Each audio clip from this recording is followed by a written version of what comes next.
Chapter 42 Belle-Île-en-Mer.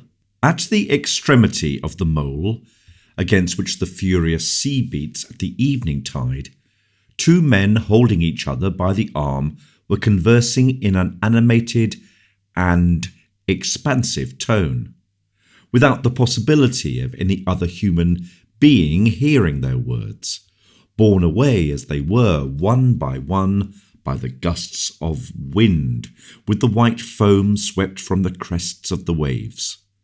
The sun had just gone down in the vast sheet of the crimsoned ocean, like a gigantic crucible.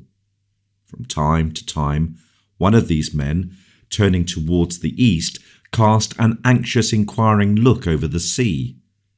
The other, interrogating the features of his companion, seemed to seek for information in his looks. Then, both silent, busied with dismal thoughts, they resumed their walk. Everyone has already perceived that these two men were our proscribed heroes, Porthos and Aramis, who had taken refuge in Belle-Isle since the ruin of their hopes, since the discomfiture of the colossal schemes of M. d'Herblay. "It is of no use your saying anything to the contrary, my dear Aramis," repeated Porthos, inhaling vigorously the salt breaths which he charged his massive chest. "It is of no use, Aramis. The disappearance of all the fishing boats that went out 2 days ago is not an ordinary circumstance. There has been no storm at sea, the weather has been constantly calm, not even the lightest gale. And even if we had a tempest, all our boats would not have foundered. I repeat, it is strange. This complete disappearance astonishes me, I tell you." "True," murmured Aramis. "You are right, friend Porthos. It is true. There is something strange in it." "And further," added Porthos, whose ideas the ascent of the Bishop of Vannes seemed to enlarge, "and further, do you not observe that if the boats have perished, not a single plank has washed ashore?" "I have remarked it as well as yourself." "And do you not think it is strange that the two only boats we had left on the whole island, and which I sent in search of the others—" Aramis here interrupted his companion by a cry and by so sudden a movement that Porthos stopped as if he were stupefied. "What do you say, Porthos? What? You have sent 2 boats?" "In search of the others, yes, to be sure I have," replied Porthos calmly. "Unhappy man, what have you done? Then we are indeed lost," cried the bishop. "Lost? What did you say?" exclaimed the terrified Porthos. "How lost, Aramis? How are we lost?" Aramis bit his lips. Nothing, your pardon, I meant to say." "What?" "That if we were inclined, if we took a fancy to make an excursion by the sea, we could not." "Very good. And why should that vex you? A precious pleasure, ma foi, for my part. I don't regret it at all. What I regret is certainly not the more or less amusement we can find at Belle-Isle. What I regret, Aramis, is Pierrefonds, Bresseux, La Vallonne, beautiful France. Here we are not in France, my dear friend. We are, I know not where.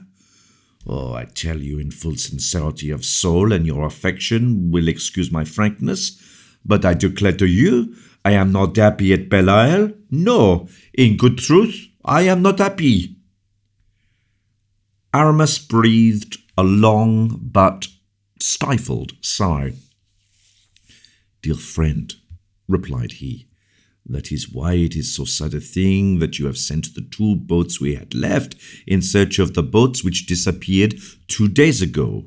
If you had not sent them away, we would have departed." "Departed? And the orders, Aramis?" "What orders?" "Parbleu! Why, the orders you have been constantly in and out of season repeating to me, that we were to hold Belle-Isle against the usurper. You know very well." "That is true," Aramis murmured again. "You see then plainly, my friend, that we could not depart, and that the sending away of the boats in search of the others cannot prove prejudicial to us in at the very least." Aramis was silent, and his vague glances, luminous as that of an albatross, hovered for a long time over the sea, interrogating space, seeking to pierce the very horizon. "With all that, Aramis," continued Porthos, who adhered to his idea, and that more closely from the bishop having apparently endorsed it, "with all that, you give me no explanation about what can have happened to those unfortunate boats. I am assailed by cries and complaints whichever way I go. The children cry to see the desolation of the women, as if I could restore the absent husbands and fathers. What do you suppose, my friend? And how ought I to answer them?" "Think all you like, my good Porthos, and say nothing." This reply did not satisfy Porthos at all. He turned away, grumbling something in ill humour. Aramis stopped the valiant musketeer. "Do you remember," said he, in a melancholy tone, kneading the two hands of the giant between his own with affectionate cordiality, "do you remember, my friend, that in the glorious days of youth, do you remember, Porthos, when we were all strong and valiant, we and the other two, if we had then had an inclination to return to France, do you think this sheet of salt water would have stopped us?" "Oh," said Porthos, "but 6 leagues! If you had seen me get astride of a plank, would you have remained on land, Porthos?" "No, pardieu, Aramis, but nowadays, what sort of a plank should you want, my friend? I, in particular?" And the Signor d'Aubresseau cast a profound glance over his colossal rotundity with a loud laugh. "Do you mean seriously to say you are not tired of Belle Isle a little, and that you would not prefer the comforts of your dwelling, of your episcopal palace at Vannes? Come, confess." "No," replied Aramis, without daring to look at Porthos. "Let us stay where we are then," said his friend, with a sigh, which, in spite of the efforts he made to restrain it, escaped his echoing breast. "Let us remain, let us remain. And yet," added he, "and yet if we seriously wished, but that decidedly if we had a fixed idea, one firmly taken, to return to France, and there were not boats—" "Have you remarked another thing, my friend? That is, since the disappearance of our barks during the last 2 days, absence of fishermen, not a single small boat has landed on the shores of the isle?" "Yes, certainly, you are right. I too have remarked it, and the observation was the more naturally made, for before the last 2 fatal days, barks and shallops were as plentiful as shrimps." "I must inquire," said Aramis suddenly, and with great agitation. "Then, if we had a raft constructed? But there are some canoes, my friend. Shall I board one?" "A canoe? A canoe? Can you think of such a thing, Porthos? A canoe to be upset in? No, said the Bishop of Vannes. "It is not our trade to ride upon the waves. We will wait. We will wait." And Aramis continued walking about with increased agitation. Porthos, who grew tired of following all the feverish movements of his friend, Porthos, who, in his faith and calmness, understood nothing of the sort of expiration which was betrayed by his companion's continual convulsive starts. Porthos stopped him. "Let us sit down upon this rock," said he. "Place yourself there, close to me, Aramis, and I conjure you for the last time to explain to me in a manner I can comprehend, explain to me what we are doing here." "Porthos," said Aramis, much embarrassed, "I know that the false king wished to dethrone the true king. That is a fact. That I understand. Well?" "Yes," said Aramis. "I know that the false king formed the project of selling Belle Isle to the English. I understand that too." "Yes?" "I know that we are engineers and captains, came and threw ourselves into Belle Isle to take directions of the work and the command of 10 companies, levied and paid by M. Fouquet, or rather the 10 companies of his son-in-law. All that is plain." Aramis rose in a state of great impatience. He might be said to be a lion importuned by a gnat. Porthos held him by the arm. "But what I cannot understand, what, in spite of all the effort of mind and all my reflections, I cannot comprehend and never shall comprehend, is that instead of sending us reinforcements of men, munitions, provisions, they leave us without boats. They leave Belle Isle without arrivals, without help. It is that instead of establishing with us correspondence, whether by signals or written or verbal communication, all relations with the shore are intercepted. Tell me, Aramis, answer me, or rather before answering me, will you allow me to tell you what I have thought? Will you hear what idea I have, the plan I have conceived?" The bishop raised his head. "Well, Aramis," continued Porthos, I have imagined that an event has taken place in France.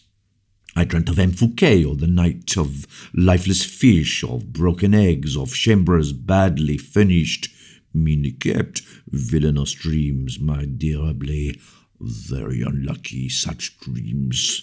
"Porthos, what is that yonder?" interrupted Aramis, rising suddenly and pointing out to his friend a black spot upon the empurpled line of the water. "A bark," said Porthos. "Yes, it is a bark. Ah, we shall have some news at last." "There are two," cried the bishop, on discovering another mast. "2, 3, 4, 5, said Porthos in his turn. 6, 7, oh, mon Dieu, it is a fleet." "Our boats returning, probably," said Aramis, very uneasily, in spite of the assurance he affected. "They are very large for fishing boats," observed Porthos.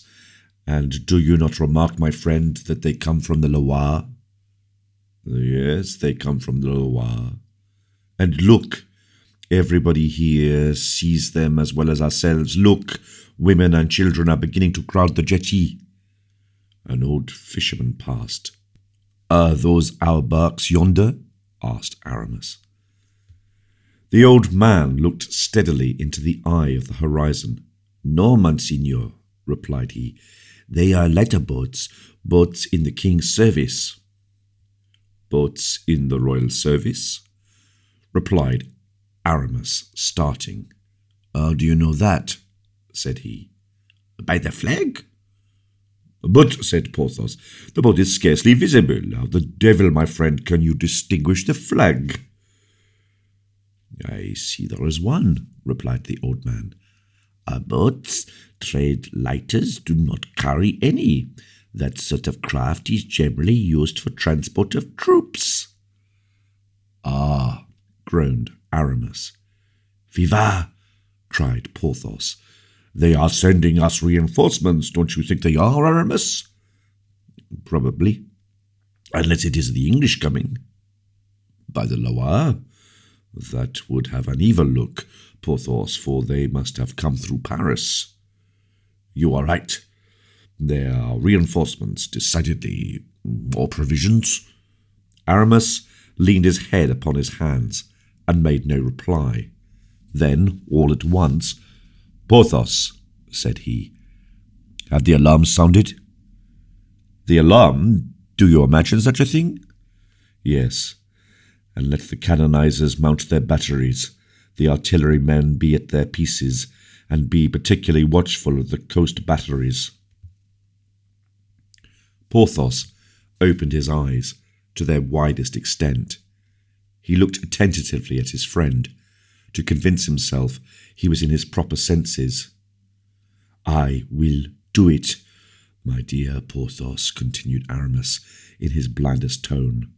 "I will go and have these orders executed myself, if you do not go, my friend." "Well, I will, instantly," said Porthos, who went to execute the orders, casting all the while looks behind him to see if the Bishop of Vannes were not deceived, and if, on recovering more rational ideas, he would not recall him. The alarm was sounded, trumpets brayed, drums rolled.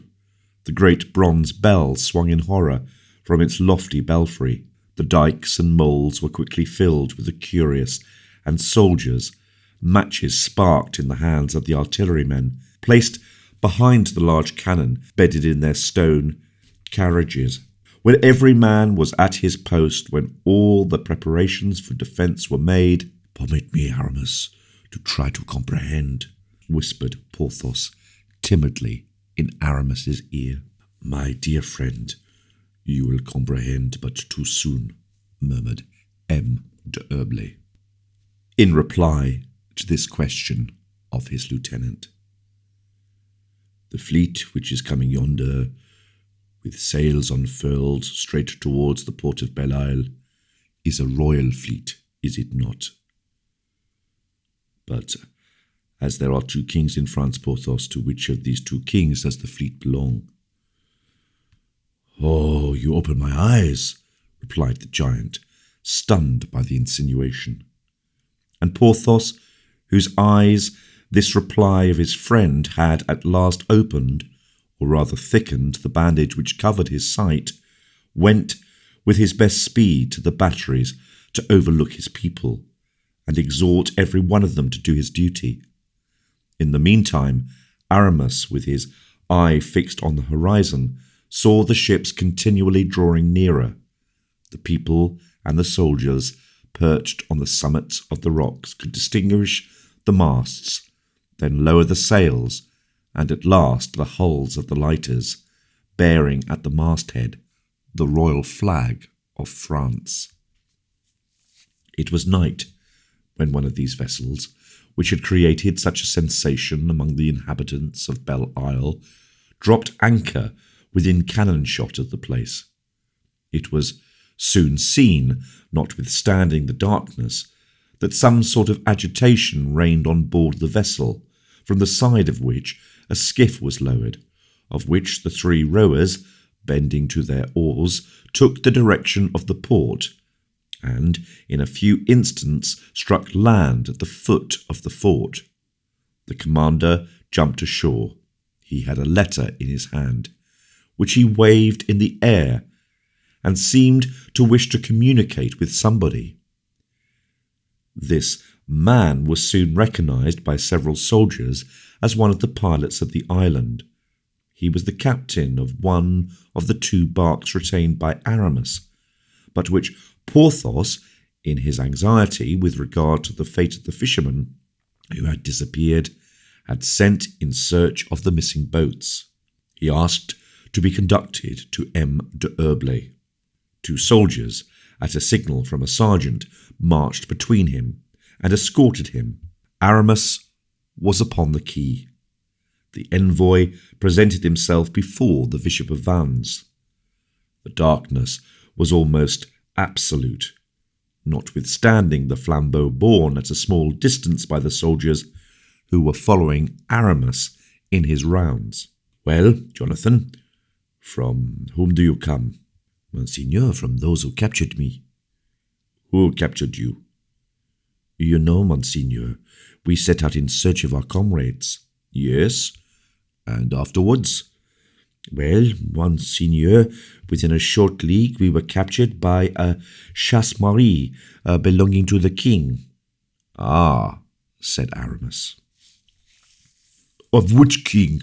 cried Porthos. Jonathan started.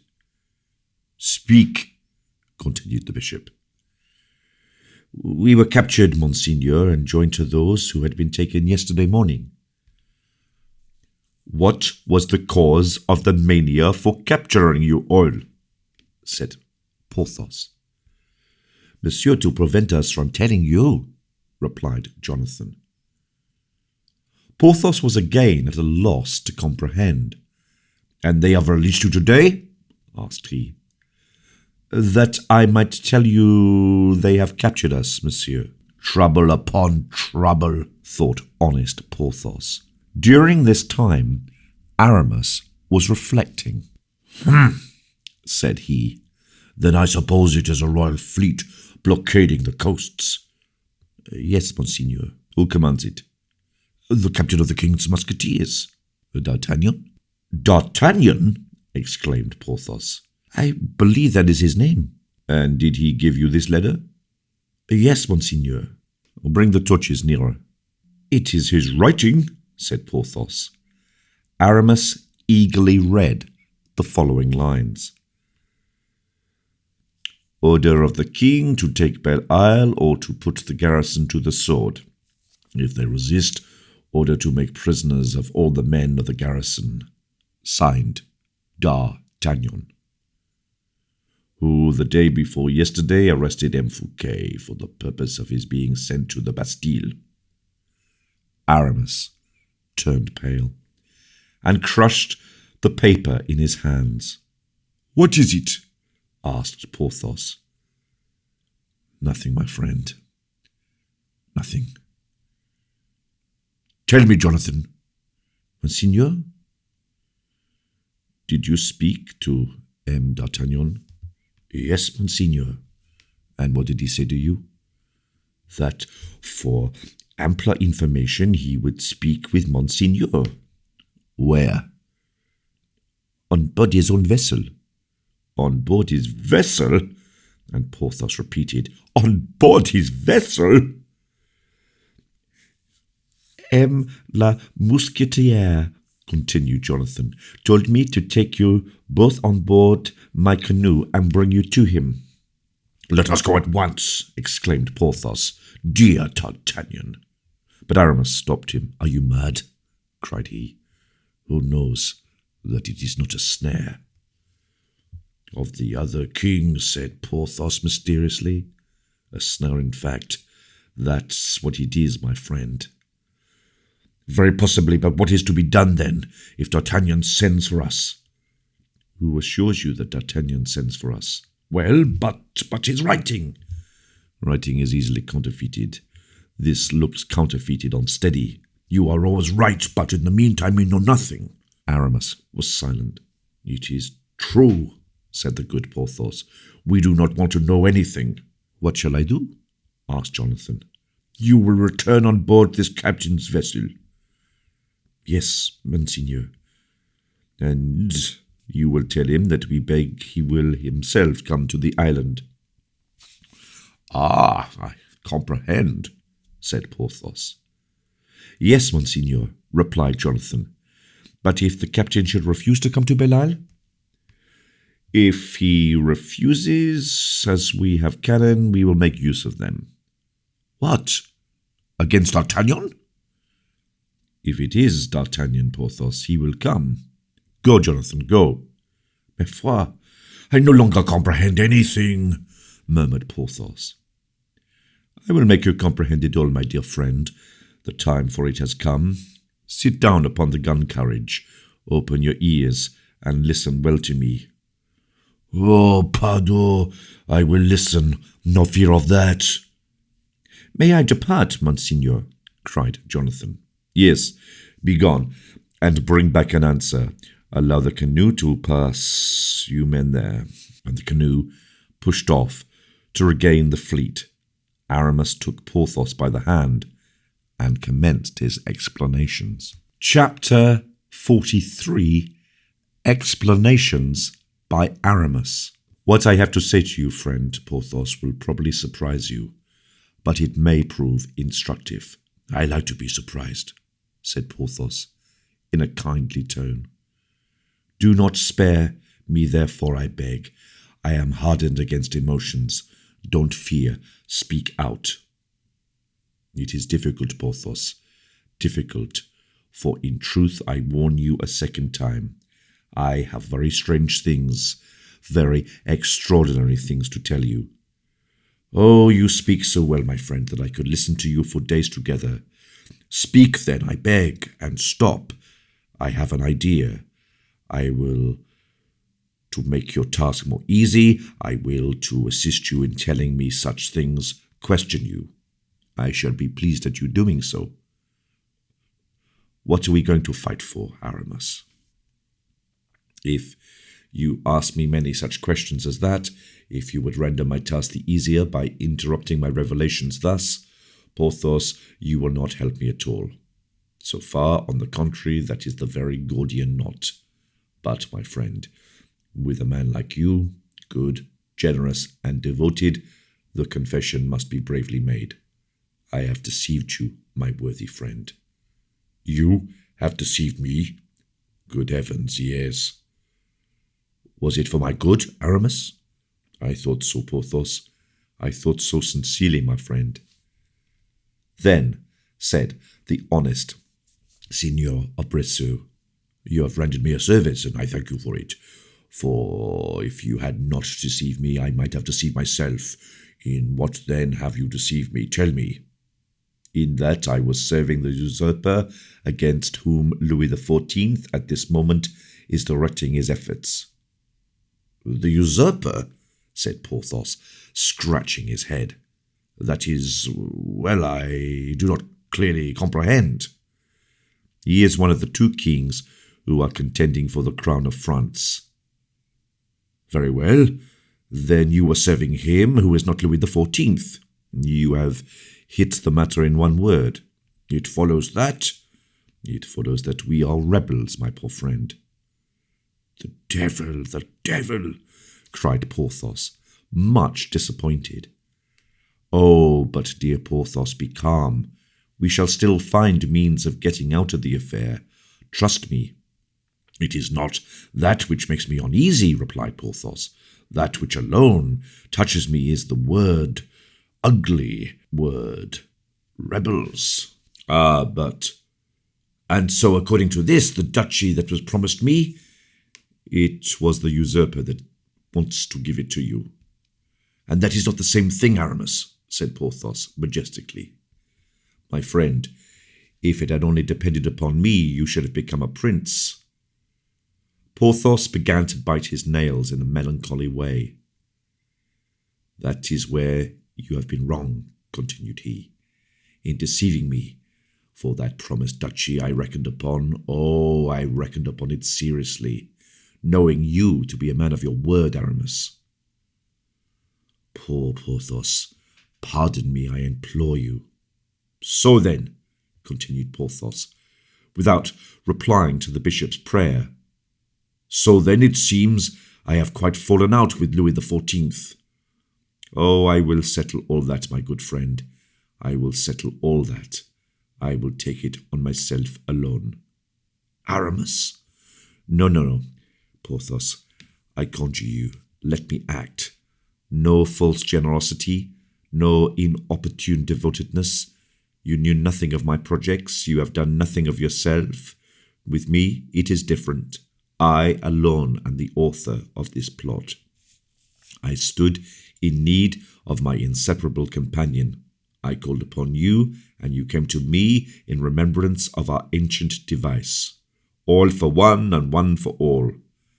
My crime is that I was an egotist. Now that is a word I like, said Porthos. And seeing that you have acted entirely for yourself, it is impossible for me to blame you. It is natural.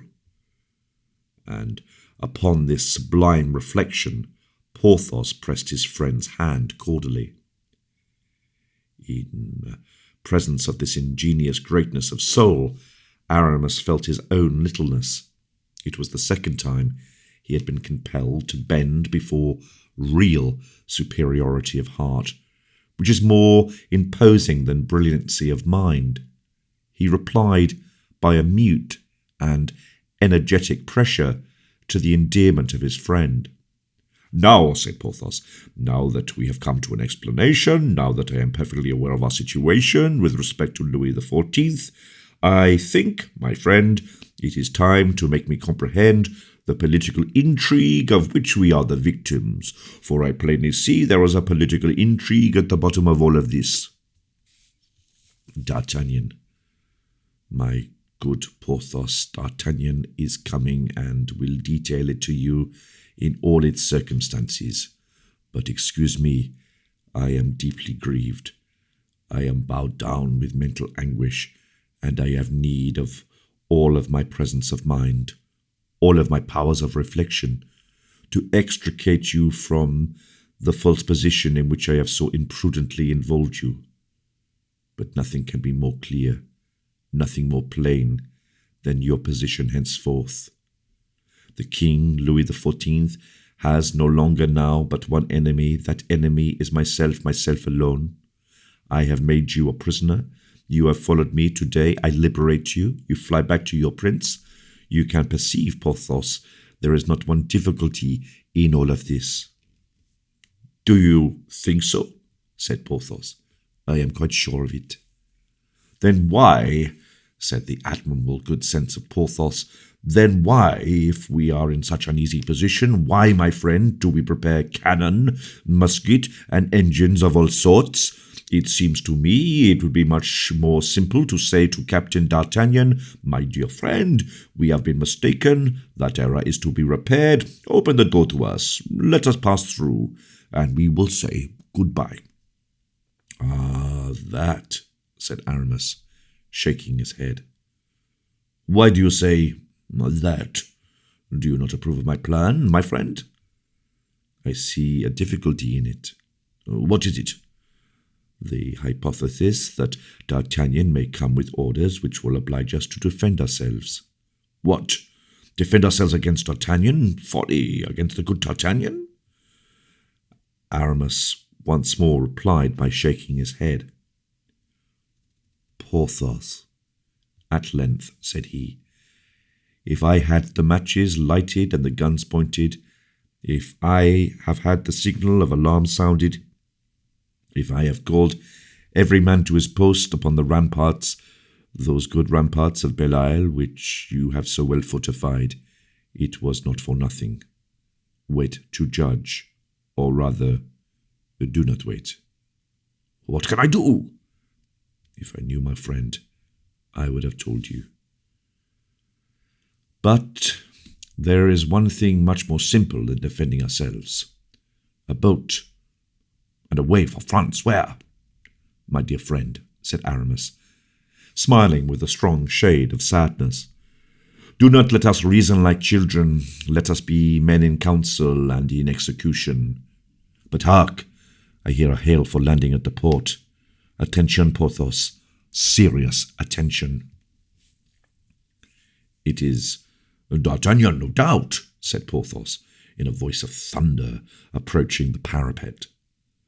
Yes, it is, replied the captain of the musketeers, running lightly up the steps of the mole, and gaining rapidly the little esplanade on which his two friends waited for him.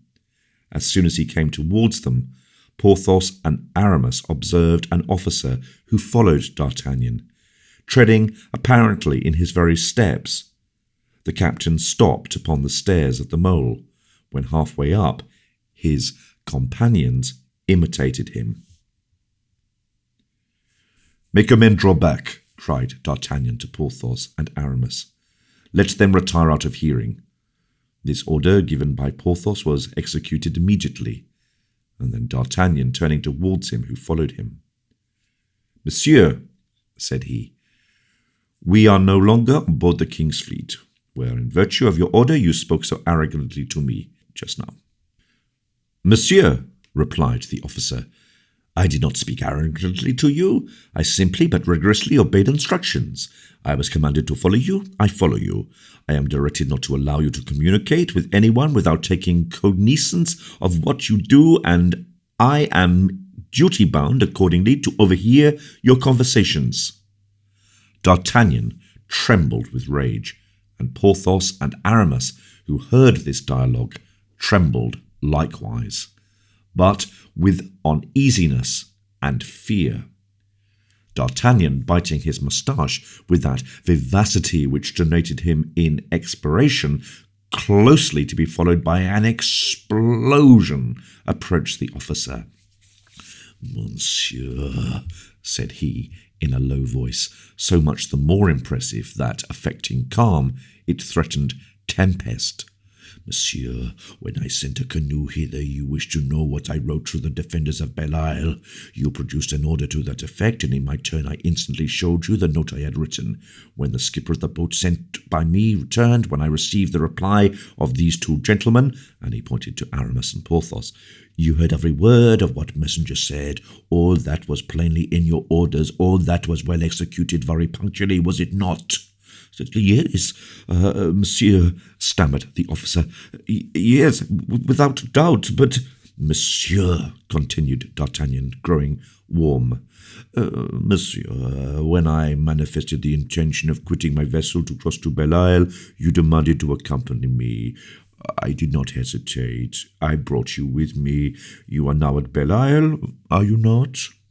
Yes, monsieur, but the question no longer is of M. Colbert, who has given you that order, or of whomsoever in the world you are following the instructions. The question now is of a man who is a clog upon M. D'Artagnan, and who is alone with M. D'Artagnan upon steps whose feet are bathed by 30 feet of salt water. A bad position for that man. A bad position, monsieur, I warn you. But, monsieur, if I am all restraint upon you, said the officer timidly, and almost faintly, it is my duty which... Monsieur, you have had the misfortune, either you or those that sent you to insult me. It is done. I can seek redress from those who employ you. They are unknown to me, or at too great a distance, but you are under my hand, and I swear that if you make one step behind me when I raise my feet to go up to those gentlemen, I swear to you by my name I will cleave your head in two with my sword and pitch you into the water. Oh, it will happen, it will happen. I have only been 6 times angry in my life, monsieur, and all 5 preceding times I killed my man. The officer did not stir. He became pale under this terrible threat, but replied with simplicity, Monsieur, you are wrong in acting against my orders. Porthos and Aramis, mute and trembling at the top of the parapet, cried to the musketeer, Good D'Artagnan, take care. D'Artagnan made them a sign to keep silence, raised his foot with ominous calmness to mount the stair, and turned round, sword in hand, to see if the officer followed him. The officer made a sign of the cross and stepped up. Porthos and Aramis, who knew their D'Artagnan, uttered a cry and rushed down to prevent the blow they thought they had already heard. But D'Artagnan passed his sword into his left hand. Monsieur, said he to the officer in an agitated voice, you are a brave man. You will all the better comprehend what I am going to say to you now. Speak, Monsieur D'Artagnan, speak, replied the officer. These gentlemen we have just seen, and against whom you have orders, are my friends. I know they are, monsieur. You can understand whether or not I ought to act towards them as your instructions prescribe. I understand your reserve. Very well.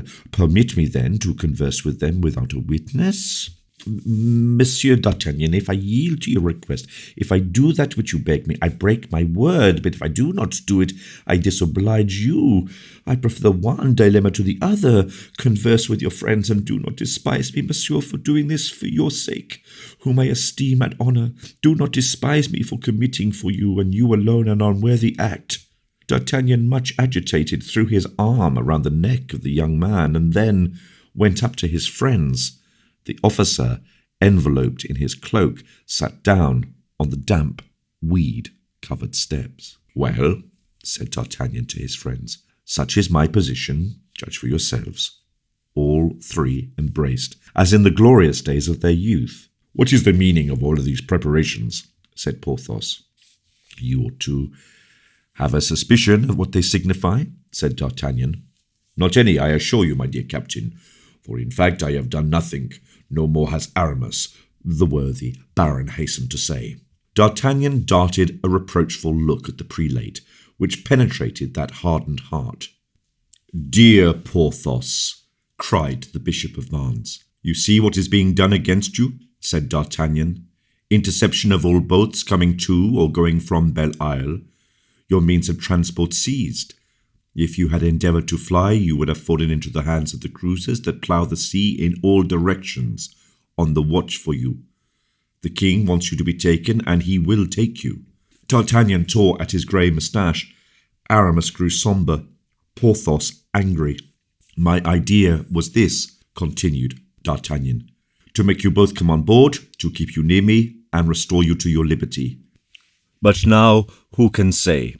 When I return to my ship, I may not find a superior, that I may not find secret orders which will take from me my command and give it to another, who will dispose of me, and you without hope of help. We must remain at Belle Isle, said Aramis, resolutely, and I assure you for my part, I will not surrender easily. Porthos said nothing. D'Artagnan remarked the silence of his friend. I have another trial to make of this offer, of this brave fellow who accompanies me and who encourages resistance makes me very happy, for it denotes an honest man who, though an enemy, is 1,000 times better than a complacent coward. Let us try to learn from him what his instructions are and what his orders permit or forbid. Let us try, said Aramis. D'Artagnan went to the parapet, leaning over towards the steps of the mole, and called the officer who immediately came up. Monsieur, said D'Artagnan, after having exchanged the cordial courtesies natural between gentlemen who know and appreciate each other. Monsieur, if I wish to take away from these gentlemen from here, what would you do? I should not oppose it, monsieur, but having direct explicit orders to put them under guard, I should detain them. Ah, said D'Artagnan. That's all over, said Aramis gloomily. Porthos did not stir. But still, take Porthos, said the Bishop of Vannes. He can prove to the king, and I will help him to do so, and you too, Monsieur D'Artagnan, that he had nothing to do with this affair. Said D'Artagnan. Will you come? Will you follow me, Porthos? The king is merciful. I want time for reflection, said Porthos. You will remain here, then? Until fresh orders, said Aramis with vivacity. Until we have an idea, resumed D'Artagnan. And now I believe that will not be long, for I have one already. Let us say adieu, then, said Aramis. But in truth, my good Porthos, you ought to go. No, said the latter, laconically. As you please, replied Aramis, a little wounded in his susceptibilities at the morose tone of his companion. Only I am reassured by the promise of an idea from D'Artagnan, an idea I fancy I have divined. Let us see, said the musketeer, placing his ear near Aramis's mouth. The latter spoke several words rapidly, to which D'Artagnan replied, That is it precisely. Infallible, cried Aramis. During the first emotion this resolution will cause, take care of yourself, Aramis. Oh, don't be afraid. Now, monsieur, said D'Artagnan to the officer, thanks, 1,000 thanks. You have made yourself 3 friends for life. Yes, added Aramis. Porthos alone said nothing, but merely bowed. D'Artagnan, having tenderly embraced his 2 old friends, left Belle Isle with the inseparable companion with whom Elme Colbert had saddled him. Thus, with the exception of the explanation with which the worthy Porthos had been willing to be satisfied, nothing had changed in appearance in the fate of one or the other. Only, said Aramis, there is D'Artagnan's idea. D'Artagnan did not return on board without profoundly analysing the idea he had discovered. Now we know that whatever D'Artagnan did examine, according to custom, daylight was certain to illuminate. As to the officer, now grown mute again, he had full time for meditation.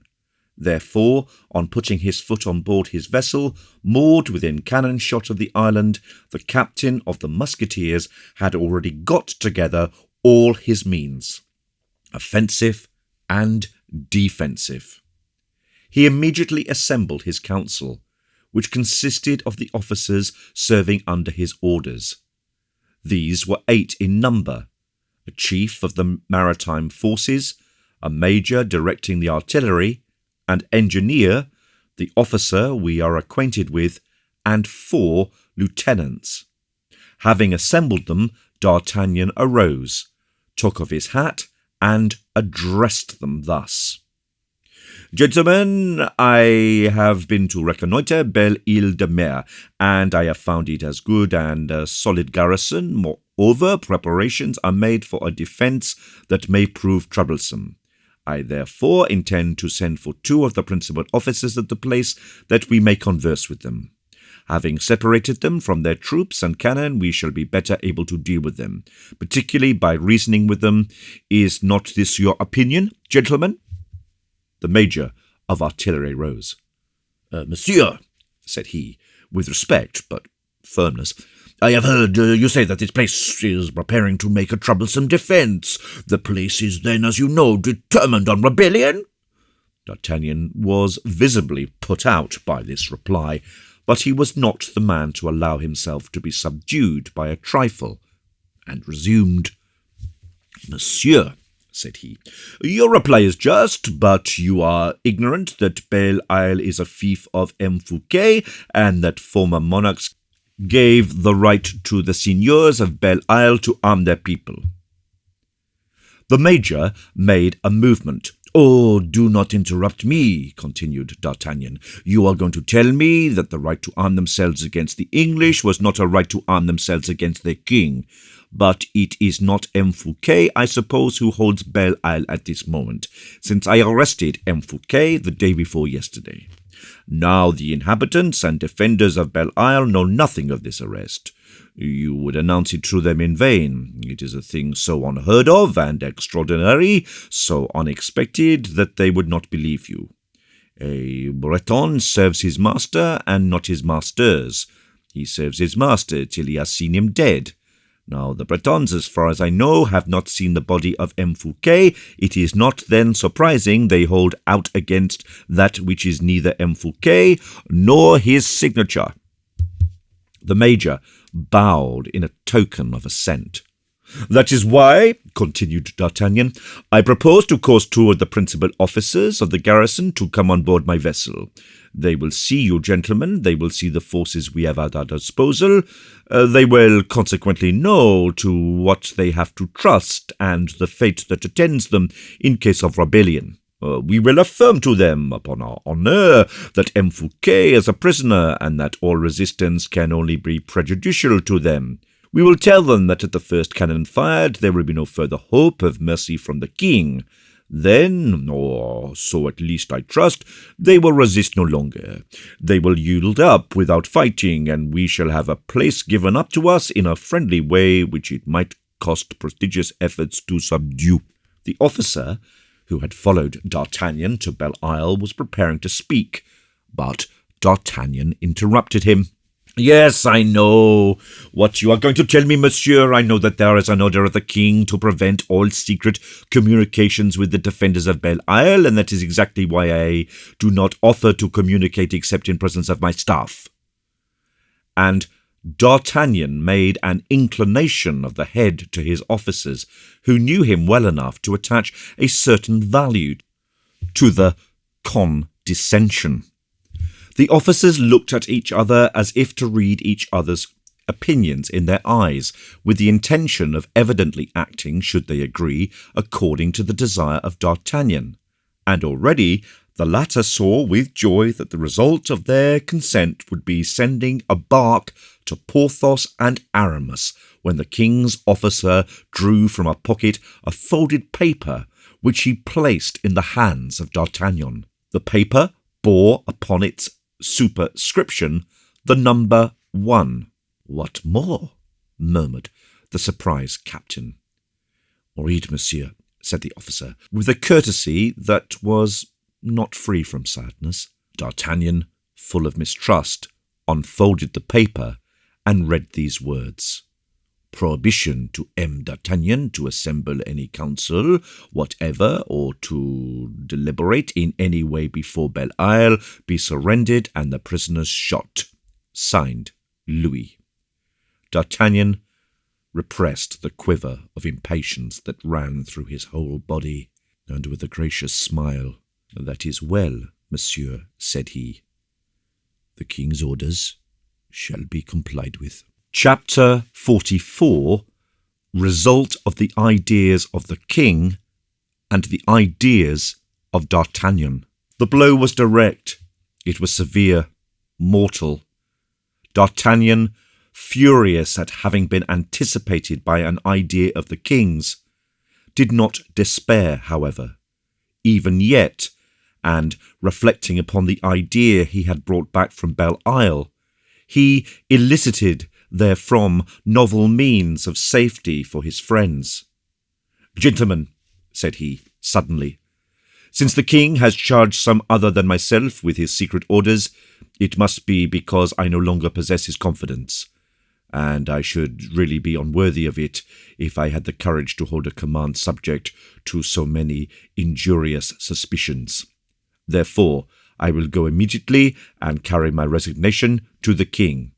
I tender it before you all, enjoining you all to fall back with me upon the coast of France, in such a way as not to compromise the safety of the forces His Majesty has confided to me. For this purpose, return all to your posts within an hour. We shall have the ebb of the tide. To your post, gentlemen, I suppose," added he, on seeing that all prepared to obey him, except the surveillant officer. "You have no orders to object to this time?"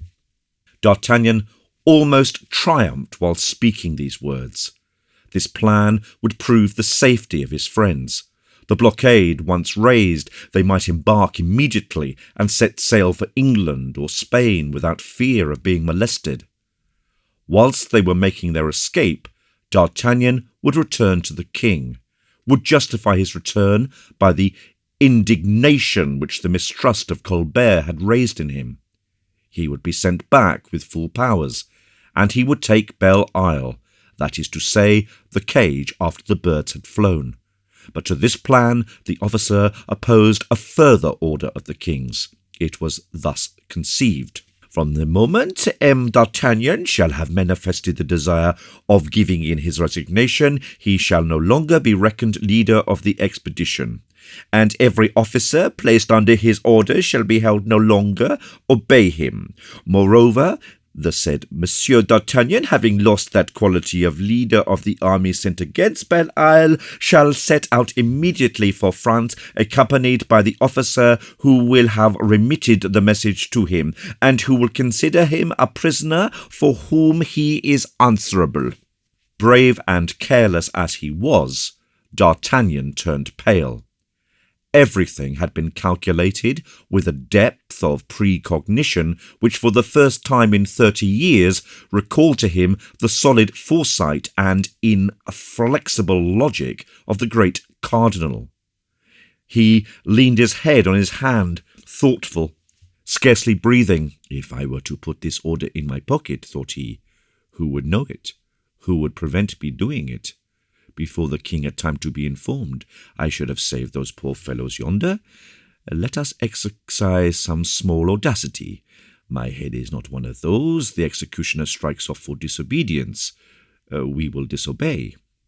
But at the moment he was about to adopt this plan, he saw the officers around him reading similar orders, which the passive agent of the thoughts of that infernal Colbert had distributed to them. This contingency of his disobedience had been foreseen, as all the rest had been. "Monsieur," said the officer, coming up to him, "I await your good pleasure to depart." "I am ready, monsieur," replied D'Artagnan, grinding his teeth. The officer immediately ordered a canoe to receive D'Artagnan and himself. At sight of this, he became almost distraught with rage. "How," stammered he, "will you carry on the directions of the different corps?" "When you are gone, monsieur," replied the commander of the fleet, "it is to me the command of the whole is committed." "Then, monsieur," rejoined Colbert's man, addressing the new leader, "it is for you that this last order remitted to me is intended. Let us see your powers."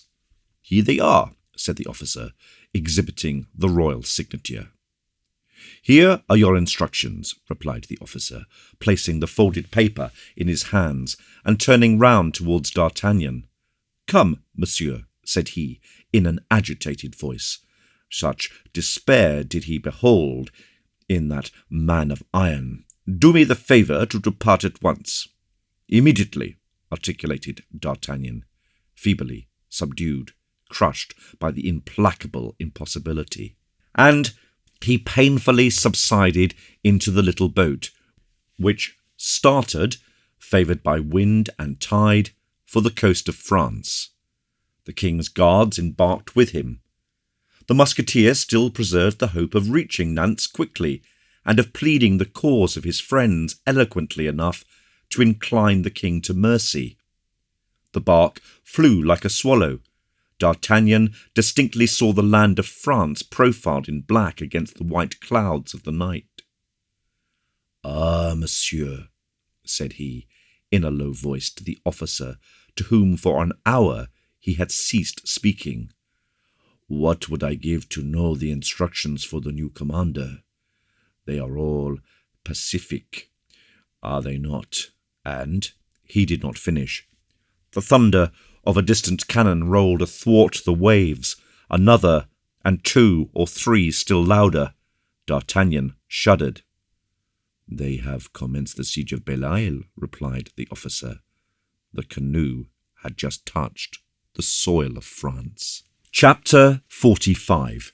The Ancestors of Porthos. When D'Artagnan left Aramis and Porthos, the latter returned to the principal fort, in order to converse with greater liberty. Porthos, still thoughtful, was a restraint on Aramis, whose mind had never felt itself more free. "Dear Porthos," said he suddenly, "I will explain D'Artagnan's idea to you." "What idea?" Aramis. "An idea to which we shall owe our liberty within 12 hours. "Ah, indeed," said Porthos, much astonished. "Let us hear it." "Did you remark in the scene our friend had with the officer that certain orders constrained him with regards to us?" "Yes, I did notice that." "Well, D'Artagnan is going to give his resignation to the king, and during the confusion that will result from his absence, we will get away, or rather you will get away, Porthos, if there is possibility of flight for only one." Here Porthos shook his head and replied, "We will escape together, Aramis, or we will stay together." "Thine is a right and a generous heart," said Aramis. "Only your melancholy uneasiness affects me." "I am not uneasy," said Porthos. "Then you are angry with me." "I am not angry with you." "Then why, my friend, do you put on such a dismal countenance?" "I will tell you. I am making my will." And while saying these words, the good Porthos looked sadly in the face of Aramis. "Your will?" cried the bishop.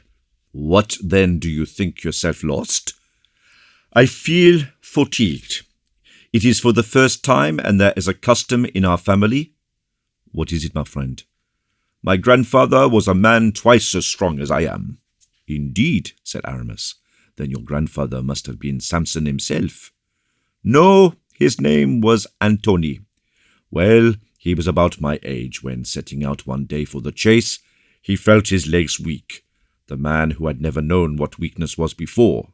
"What was the meaning of that fatigue, my friend?" "Nothing good, as you will see, for having set out, complaining still of weakness of the legs, he met with a wild boar, which made head against him. He missed him with his arquebus, and was ripped up by the beast, and died immediately." "There is no reason in that why you should alarm yourself, dear Porthos." "Oh, you will see, my father was strong again, as I am. He was a rough soldier under Henry III and Henry IV. His name was not Antion, but Gaspard, the same as M. de Coligny. Always on horseback, he had never known what lassitude was. One evening, as he rose from the table, his legs failed him." "He had supped heartily, perhaps," said Aramis, "and that is why he staggered." "Ah, friend of Du Bassement Pier, nonsense. No. He was astonished at this latitude, and said to my mother, who laughed at him, Would not one believe I was going to meet with a wild boar, as the late M. de la Vallon, my father, did? Well, said Aramis, well, having this weakness, my father insisted upon going down into the garden instead of going to bed. His foot slipped on the first stair. The staircase was steep. My father fell against a stone in which an iron hinge was fixed. The hinge gasped his temple, and he was stretched out dead upon the spot. Aramis raised his eyes to his friend. These are two extraordinary circumstances, said he. Let us not infer that there may succeed a third. It is not becoming in a man of your strength to be superstitious, my brave Porthos. Besides, when were your legs known to fail? Never have you stood so firm, so haughtily. Why, you could carry a house on your shoulders.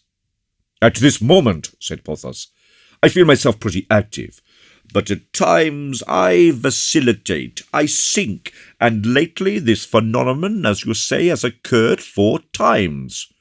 I will not say this frightens me, but it annoys me. Life is an agreeable thing. I have money, I have fine estates, I have horses that I love. I also have friends that I love. D'Artagnan, Athos, Raoul, and you. The admirable Porthos did not even take the trouble to dissimulate in the very presence of Aramis the rank he gave him in his friendship. Aramis pressed his hand. We will still live many years, said he, to preserve to the world such specimens of its rarest men. Trust yourself to me, my friend. We have no reply from D'Artagnan. That is a good sign. He must have given orders to get the vessels together and clear the seas. On my part, I have just issued directions that the bark should be rolled on rollers to the mouth of the great cavern of Locmaria, which you know, where we have so often lain in wait for the foxes. Yes, and which terminates at the little creek by a trench where we discovered the day that splendid fox escaped that way. Precisely. In case of misfortunes, a bark is to be concealed for us in that cavern. Indeed, it must be there by this time. We will wait for a favourable moment, and during the night we will go to the sea. That is a grand idea. What shall we gain by it? We shall gain this. Nobody knows that grotto, or rather its issue, except ourselves and 2 or 3 hunters of the island. We shall gain this, that if the island is occupied, the scouts, seeing no bark upon the shore, will never imagine we can escape, and will cease to watch. I understand. Well, that weakness in the legs? Oh, better, much just now. You will see then plainly that everything conspires to give us quietude and hope. D'Artagnan will sweep the sea and leave us free. No royal fleet or descent to be dreaded. Vive Dieu, Porthos! We have still half a century of magnificent adventure before us. And if I once touch Spanish ground, I swear to you, added the bishop, with terrible energy, that your brevet of duke is not such a chance as is said to be. We live by hope, said Porthos, enlivened by the warmth of his companion. All at once, a cry resounded in their ears. To arms! To arms! This cry, repeated by 100 throats, piercing the chamber where the 2 friends were conversing, carried surprise to one and uneasiness to the other. Aramis opened the window. He saw a crowd of people running with flambeaux. Women were seeking places of safety. The armed population were hastening to their posts. The fleet! The fleet! Cried a soldier who recognized Aramis. The fleet? Replied the latter. Within half cannon shot, continued the soldier. To arms! Cried Aramis. To arms? Repeated Porthos formidably, and both rushed forth towards the mole to place themselves within the shelter of the batteries. Boats laden with soldiers were seen approaching, and in 3 directions for the purpose of landing at 3 points at once. "What must be done?" said an officer of the guard. "Stop them, and if they persist, fire," said Aramis. 5 minutes later, the cannonade commenced. Those were the shots that D'Artagnan had heard as he landed in France. But the boats were too near the mole to allow the cannon to aim correctly. They landed, and the combat commenced, hand to hand. "What is the matter, Porthos?" said Aramis to his friend. Nothing, only my legs. It is really incomprehensible. They will be better when we charge." In fact, Porthos and Aramis did charge with such vigour and so thoroughly animated their men that the royalists re-embarked precipitately without gaining anything but the wounds they carried away. "Ah, but Porthos," cried Aramis, "we must have a prisoner. Quick, quick!" Porthos bent over the stair of the mole and seized by the nape of the neck one of the officers of the royal army, who was waiting to embark till all his people should be in the boat. The arm of the giant lifted up its prey, which served him as a buckler, and he recovered himself without a shot being fired at him. "Here's a prisoner for you," said Porthos coolly to Aramis. "Well," cried the latter, laughing, "did you not calumniate your legs?" "It is not with my legs I capture him," said Porthos. "It was with my arms." Chapter 46. The Son of Biscara.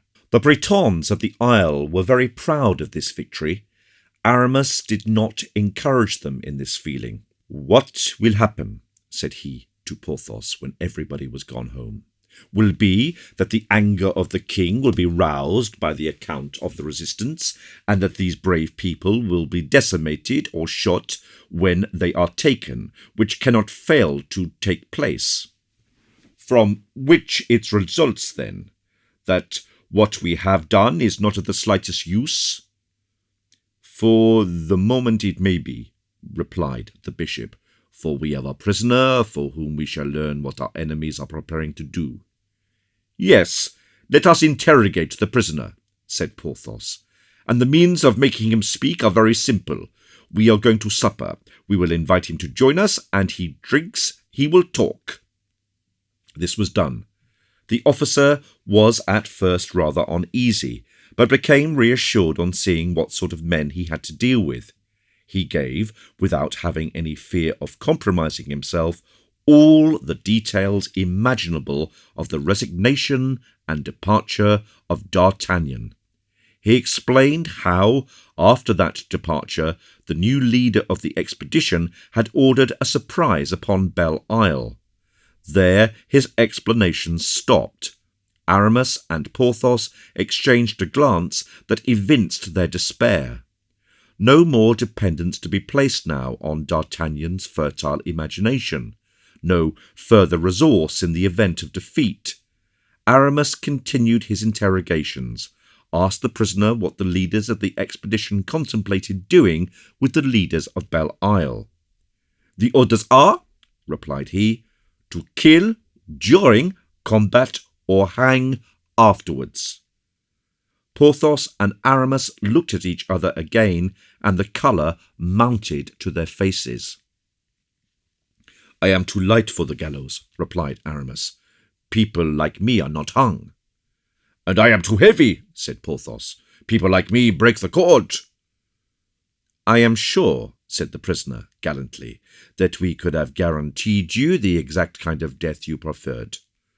"1,000 thanks," said Aramis seriously. Porthos bowed. "One more cup of wine to your health," said he, drinking himself. From one subject to another, the chat with the officer was prolonged. He was an intelligent gentleman, and suffered himself to be led on by the charm of Aramis's wit and Porthos's cordial bonhomie.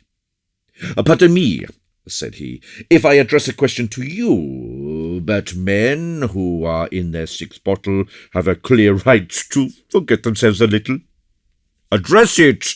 cried Porthos. "Address it!" "Speak," said Aramis. "Were you not gentlemen, both in the musketeers of the late king?"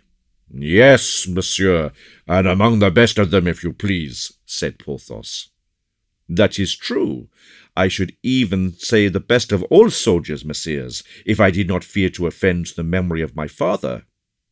"Of your father?" cried Aramis. "Do you know not what name he is?" "Ma foi, no, monsieur, but you can tell us, and—" "I am called George du Biscarat." "Oh!" cried Porthos in his turn. "Biscarat! Do you remember that name, Aramis?" "Biscarat," reflected the bishop. "It seems to me—" "Try to recollect, monsieur," said the officer. "Pardieu, that won't take me long," said Porthos. "Biscarat, called Cardinal, one of the four who interrupted us on the day on which we formed our friendship with D'Artagnan, sword in hand." "Precisely, gentlemen." "The only one," cried Aramis eagerly, "we could not scratch. Consequently, a capital blade," said the prisoner. "That's true, most true," exclaimed both friends together. "Ma foi, Monsieur Biscarat, we are delighted to make the acquaintance of such a brave man's son." Biscarat pressed the hands held out by the two musketeers. Aramis looked at Porthos as much to say, "Here is a man who will help us, and without delay. Confess, monsieur," said he, "that it is good to have once been a good man." "My father always said so, monsieur." "Confess likewise that it is a sad circumstance in which you find yourself, for falling in with men destined to be shot or hung, and to learn that these men are old acquaintances, in fact, hereditary friends." "Oh, you are not reserved for such a frightful fate as that, messieurs and friends," said the young man warmly. "Bah! You said so yourself." "I said so just now, and when I did not know you, but now that I know you, I say you will evade this dismal fate if you wish." "How, if we wish?" echoed Aramis, whose eyes beamed with intelligence as he looked alternately at the prisoner and Porthos. "Provided," continued Porthos, looking in his turn with noble intrepidity at M. Biscarat and the bishop, "providing nothing disgraceful be required of us." "Nothing at all will be required of you, gentlemen," replied the officer. "What should they ask of you? If they find you, they will kill you. That is predetermined. Then, gentlemen, try to prevent them from finding you." "I don't think I am mistaken," said Porthos with dignity. "But it appears evident to me that if they want to find us, they must come and seek us here." "In that you are perfectly right, my worthy friend," replied Aramis, constantly consulting with his looks the countenance of Biscarat, who had grown silent and constrained. "You wish, Monsieur le Bagrat, to say something to us, to make us some overture, and you dare not, is that true? Ah, gentlemen and friends, it is because by speaking I betray the watchword, but hark! I hear a voice that frees mine by dominating it." "Cannon," said Porthos. "Cannon and musketry too," cried the bishop. On hearing at a distance, among the rocks, these sinister reports of a combat which they thought had ceased. "What can that be?" asked Porthos. "Ah, pardieu," cried Aramis, "that is just what I expected." "What is that?" "That the attack made by you was nothing but a feint. Is not that true, monsieur? And whilst your companions allowed themselves to be repulsed, you were certain of effecting a landing on the other side of the island." "Oh, several, monsieur." "We are lost, then," said the Bishop of Vannes quietly. "Lost? That is possible," replied the Seigneur de Pierrefonds, "but we are not taken or hung." And so saying, he rose from the table, went to the wall, and coolly took down the sword and pistols, which he examined with the care of an old soldier who is preparing for battle, and who feels that life, in a great measure, depends upon the excellence and right conditions of his arms. At the report of the cannon, at the news of the surprise which might deliver up the island to the royal troops, the terrified crowd rushed precipitately to the fort to demand assistance and advice from their leaders. Aramis, pale and downcast between two flambeaux, showed himself at the window which looked into the principal court, full of soldiers waiting for orders and bewildered inhabitants imploring succour. "My friends," said d'Herblay, in a grave and sonorous voice, "M. Fouquet, your protector, your friend, your father, has been arrested by an order of the king and thrown into the Bastille." A sustained yell of vengeful fury came floating up to the window at which the bishop stood, and enveloped him in a magnetic field. "Avenge Monsieur Fouquet!" cried the most excited of his hearers. "Death to the royalists!" "No, my friends," replied Aramis solemnly. "No, my friends, no resistance. The king is master in his kingdom. The king is the mandatory of God. The king and God have struck M. Fouquet. Humble yourselves before the hand of God. Love God and the king who have struck M. Fouquet. But do not avenge your senior, do not think of avenging him. You would sacrifice yourself in vain, you, your wives and children, your property, your liberty. Lay down your arms, my friends.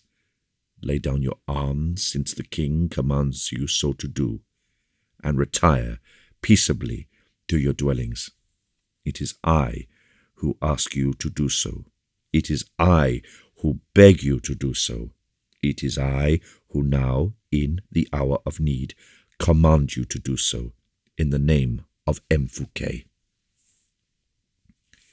The crowd collected under the window uttered a prolonged roar of anger and terror. "The soldiers of Louis XIV have reached the island," continued Aramis. "From this time it would be no longer a fight betwixt them and you. It would be a massacre. Begone, then, begone, and forget. This time I command you in the name of the Lord of hosts." The mutineers retired slowly, submissive, silent. "Oh, what have you just been saying, my friend?" said Porthos. "Monsieur," said Biscarat to the bishop, "you may save all these inhabitants, but thus you will neither save yourself nor your friend." "Monsieur de Biscarat," said the bishop of Vannes, with a singular accent of nobility and courtesy. "Monsieur de Biscarat, be kind enough to resume your liberty." "I am very willing to do so, monsieur, but—" "That would render us a service, for when announcing to the king's lieutenant the submission of the islanders, you will perhaps obtain some grace for us on informing him of the manner in which that submission had been effected." "Grace?" replied Porthos with flashing eyes. "What is the meaning of that word?" Aramis touched the elbow of his friend roughly, as he had been accustomed to do in the days of their youth, when he wanted to warn Porthos that he had committed or was about to commit a blunder. Porthos understood him, and was silent immediately. "I will go, messieurs," replied Biscarat, a little surprised likewise at the word grace, pronounced by the haughty musketeer, of and to whom but a few minutes before he had related with so much enthusiasm the heroic exploits with which his father had delighted him. "Go then, Monsieur Biscarat," said Aramis, bowing to him, "and at parting receive the expression of our entire gratitude." "But you, messieurs, you, whom I think it an honour to call my friends, since you have been willing to accept that title, what will become of you in the meantime?" replied the officer, very much agitated at taking leave of the two ancient adversaries of his father. "We will wait here." "But, mon Dieu, the order is precise and formal." "I am Bishop of Vannes, Monsieur de Biscarat, and they no more shoot a bishop than they hang a gentleman." "Ah, yes, monsieur, yes, monseigneur," replied Biscara. "It is true, you are right. There is still that chance for you. Then I will depart. I will repair to the commander of the expedition, the king's lieutenant. Adieu, then, messieurs, or rather, to meet again, I hope." The worthy officer, jumping upon a horse given him by Aramis, departed in the direction of the sound of cannon, which, by surging the crowd into the fort, had interrupted the conversation of the two friends with their prisoner. Aramis watched the departure, and when left alone with Porthos, "Well, do you comprehend?" said he. "Ma foi, no." "Did not Biscara inconvenience you here?" "No, he is a brave fellow." "Yes, but the Grotto of Locmaria, it is necessary all the world should know of it." That is true, I comprehend. We are going to escape by the cavern." "If you please," cried Aramis gaily. "Forward, friend Porthos, our boats await us. King Louis has not caught us yet." Chapter 47. The Grotto of Locmaria. The cavern of Locmaria was sufficiently distant from the mole to render it necessary for our friends to husband their strength in order to reach it. Besides, night was advancing. Midnight had struck at the fort. Porthos and Aramis were loaded with money and arms. They walked, then, across the heath which stretched between the mole and the cavern, listening to every noise in order better to avoid an ambush. From time to time, on the road which they had carefully left on their left, passed fugitives coming from the interior at the news of the landing of the royal troops. Aramis and Porthos, concealed behind some projecting mass of rock, collected the words that escaped from the poor people, who fled, trembling, carrying with them their most valuable effects, and tried, whilst listening to their complaints, to gather something from them for their own interest.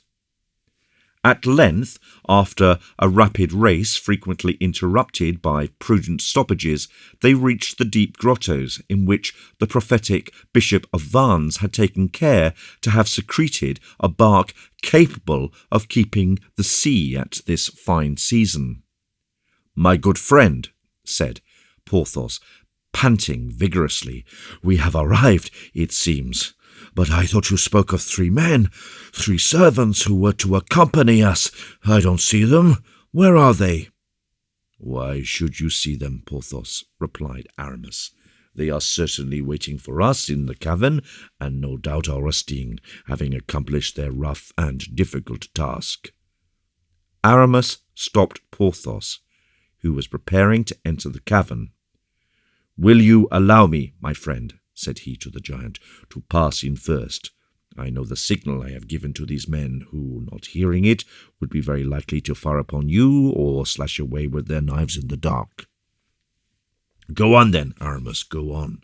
First, you impersonate wisdom and foresight. Go!" There is that fatigue again of which I spoke to you. It has just seized me afresh." Aramis left Porthos sitting at the entrance of the grotto, and bowing his head, he penetrated into the interior of the cavern, imitating the cry of the owl. A little plaintive cooing, a scarcely distant echo, replied from the depths of the cave. Aramis pursued his way cautiously, and soon was stopped by the same kind of cry as he had first uttered within 10 paces of him. "Are you there, Yves?" said the bishop. "Yes, monseigneur. Gon is here likewise. His son accompanies us." "That is well. Are all things ready?" "Yes, monseigneur." "Go to the entrance of the grottos, my good Yves, and you will there find the Signor de Pifon's, who is resting after the fatigue of our journey. And if he should happen not to be able to walk, lift him up and bring him hither to me." The 3 men obeyed, but the recommendation given to his servants was superfluous. Porthos, refreshed, had already commenced the descent, and his heavy step resounded amongst the cavities formed and supported by columns of porphyrics and granite. As soon as the Signor de Brézot had rejoined the bishop, the Bretons lighted a lantern with which they were furnished, and Porthos assured his friend that he felt as strong again as ever. "Let us inspect the boat," said Aramis, "and satisfy ourselves at once what it will hold." "Do not go too near with the light," said the patron, Yves, "for, as you desired me, Monseigneur, I have placed under the bench of the poop, in the coffer you know of, the barrel of powder and the musket charges that you sent me from the fort." "Very well," said Aramis, and taking the lantern himself, he examined minutely all parts of the canoe, with the precautions of a man who is neither timid nor ignorant in the face of danger. The canoe was long, light, drawing little water, thin of keel, in short, one of those that had always been so aptly built at Belle Isle, a little high in its sides, solid upon the water, very manageable, furnished with planks which, in uncertain weather, formed a sort of deck over which the waves might glide, so as to protect the rowers. Two well-closed coffers, placed beneath the benches of the prow and the poop, Aramis found bread, biscuit, dried fruits, a quarter of bacon, a good provision of water in leathern bottles, the whole forming rations sufficient for people who did not mean to quit the coast, and would be able to revictual if necessity commanded. The arms, 8 muskets, and as many horse pistols were in good condition, and all loaded. There were additional oars in case of accident, and that little sail called trinquet, which assists the speed of the canoe at the same time the boatmen row, and is so useful when the breeze is slack. When Aramis had seen to all these things, and appeared satisfied with the result of his inspection, "Let us consult Porthos," said he, "to know if we must endeavour to get the boat out by the unknown extremity of the grotto, following the descent at the shade of the cavern, or whether it be better in the open air to make it slide upon its rollers through the bushes, levelling the road of the little beach, which is but 20 feet high and gives, at high tide, 3 or 4 fathoms of good water upon a sound bottom." "Yes, it must be, if you please, Monseigneur," replied the skipper, Yves, respectfully. "But I don't believe that by the slope of the cavern and the dark in which we shall be obliged to manoeuvre our boat, the road will be so convenient as the open air. I know the beach well, and can certify that it is as smooth as a grass plot in a garden. The interior of the grotto, on the contrary, is rough, without reckoning, Monseigneur, that as its extremity we shall see to the trench which leads into the sea, and perhaps the canoe will not pass down it." "I have made my calculation," said the bishop, "and I am certain it will pass." "So be it. I wish it may, Monseigneur," continued Yves. "But your Highness knows very well that to make it reach the extremity of the trench, there is an enormous stone to be lifted, that under which the fox always passes, and which closes the trench like a door." "It can be raised," said Porthos. "That is nothing." "Oh, I know that Monseigneur has the strength of 10 men," replied Yves, "but that is giving him a great deal of trouble." "I think the skipper may be right," said Aramis. "Let us try the open-air passage." "The more so," continued the fisherman, "that we should not be able to embark before day. It will require so much labour, and that as soon as daylight appears, a good vedette placed outside the grotto would be necessary, indispensable even, to watch the manoeuvres of the lighters or cruisers that are on the lookout for us." Yes, Yves, your reasons are good. We will go by the beach." And the 3 robust Bretons went to the boat and were beginning to place their rollers underneath, to put it in motion, when the distant barking of dogs was heard, proceeding from the interior of the island. Aramis darted out of the grotto, followed by Porthos. Dawn, just tinted with purple and white the waves and plain through the dim light, melancholy fir trees waved their tender branches over the pebbles. and long flights of crows were skimming with their black wings the shimmering fields of buckwheat. In a quarter of an hour it would be clear daylight. The wakened birds announced it to all nature. The barkings which had been heard, which had been stopped, the three fishermen engaged in moving the boat, and had brought Aramis and Porthos out of the cavern, now seemed to come from a deep gorge within about a league of the grotto. "It is a pack of hounds," said Porthos. "The dogs are on a scent." "Who can be hunting at such a moment as this?" said Aramis. "And this way particularly," continued Porthos, "where they might expect the army of royalists." "The noise comes nearer. Yes, you are right, Porthos. The dogs are on a scent. But Yves," cried Aramis, "come here, come here." Yves ran towards him, letting fall the cylinder which he was about to place under the boat, when the bishop's call interrupted him. "What is the meaning of this hunt, skipper?" said Porthos. "Monsieur, I cannot understand it," replied the Breton. "It is not at such a moment that the Signor de la Camorra would hunt. No, and yet the dogs—" "Unless they have escaped from the kennel." "No," said Gon, "they are not the Signor de la Camorra's hounds." "In common prudence," said Aramis, "let us go back into the grotto. The voices evidently draw nearer. We shall soon know what we have trust to." They re-entered, but had scarcely proceeded 100 steps in the darkness, when a noise like the hoarse sigh of a creature in distress resounded through the cavern, and breathless, rapid, terrified, a fox passed like a flash of lightning before the fugitives, leaped over the boat and disappeared, leaving behind its sour scent, which was perceptible for several seconds under the low vaults of the cave. "The fox!" cried the Bretons, with the glad surprise of born hunters. "Cursed mischance!" cried the bishop. "Our retreat is discovered." "How so?" said Porthos. "Are you afraid of a fox?" My friend, what do you mean by that? Why do you specify the fox? It is not the fox alone, pardieu, but you know, Porthos, that after the foxes come hounds, and after hounds men." Porthos hung his head, as though to confirm the words of Aramis. They heard the yelping pack approaching with frightful swiftness upon the trail. 6 foxhounds burst at once upon the little heath with mingling yelps of triumph. "They are the dogs, plain enough," said Aramis, posted on the lookout behind a chink in the rocks. "Now, who are the huntsmen?"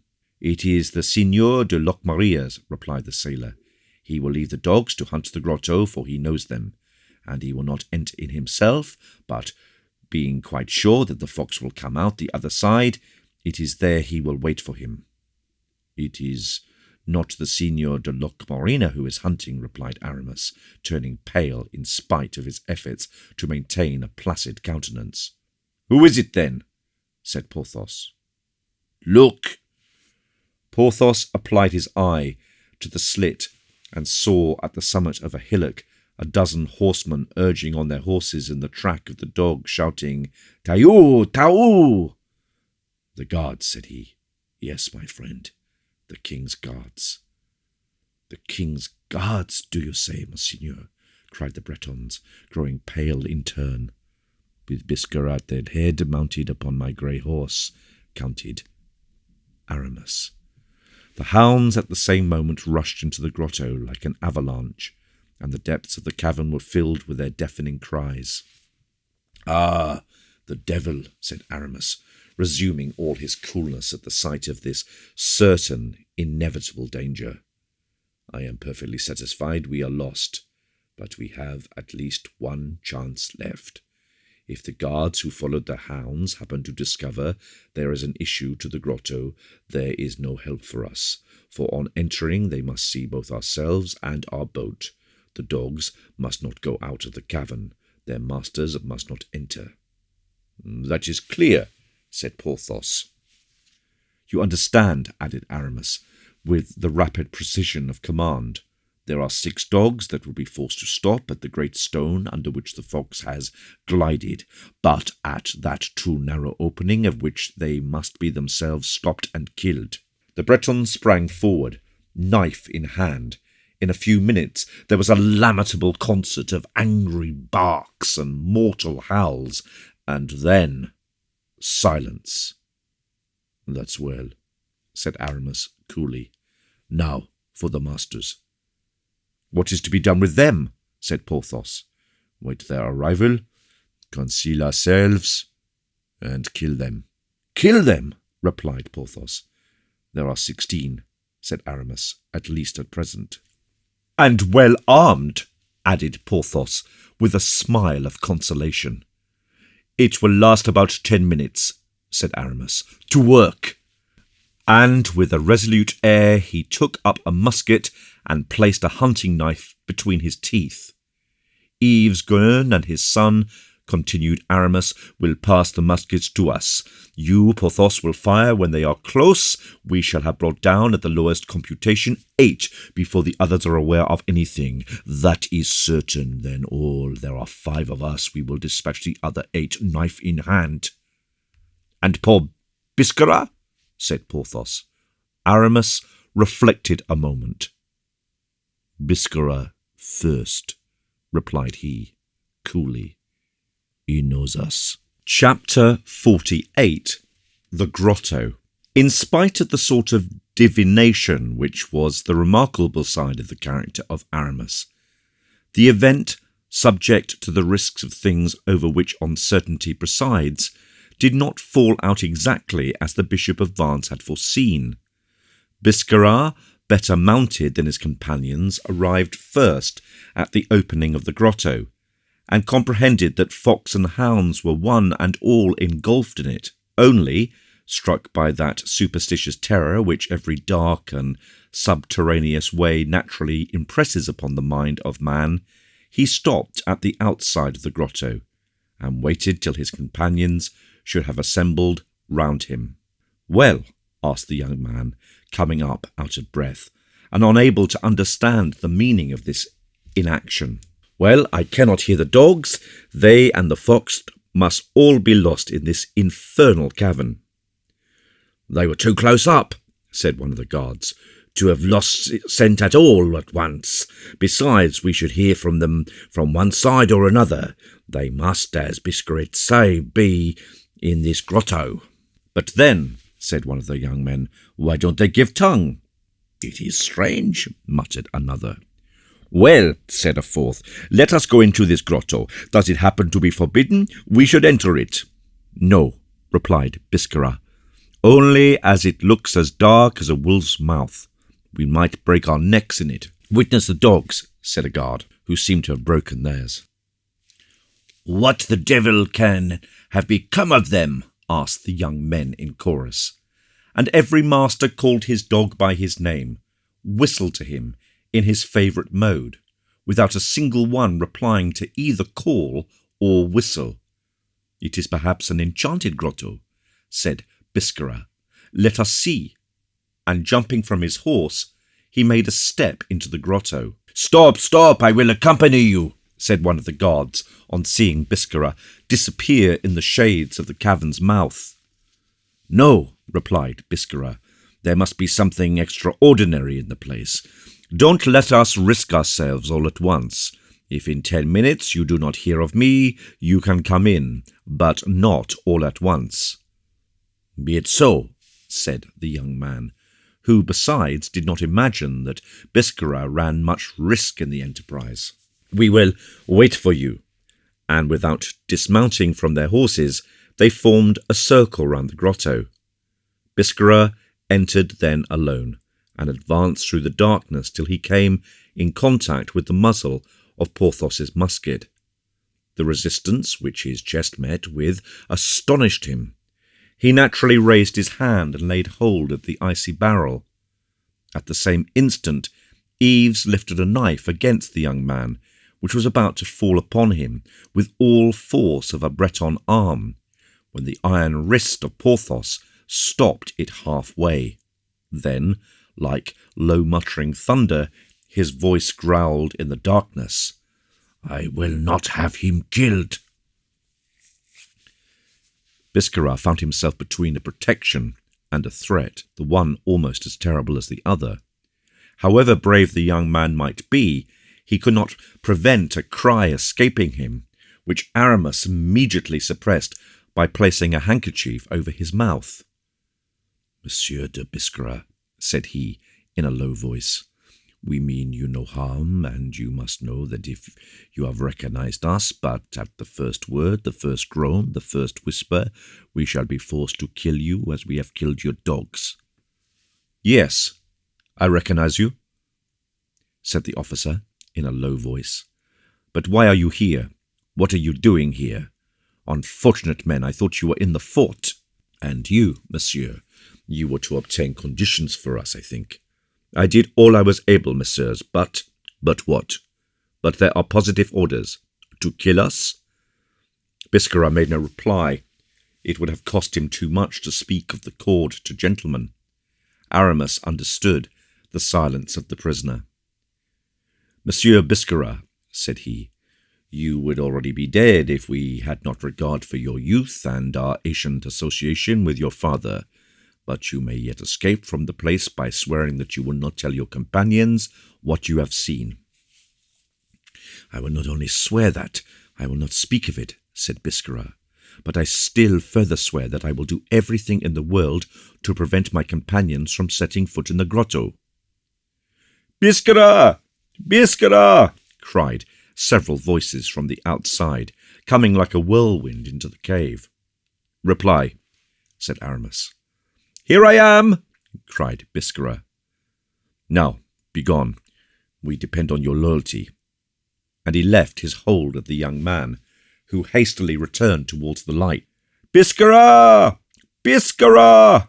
cried the voices, still nearer, and the shadows of several human forms projected into the interior of the grotto.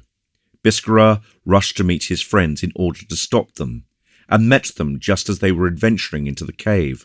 Aramis and Porthos listened with the intense attention of men whose life depends upon a breath of air. "Uh-oh!" exclaimed one of the guards as he came to the light. "How pale you are!" "Pale!" cried another. "You ought to say corpse-colour." "I?" said the young man, endeavouring to collect his faculties. "In the name of heaven, what has happened?" exclaimed all the voices. "You have not a drop of blood in your veins, my poor friend," said one of them, laughing. "Messieurs, it is serious," said another. "He is going to faint. Does any one of you happen to have any salts?" And they all laughed. This hail of jests fell around Biscarat's ears like musket balls in a melee. He recovered himself amidst a deluge of interrogations. "What do you suppose I have seen?" asked he. "I was too hot when I entered the grotto, and I have been struck with a chill, that is all." "But the dogs! Have you seen them again? Did you see anything of them? Do you know anything about them?" "I suppose they have got out some other way." "Messieurs," said one of the young men, "this is that which is going on, in the paleness and silence of our friend, a mystery which Biscarat will not or cannot reveal. Only, and this is certain, Biscarat has seen something in the grotto. Well, for my part, I am very curious to see what it is, even if it is the devil. To the grotto, messieurs! To the grotto! To the grotto! Repeated all the voices, and the echo of the cavern carried like a menace to Porthos and Aramis. To the grotto! To the grotto! Biscarat threw himself before his companions. Messieurs, cried he, in the name of heaven, do not go in. Why? What is there so terrific in the cavern? Asked several at once. Come, speak, Biscarat. Decidedly it is the devil he has seen, repeated he who had before advanced the hypothesis. Well, said another, if he has seen him, he need not be selfish. He may as well let us have a look at him in turn. Messieurs, I beseech you, urged Biscarat. Nonsense, let us pass. Messieurs, I implore you not to enter. Why? You went in yourself? Then one of the officers, who, of a riper age than the others, had till this time remained behind, and had said nothing, "Advanced, messieurs," said he, with a calmness which contrasted with the animation of the young men. "There is in there some person or something that is not the devil, but which, whatever it may be, has had sufficient power to silence our dogs. We must discover who this one is, or what this something is." Biscarat made a last effort to stop his friends, but it was useless. In vain he threw himself before the rashest, in vain he clung to the rocks to bar the passage. The crowd of young men rushed into the cave. In the steps of the officer who had spoken last, but who had sprung in first, sword in hand, to face the unknown danger. Biscarat, repulsed by his friends, unable to accompany them without passing in the eyes of Porthos and Aramis for a traitor and a perjurer, with painfully attentive ear and unconsciously supplicating hands, leaned against the rough side of a rock which he thought must be exposed to the fire of the musketeers. As to the guards, they penetrated further and further, with exclamations that grew fainter as they advanced. All at once, a discharge of musketry, growling like thunder, exploded in the entrails of the vault. 2 or 3 balls were flattened against the rock on which Biscarat was leaning. At the same instant, cries, shrieks, imprecations burst forth, and the little troop of gentlemen reappeared, some pale, some bleeding, all enveloped in a cloud of smoke, which the outer air seemed to suck from the depths of the cavern. "Biscarat, Biscarat," cried the fugitives, "you knew there was an ambuscade in that cavern, and you did not warn us. Biscarat, you are the cause that 4 of us are murdered men. Woe be to you, Biscarat." "You are the cause of my being wounded unto death," said one of the young men, letting a gash of scarlet lifeblood vomit in his palm, and splattering it into Biscarat's livid face. "My blood can be on your head," and he rolled in agony at the feet of the young man. "But at least tell us who is there," cried several furious voices. Biscarat remained silent. "Tell us, or die," cried the wounded man, raising himself up upon one knee, and lifting towards his companion an arm bearing a useless sword. Biscarat rushed towards him, opening his breast for the blow, but the wounded man fell back not to rise again, uttering a groan which was his last. Biscarat, with hair on end, haggard eyes, and bewildered head, advanced towards the interior of the cavern, saying, "You are right. Death to me, who have allowed my comrades to be assassinated. I am a worthless wretch." And throwing away his sword, for he wished to die without defending himself, he rushed head foremost into the cavern. The others followed him. The 11 who remained out of 16 imitated his example, but they did not go further than the first. A second discharge laid 5 upon the icy sand, and, as it was impossible to see whence this murderous thunder issued, the others fell back with a terror that can be better imagined than described. But, far from flying as the others had done, Biscarat remained safe and sound, seated on a fragment of rock, and waited. There were only 6 gentlemen left. "Seriously," said one of the survivors, "it is the devil." "Ma foi, it is much worse," said another. "Ask Biscarat. He knows." "Where is Biscarat?" The young men looked round them, and saw that Biscarat did not answer. "He's dead," said 2 or 3 voices. "Oh, no," replied another. "I saw him through the smoke, sitting quietly on a rock. He is in the cavern. He is waiting for us." "He must know who they are." "Yes, and how should he know them? He was taken prisoner by the rebels." "That is true. Well, let us call him, and learn from him whom we have to deal with." And all voices shouted, "Biscarat! Biscarat!" But Biscarat did not answer. "Good," said the officer. who had shown so much coolness in the affair. We have no longer any need of him. Here are reinforcements coming. In fact, a company of guards, left in the rear by their officers, whom the ardour of the chase had carried away from 75 to 80 men, arrived in good order, led by their captain and the first lieutenant. The 5 officers hastened to meet their soldiers, and, in language the eloquence of which may be easily imagined, they related the adventure and asked for aid. The captain interrupted them. "Where are your companions?" demanded he. "Dead. But there were 16 of you." "10 are dead. Biscarat is in the cavern, and we are 5. "Biscarat's a prisoner?" "Probably." "No, for here he is. Look." In fact, Biscarat appeared at the opening of the grotto. "He is making a sign to come on," said the officer. "Come on!" "Come on!" cried all the troop, and they advanced to meet Biscarat. "Monsieur," said the captain, addressing Biscarat, "I am assured that you know who the men are in that grotto, and who make such a desperate defence. In the king's name I command you to declare what you know." "Captain," said Biscarat, "you have no need to command me. My word has been restored to me this very instant, and I came in the name of these men." "To tell me who they are?"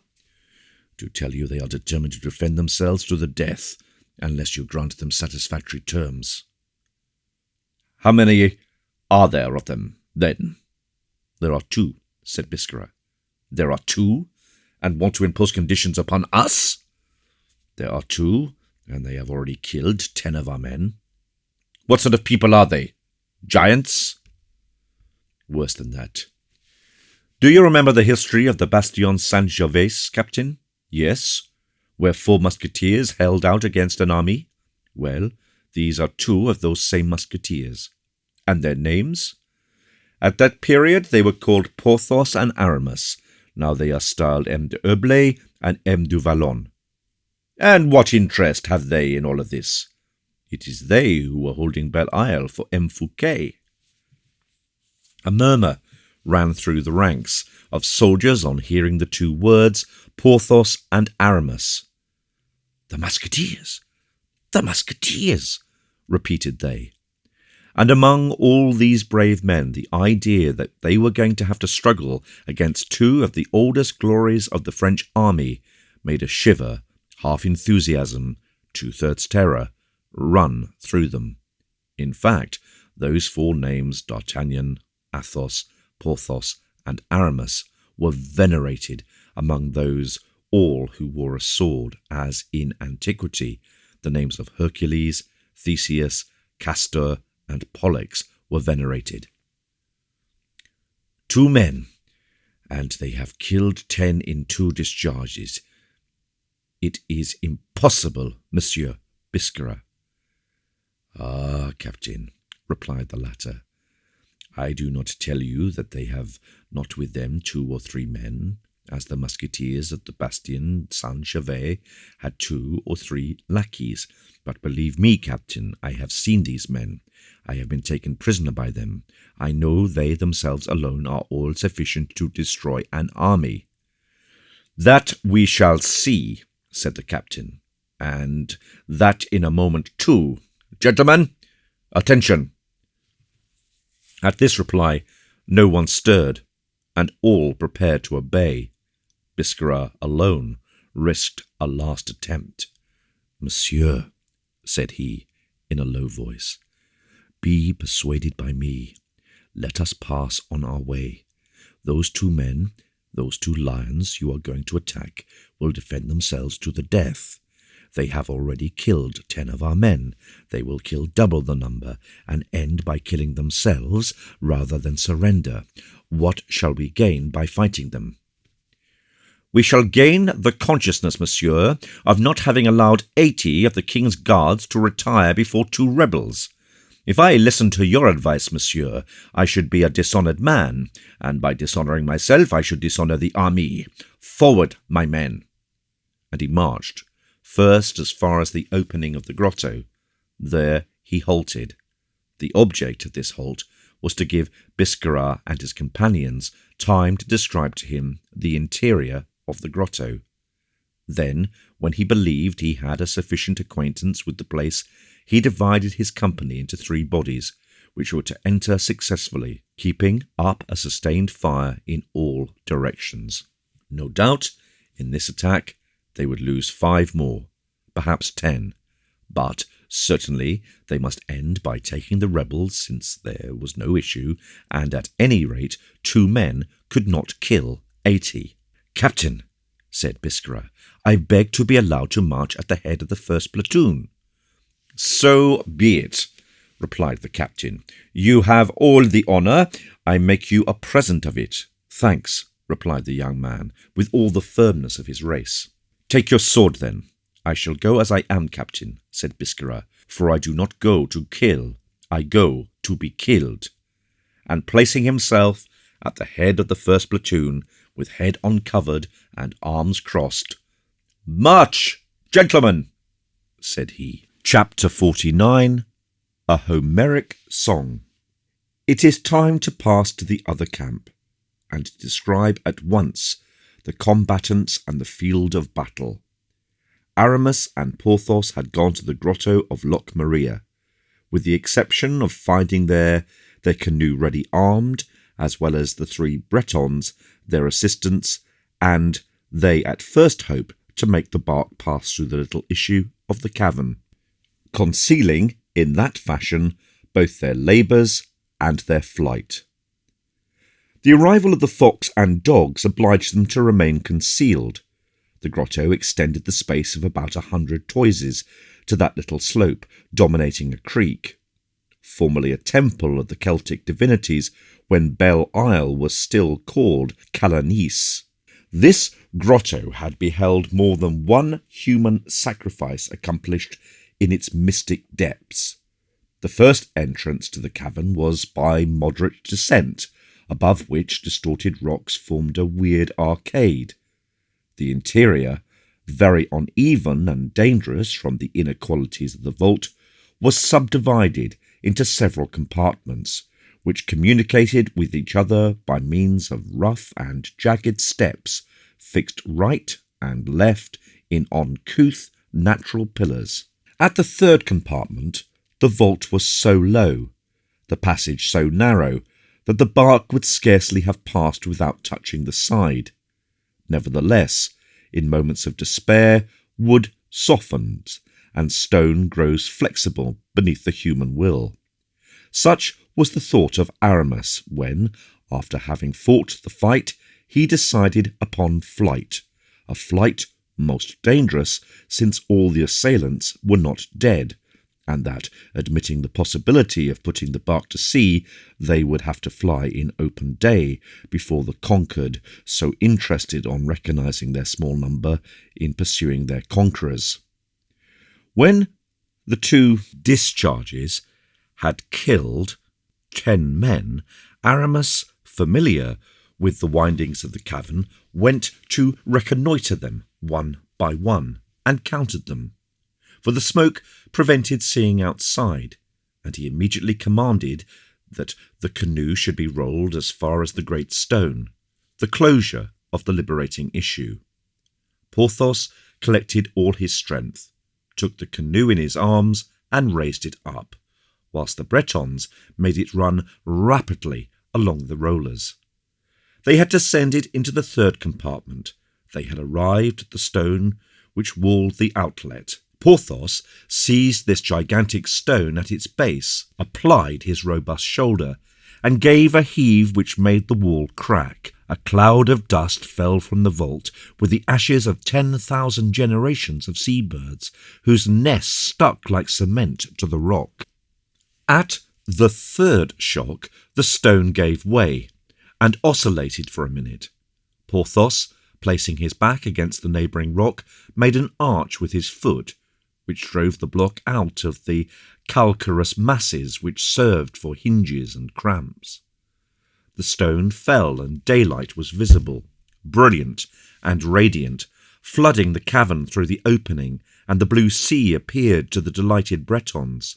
They began to lift the bark over the barricade, 20 more toises, and it would glide into the ocean. It was during this time that the company arrived, was drawn up by the captain, and disposed for either an escalade or an assault.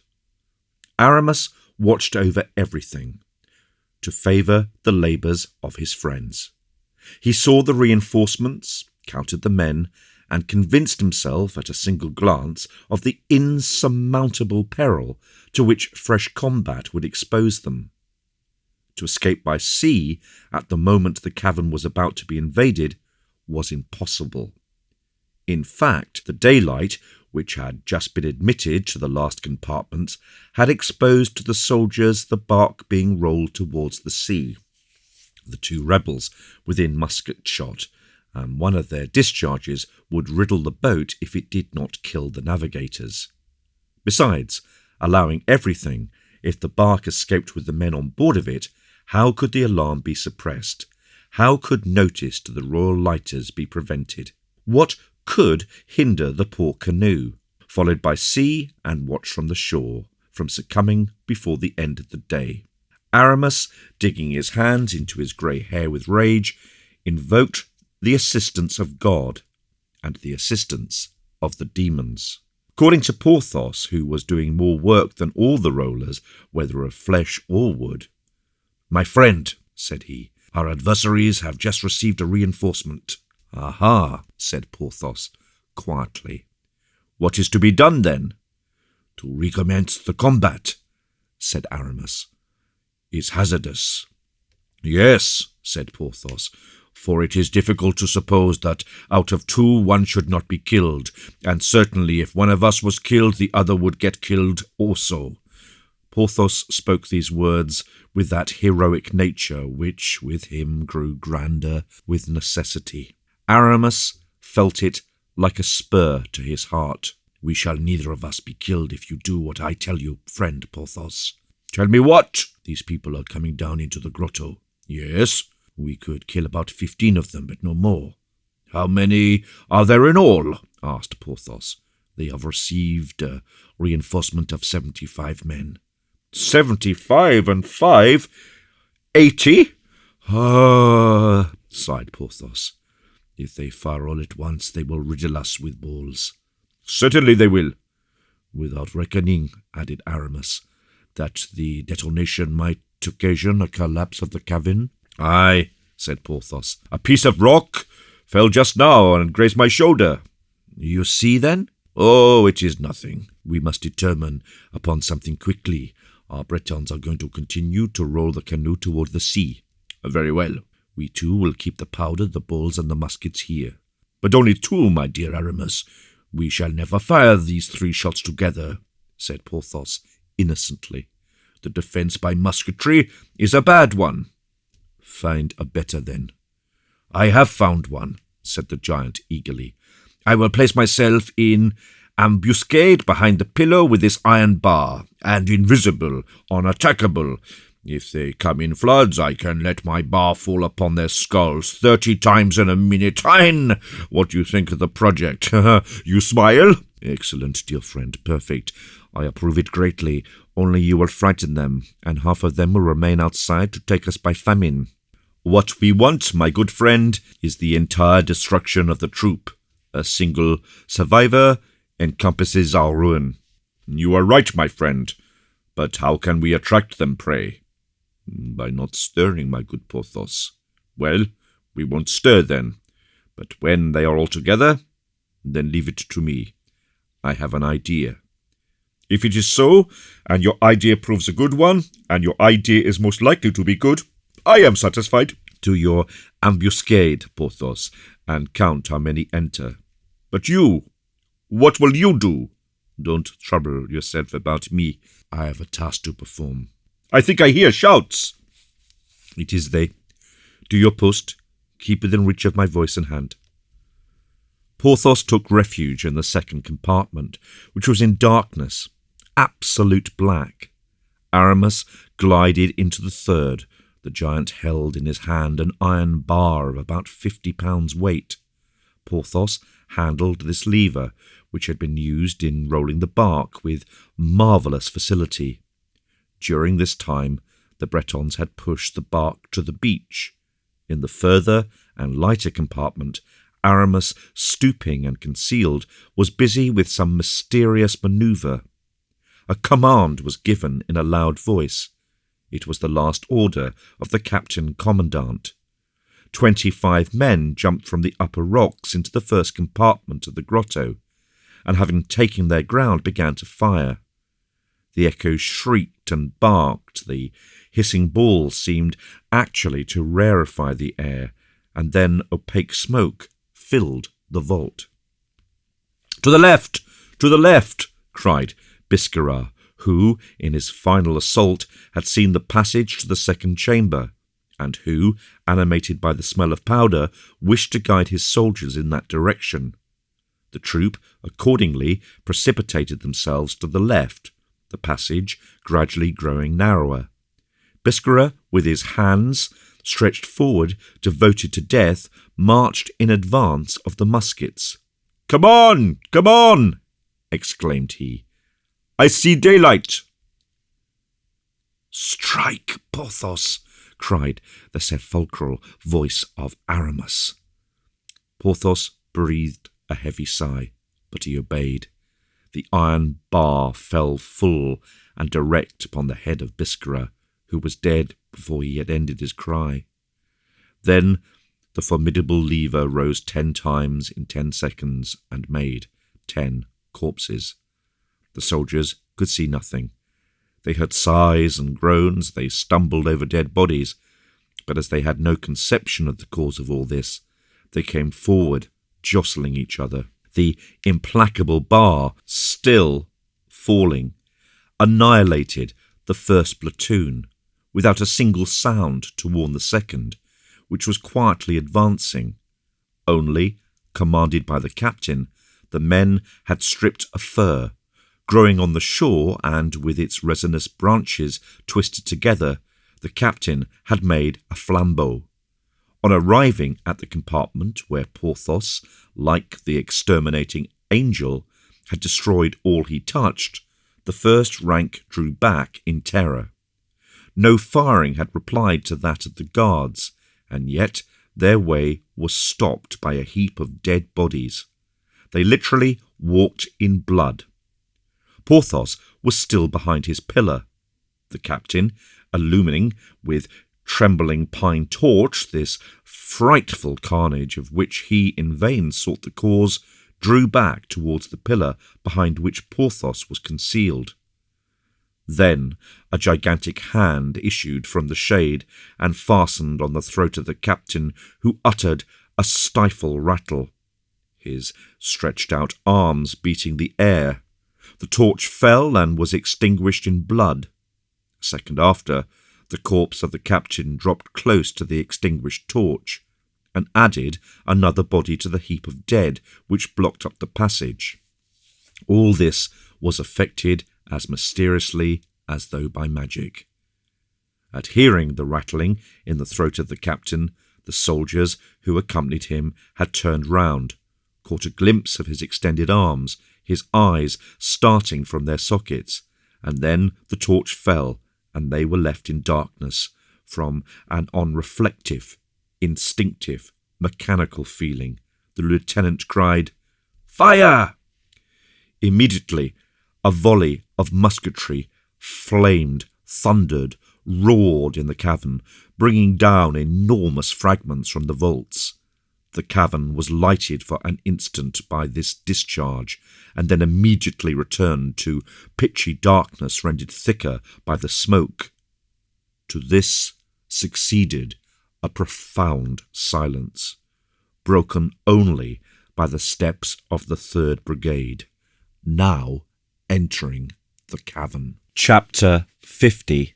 The Death of a Titan. At the moment when Porthos, more accustomed to the darkness than these men, coming from open daylight, was looking round him to see if, through this artificial midnight, Aramis was not making him some signal, he felt his arm gently touched, and a voice low as a breath murmured in his ear. "Come." "Oh?" said Porthos. "Hush," said Aramis, if possible, yet more softly.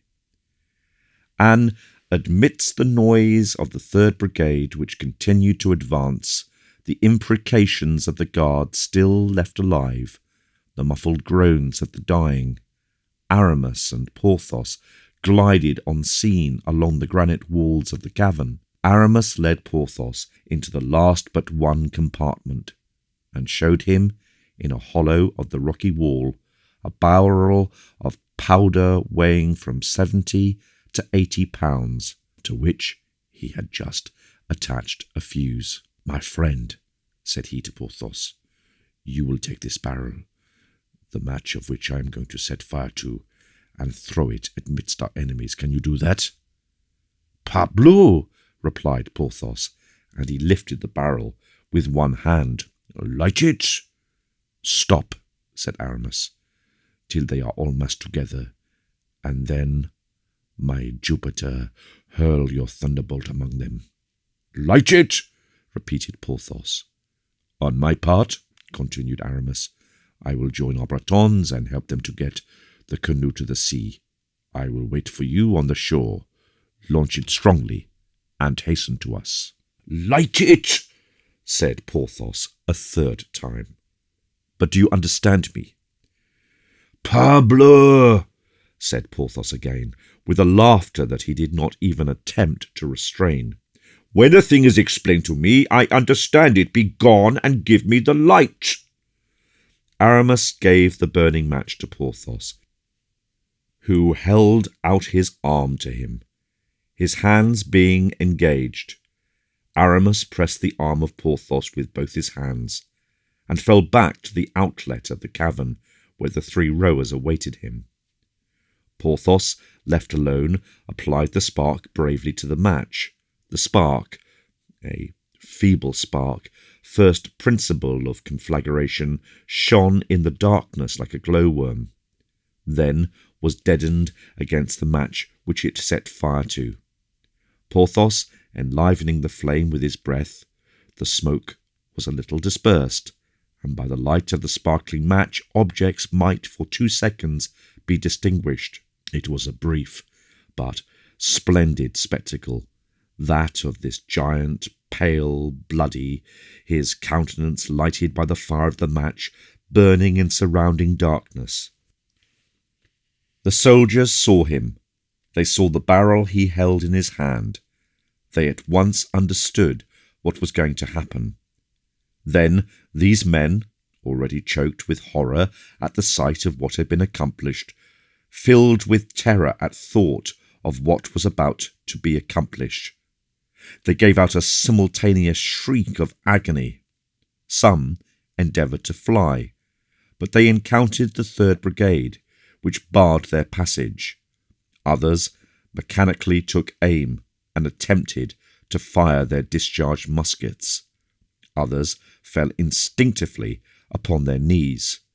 2 or 3 officers cried out to Porthos to promise him his liberty if he would spare their lives. The lieutenant of the 3rd Brigade commanded his men to fire, but the guards had before them their terrified companions, who served as a living rampart for Porthos. We have said that the light produced by the spark and the match did not last more than 2 seconds, but during these 2 seconds this is what it illumined. In the first place, the giant enlarged in the darkness. Then, at 10 paces off, a heap of bleeding bodies, crushed, mutilated, in the midst of which some still heaved in the last agony, lifting the mass as a last respiration, inflating the sides of some old master dying in the night.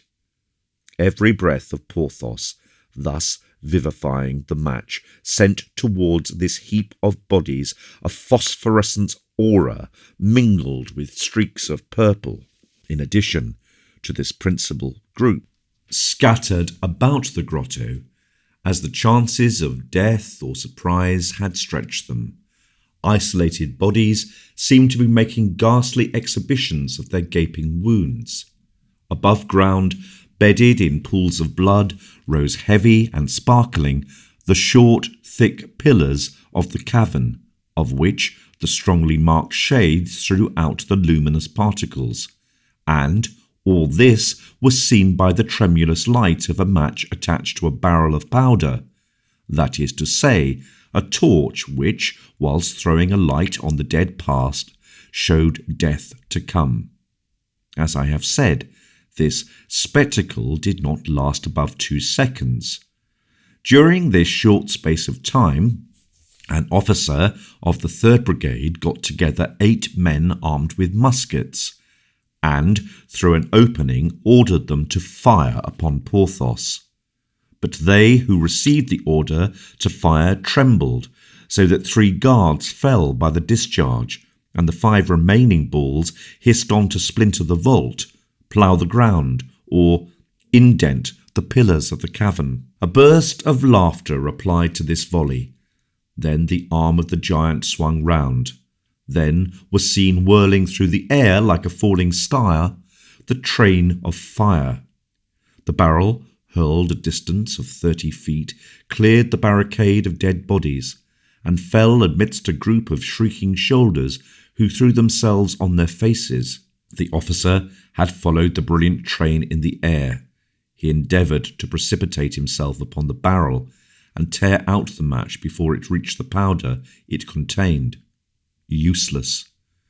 The air had made the flame attached to the conductor more active.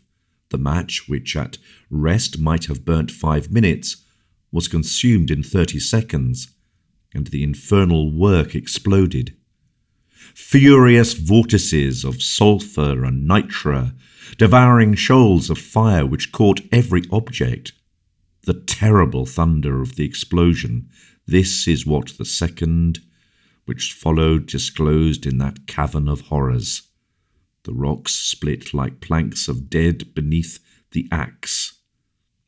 A jet of fire, smoke, and debris sprang from the middle of the grotto, enlarging as it mounted.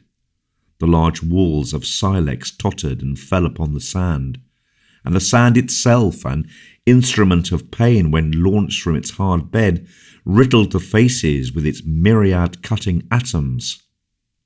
Shrieks, imprecations, human life, dead bodies, all were engulfed in one terrific crash. The 3 first compartments became one sepulchral sink, into which fell grimly back in the order of their weight every vegetable, mineral, or human fragment. Then the lighter sand and ash came down in turn, stretching like a winding sheet and smoking over the dismal scene. And now, in this burning tomb, this subterranean volcano, seek the king's guards with their blue coats laced with silver. Seek the officers brilliant in gold. Seek for the arms upon which they depended for their defence. One single man has made of all of those things a chaos more confused, more shapeless, more terrible than the chaos which existed before the creation of the world. There remained nothing of the 3 compartments, nothing by which God could have recognized his handiwork. As for Porthos, after having hurled the barrel of powder amidst his enemies, he had fled as Aramis had directed him to do, and had gained the last compartment into which air, light, and sunshine penetrated through the opening. Scarcely had he turned the angle which separated the 3rd compartment from the 4th, when he perceived at 100 paces from him the bark dancing on the waves. There were his friends, their liberty, their life and victory. 6 more of his formidable strides, and he would be out of the vault. Out of the vault, a dozen of his vigorous leaps, and he would reach the canoe. Suddenly, he felt his knees give way. His knees seemed powerless. His legs yielded beneath him. Oh, murmured he. "There is my weakness seizing me again. I can walk no further. What is this?" Aramis perceived him through the opening, and unable to conceive what could induce him to stop thus. "Come on, Porthos! Come on!" he cried. "Come quickly!" "Oh!" replied the giant, making an effort that contorted every muscle of his body. "Oh, but I can't!" While saying these words, he fell upon his knees, but with his mighty hands he clung to the rocks and raised himself up again. "Quick, quick!" repeated Aramis, bending forward towards the shore as if to draw Porthos towards him with his arms. "Here I am!" stammered Porthos, collecting all his strength to make one step more. "In the name of heaven, Porthos, make haste! The barrel will blow up!" "Make haste, monsieur!" shouted the Bretons to Porthos, who was floundering as in a dream. But there was no time. The explosion thundered. Earth gaped. The smoke which hurled through the clefts obscured the sky. The sea flowed back as though driven by the blast of flame which darted from the grotto as if from the jaws of some gigantic fiery chimera. The reflux took the bark out 20 toises. The solid rocks cracked to their base and separated like blocks beneath the operation of a wedge. A portion of the vault was carried up towards heaven, as if it had been built by cardboard. The green and blue and topaz conflagration and black lava of liquefactions clashed and combated an instant beneath a majestic dome of smoke, then oscillated, declined, and fell successfully the mighty monoliths of rock which the violence of the explosion had not been able to uproot from the bed of ages. They bowed to each other like grave and stiff old men, then, prostrating themselves, lay down forever in their dusty tomb. This frightful shock seemed to restore Porthos the strength he had lost.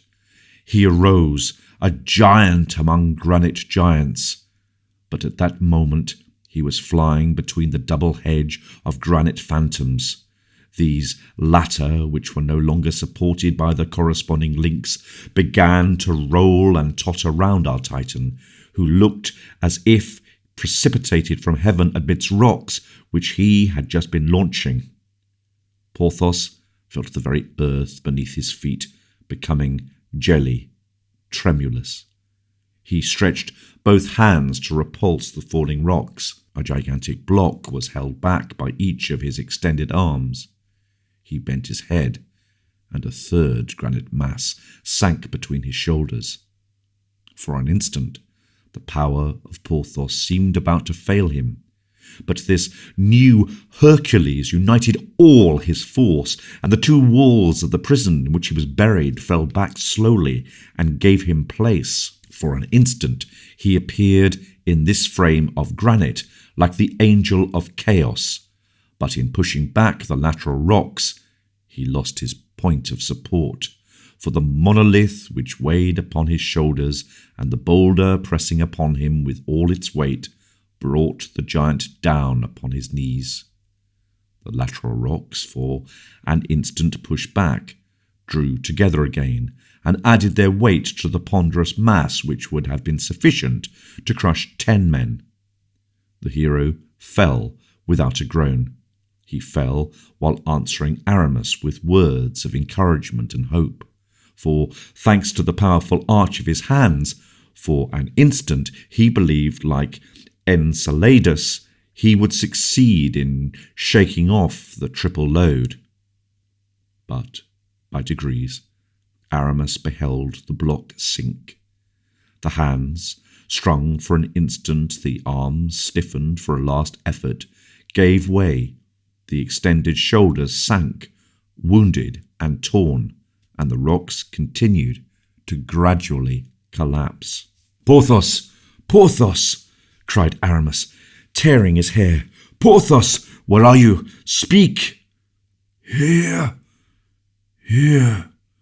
murmured Porthos with a voice growing evidently weaker.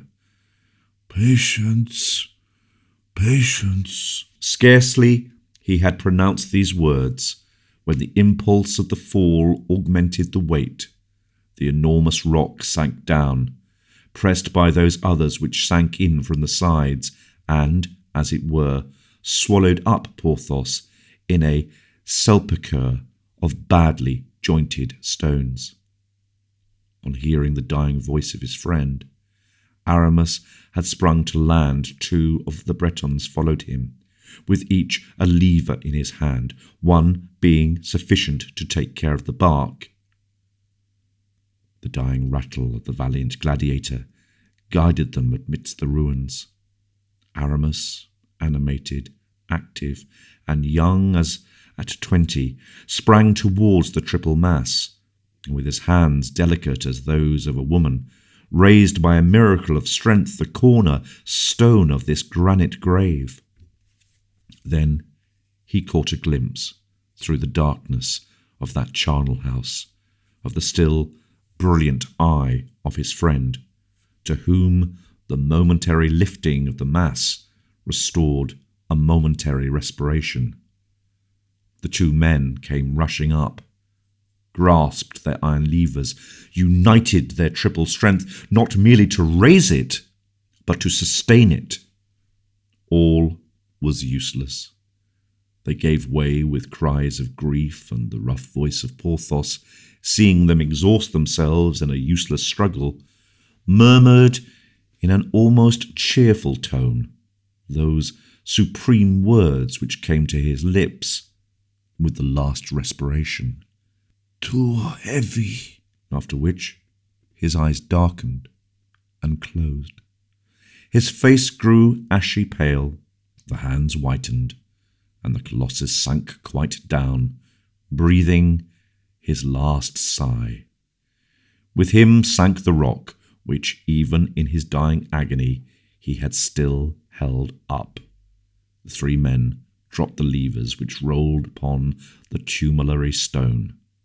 Then, breathless, pale, his brow covered with sweat, Aramis listened, his breast oppressed, his heart ready to break. Nothing more. The giant slept the eternal sleep in the sepulchre which God had built around him to his measure. Chapter 51. Porthos's Epitaph. Aramis, silent and sad as ice, trembling like a timid child, arose shivering from the stone. A Christian does not walk on tombs, but, though capable of standing, he was not capable of walking. It might be said that something of dead Porthos had just died within him. His Bretons surrounded him. Aramis yielded to their kind exertions, and the 3 sailors, lifting him up, carried him to the canoe.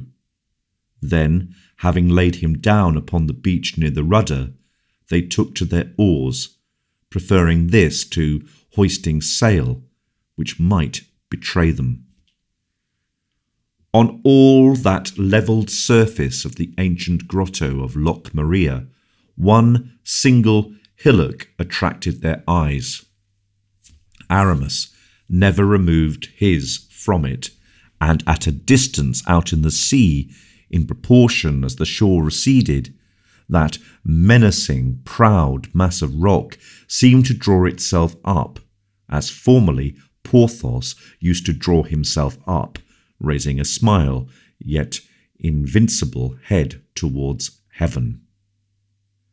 Like that of his dear, old, honest, valiant friend, the strongest of the 4, yet the first dead. Strange destiny of these men of brass, the most simple of heart allied to the most crafty, strength of body guided by subtlety of mind, and in the decisive moment, when vigour alone could save mind and body, a stone, a rock, a vile material weight triumphed over manly strength, and falling upon the body, drove out the mind. Worthy Porthos, born to help other men, always ready to sacrifice himself for the safety of the weak, as if God had only given him strength for that purpose. When dying, he only thought he was carrying out the conditions of his compact with Aramis, a compact, however, which Aramis alone had drawn up, and which Porthos had only known to suffer by its terrible solidarity. Noble Porthos, of what good now are they, chateaux overflowing with sumptuous furniture, forests overflowing with game, lakes overflowing with fish, cellars overflowing with wealth? Of what service to thee now thy lackeys in brilliant liveries, and in the midst of them Mousqueton, proud of the power delegated by thee? O noble Porthos, careful heaper up of treasure, was it worth while to labour, to sweeten and gild life, to come upon a desert shore surrounded by the cries of seagulls, and lay thyself with broken bones beneath a torpid stone? Was it worth while, in short, noble Porthos, to heap so much gold and not have even the distinction of a poor poet engraven upon thy monument?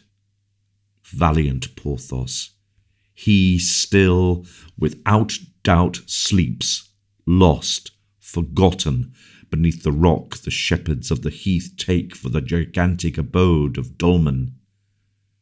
And so many twining branches, so many mosses bent by the bitter wind of ocean, so many lichens solder thy sepulchre to earth, that no passers-by will imagine such a block of granite could ever have been supported by the shoulders of one man.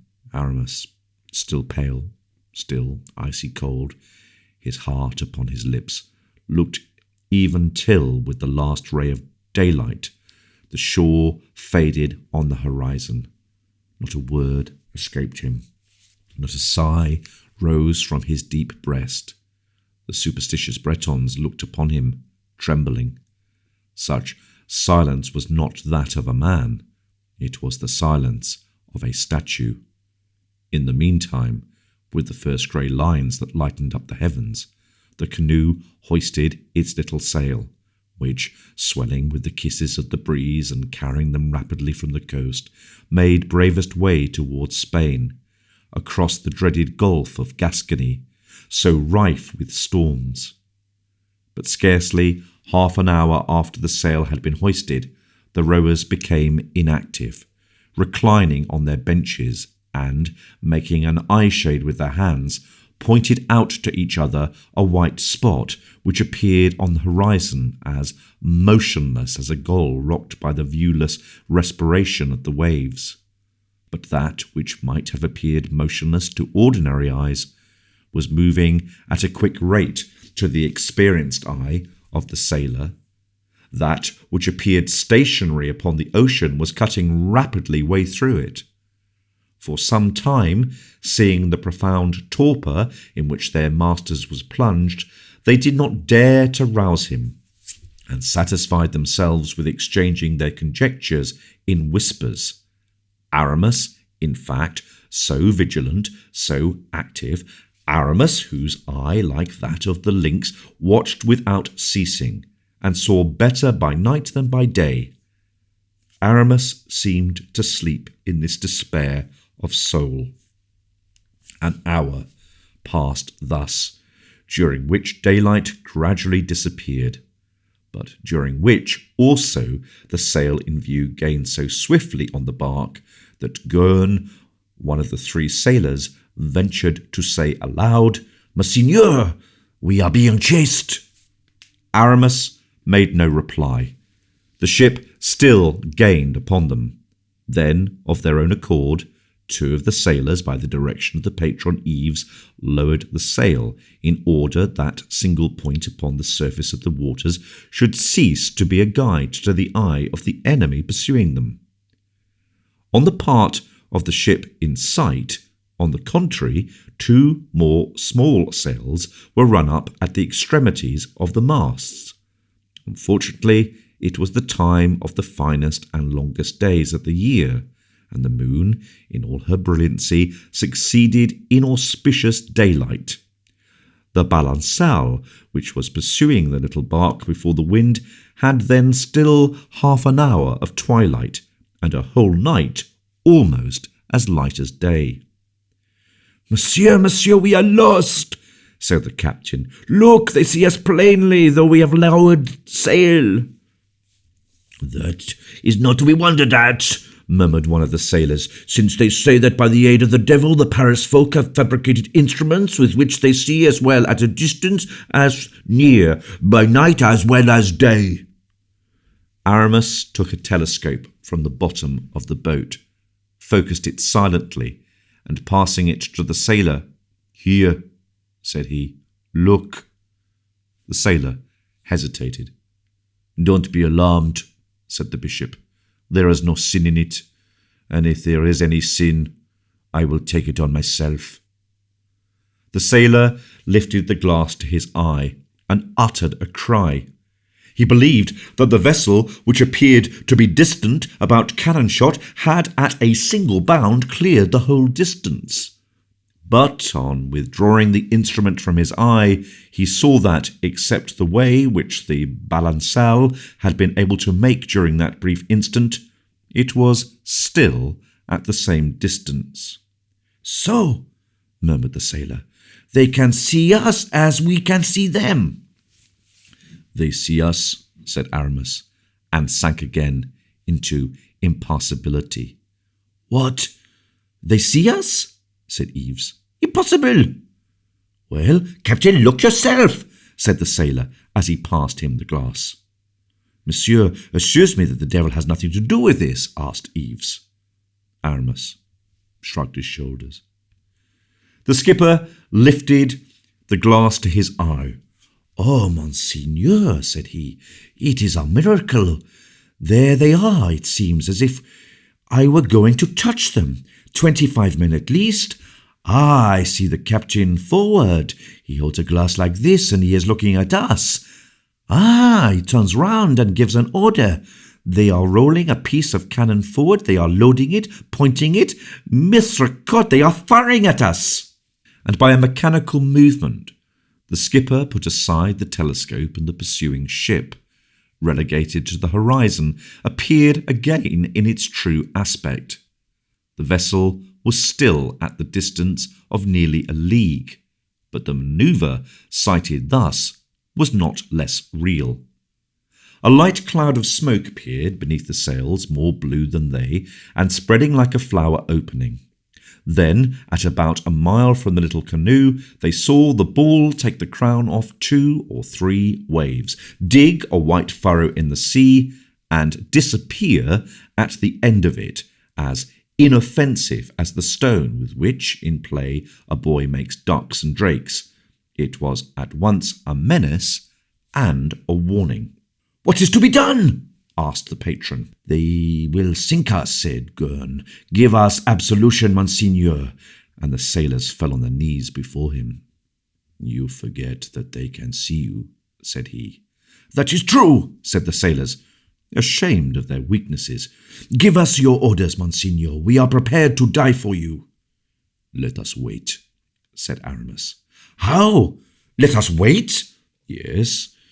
Do you not see, as you just now said, that if we endeavour to fly, they will sink us?" "But perhaps," the patron ventured to say, "perhaps under cover of night, we could escape them." "Oh," said Aramis, "they have no doubt Greek fire with which to lighten their own course, and ours likewise." At the same moment, as if the vessel was responsive to the appeal of Aramis, a second cloud of smoke mounted slowly to the heavens, and from the bosom of that cloud sparkled an arrow of flame, which described a parabola like a rainbow, and fell into the sea, where it continued to burn, illuminating a space of 1/4 of a league in diameter. The Bretons looked at each other in terror. "You see plainly," said Aramis. "It will be better to wait for them." The oars dropped from the hands of the sailors, and the bark, ceasing to make way, rocked motionless upon the summits of the waves. Night came on, but still the ship drew nearer. It might be imagined it redoubled its speed with darkness. From time to time, as a vulture rears its head out of its nest, the formidable Greek fire darted from its sides and cast its flame upon the ocean like an incandescent snowfall. At last it came within musket shot. All the men were on deck, arms in hand. The cannoneers were at their guns, the matches burning. It might be thought that they were about to board a frigate and to fight a crew superior in number to their own, not to attempt the capture of a canoe manned by 4 people. "Surrender!" cried the commander of the Balancier, with the aid of his speaking trumpet. The sailors looked at Aramis. Aramis made a sign with his head. Yves waved a white cloth at the end of a gaff. This was like striking their flag. The pursuer came on like a racehorse. It launched a fresh Greek fire, which fell within 20 paces of the little canoe, and threw a light upon them as white as sunshine. "At the first sign of resistance," cried the commander of the Balancier, "fire!" The soldiers brought their muskets to the present. "Did we not say we surrendered?" said Yves. "Alive, alive, Captain!" cried one excited soldier. "They must be taken alive!" "Well, yes, living," said the captain. Then turning towards the Bretons, "Your lives are safe, my friends," cried he, "all but the Chevalier d'Herblay." Aramis stared imperceptibly. For an instant his eye was fixed upon the depths of the ocean, illumined by the last flashes of the Greek fire, which ran along the sides of the waves, played on the crests like plumes, and rendered still darker and more terrible the gulfs they covered. "Do you hear, Monseigneur?" said the sailors. "Yes." "What are your orders?" "Accept." "But you, Monseigneur?" Aramis leaned still more forward and dipped the ends of his long white fingers in the green limpid waters of the sea, to which he turned with smiles, as to a friend. "Accept," repeated he. "We accept," repeated the sailors. "But what security have we?" "The word of a gentleman," said the officer. "By my rank and by my name, I swear that all except le Chevalier d'Herblay shall have their lives spared. I am lieutenant of the king's frigate, the Pomona, and my name is Louis Constant to Prassigny." With a rapid gesture, Aramis, already bent over the side of the bark towards the sea, drew himself up, and with a flashing eye and a smile upon his lips, "Throw out the ladders, messieurs," said he, as if the command had belonged to him. He was obeyed, when Aramis, seizing the rope ladder, walked straight up to the commander with a firm step, looked at him earnestly, made a sign to him with his hand, a mysterious and unknown sign, at sight of which the officer turned pale, trembled, and bowed his head. The sailors were profoundly astonished. Without a word, Aramis then raised his hand to the eyes of the commander and showed him the collet of a ring he wore on the ring finger of his left hand. And while making this sign, Aramis, draped in cold and haughty majesty, had the air of an emperor giving his hand to be kissed. The commandant, who for a moment had raised his head, bowed a second time with marks of the most profound respect. Then, stretching his hand out, in his turn towards the poop, that is to say, towards his own cabin, he drew back to allow Aramis to go first. The 3 Bretons who had come on board after their bishop looked at each other, stupefied. The crew were awed to silence. 5 minutes after, the commander called the second lieutenant, who returned immediately, ordering the head to be put towards Corunna. While this order was being executed, Aramis reappeared upon the deck and took a seat near the bastinage. Night had fallen. The moon had not yet risen, yet Aramis looked incessantly towards Belle Isle. Yves then approached the captain, who had returned to take his post in the stern, and said in a low and humble voice, "What course are we to follow, Captain?" "We take what course Monseigneur pleases," replied the officer. Aramis passed the night leaning upon the bastingage. Yves, on approaching him next morning, remarked that the night must have been a very damp one, for the wood on which the bishop's head had rested was soaked with dew. Who knows? That dew was, it may be, the first tears that had ever fallen from the eyes of Aramis. What epitaph would have been worth that, good Porthos? Chapter 52. M. de Gasvier's Round. D'Artagnan was little used to resistance like that he had just experienced. He returned profoundly irritated to Nantes. Irritation with this vigorous man usually vented itself in impetuous attack, which few people hitherto, were they king, were they giants, had been able to resist. Trembling with rage, he went straight to the castle and asked an audience with the king. It might be about 7 o'clock in the morning, and since his arrival at Nantes, the king had been an early riser. But on arriving at the corridor with which we were acquainted, D'Artagnan found M. de Gasvier's, who stopped him politely, telling him not to speak too loud and disturb the king. "Is the king asleep?" said D'Artagnan. "Well, I will let him sleep. But about what o'clock do you suppose he will rise?" "Oh, in about 2 hours. His Majesty has been up all night." D'Artagnan took his hat again, bowed to M. de Gasvier's, and returned to his own apartments. He came back at 9:30 and was told that the king was at breakfast. "That will just suit me," said D'Artagnan. "I will talk to the king while he is eating." M. de Brienne reminded D'Artagnan that the king would not see anyone at a mealtime. "But," said D'Artagnan, looking askant at Brienne, "you do not know, perhaps, monsieur, that I have the privilege of entry anywhere and at any hour?" Brienne took the captain's hand kindly and said, "Not at Nantes, dear Monsieur d'Artagnan. The king in this journey has changed everything." D'Artagnan, a little softened, asked about what o'clock the king would have finished his breakfast. "We don't know." Don't know. What does that mean? You don't know how much time the king devotes to eating? Is it generally an hour? And if we admit that the air of the Loire gives an additional appetite, we will extend it to an hour and a half. That is enough, I think. I will wait where I am. "Oh, dear Monsieur d'Artagnan, the order of the day is not to allow any person to remain in this corridor. I am on guard for that particular purpose." D'Artagnan felt his anger mounting to his brain a second time. He went out quickly for fear of complicating the affair by a display of premature ill-humour.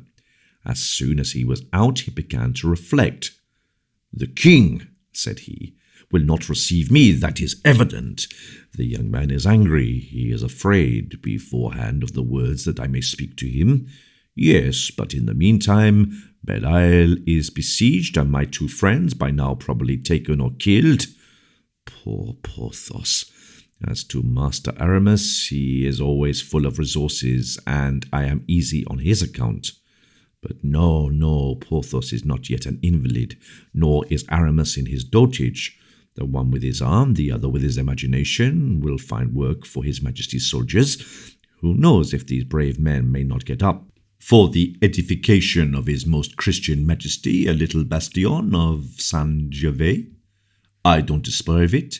They have cannon and a garrison, and yet, continued D'Artagnan, I don't know whether it would be not better to stop the combat. For myself alone, I will not put up with either silly looks or insults from the king, but for my friends I must put up with everything. Shall I go to M. Colbert? Now there is a man I must acquire the habit of terrifying. I will go to M. Colbert. And D'Artagnan set forward bravely to find M. Colbert, but was informed that he was working with the king at the castle of Nantes. Good, cried he, the times have come again in which I have measured my steps from de Trouville to the cardinal, from the cardinal to the queen, from the queen to Louis XIII. Truly it is said that men in growing old become children again. To the castle, then. He returned thither. M. de Lyonne was coming out. He gave D'Artagnan both hands, but told him that the king had been busy all the preceding evening and all night, and that orders had been given that no one should be admitted. Not even the captain who takes the order? Cried D'Artagnan. I think that is rather too strong. Not even he, said M. de Lyonne. Since that is the case, replied D'Artagnan, wounded to the heart, since the captain of the musketeers, who has always entered the king's chamber, is no longer allowed to enter it, his cabinet or his salle à manger, either the king is dead or his captain is in disgrace. Do me the favour, then, M. de Lyonne, who are in favour, to return and tell the king plainly, I send in my resignation. D'Artagnan, be aware of what you are doing. For friendship's sake, go. And he pushed him gently towards the cabinet. Well, I will go, said Lyonne. D'Artagnan waited, walking about the corridor in no enviable mood. Lyonne returned. Well, what did the king say? Exclaimed D'Artagnan. He simply answered, "'Tis well," replied Lyonne. That it was well? Said the captain with an explosion. That is to say that he accepts it? Good! Now then I am free. I am only a plain citizen, M. de Lyonne. I have the pleasure of bidding you goodbye. Farewell, castle, corridor, antechamber. A bourgeoisie about to breathe at liberty takes his farewell of you. And without waiting longer, the captain sprang from the terrace down the staircase, where he had picked up the fragments of Gourville's letter. 5 minutes after, he was at the hostelry, where, according to the custom of all great officers who have lodgings at the castle, he had taken what was called his city chamber. But when he arrived there, instead of throwing off his sword and cloak, he took his pistols, put his money into a large leather purse, sent for his horses from the castle stables, and gave orders that would ensure their reaching Vannes during the night. Everything went on according to his wishes. At 8 o'clock in the evening, he was putting his foot in the stirrup when M. de Gesvires appeared at the head of 12 guards in front of the hostelry. D'Artagnan saw all from the corner of his eye. He could not fail seeing 13 men and 13 horses, but he feigned not to observe anything, and was about to put his horse in motion. Gesvires rode up to him.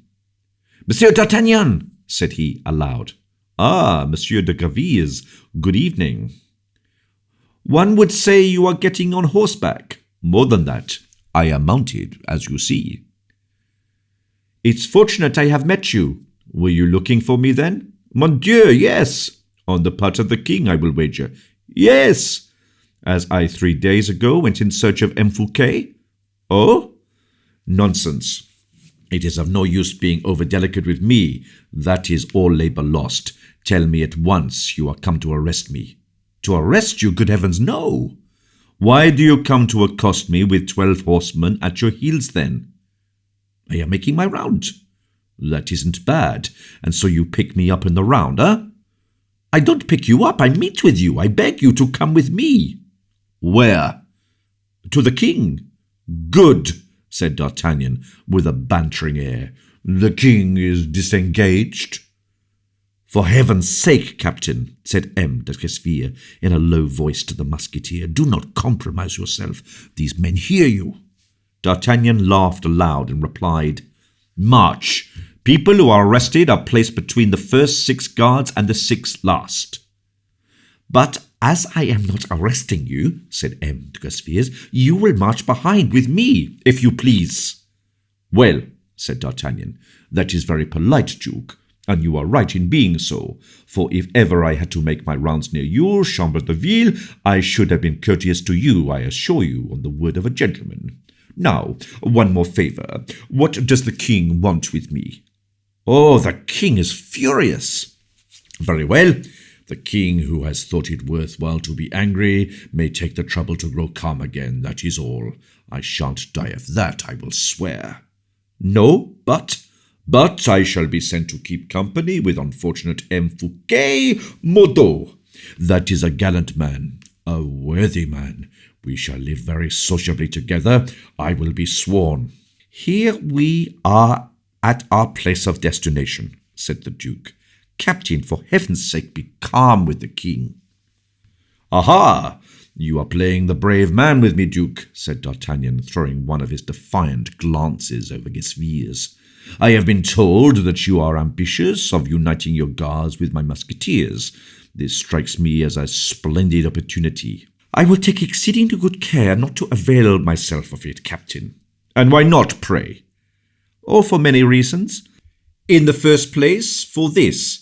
If I were to succeed you in the musketeers after having arrested you—" "Ah, then you admit you have arrested me." No, I don't." "Say met me, then. So you were saying, if you were to succeed me after having arrested me—" "Your musketeers at the first exercise with bull carriages would fire my way by mistake." "Oh, as to that I won't say, for the fellows do love me a little." Gasviers made D'Artagnan pass in first, and took him straight to the cabinet where Louis was waiting for his captain of the musketeers, and placed himself behind his colleagues in the antechamber. The king could be heard distinctly speaking aloud to Colbert in the same cabinet, where Colbert might have heard a few days before. The king speaking aloud with M. D'Artagnan. The guards remained as a mounted picket before the principal gate, and the report was quickly spread throughout the city that Monsieur le Capitaine of the Musketeers had been arrested by order of the king.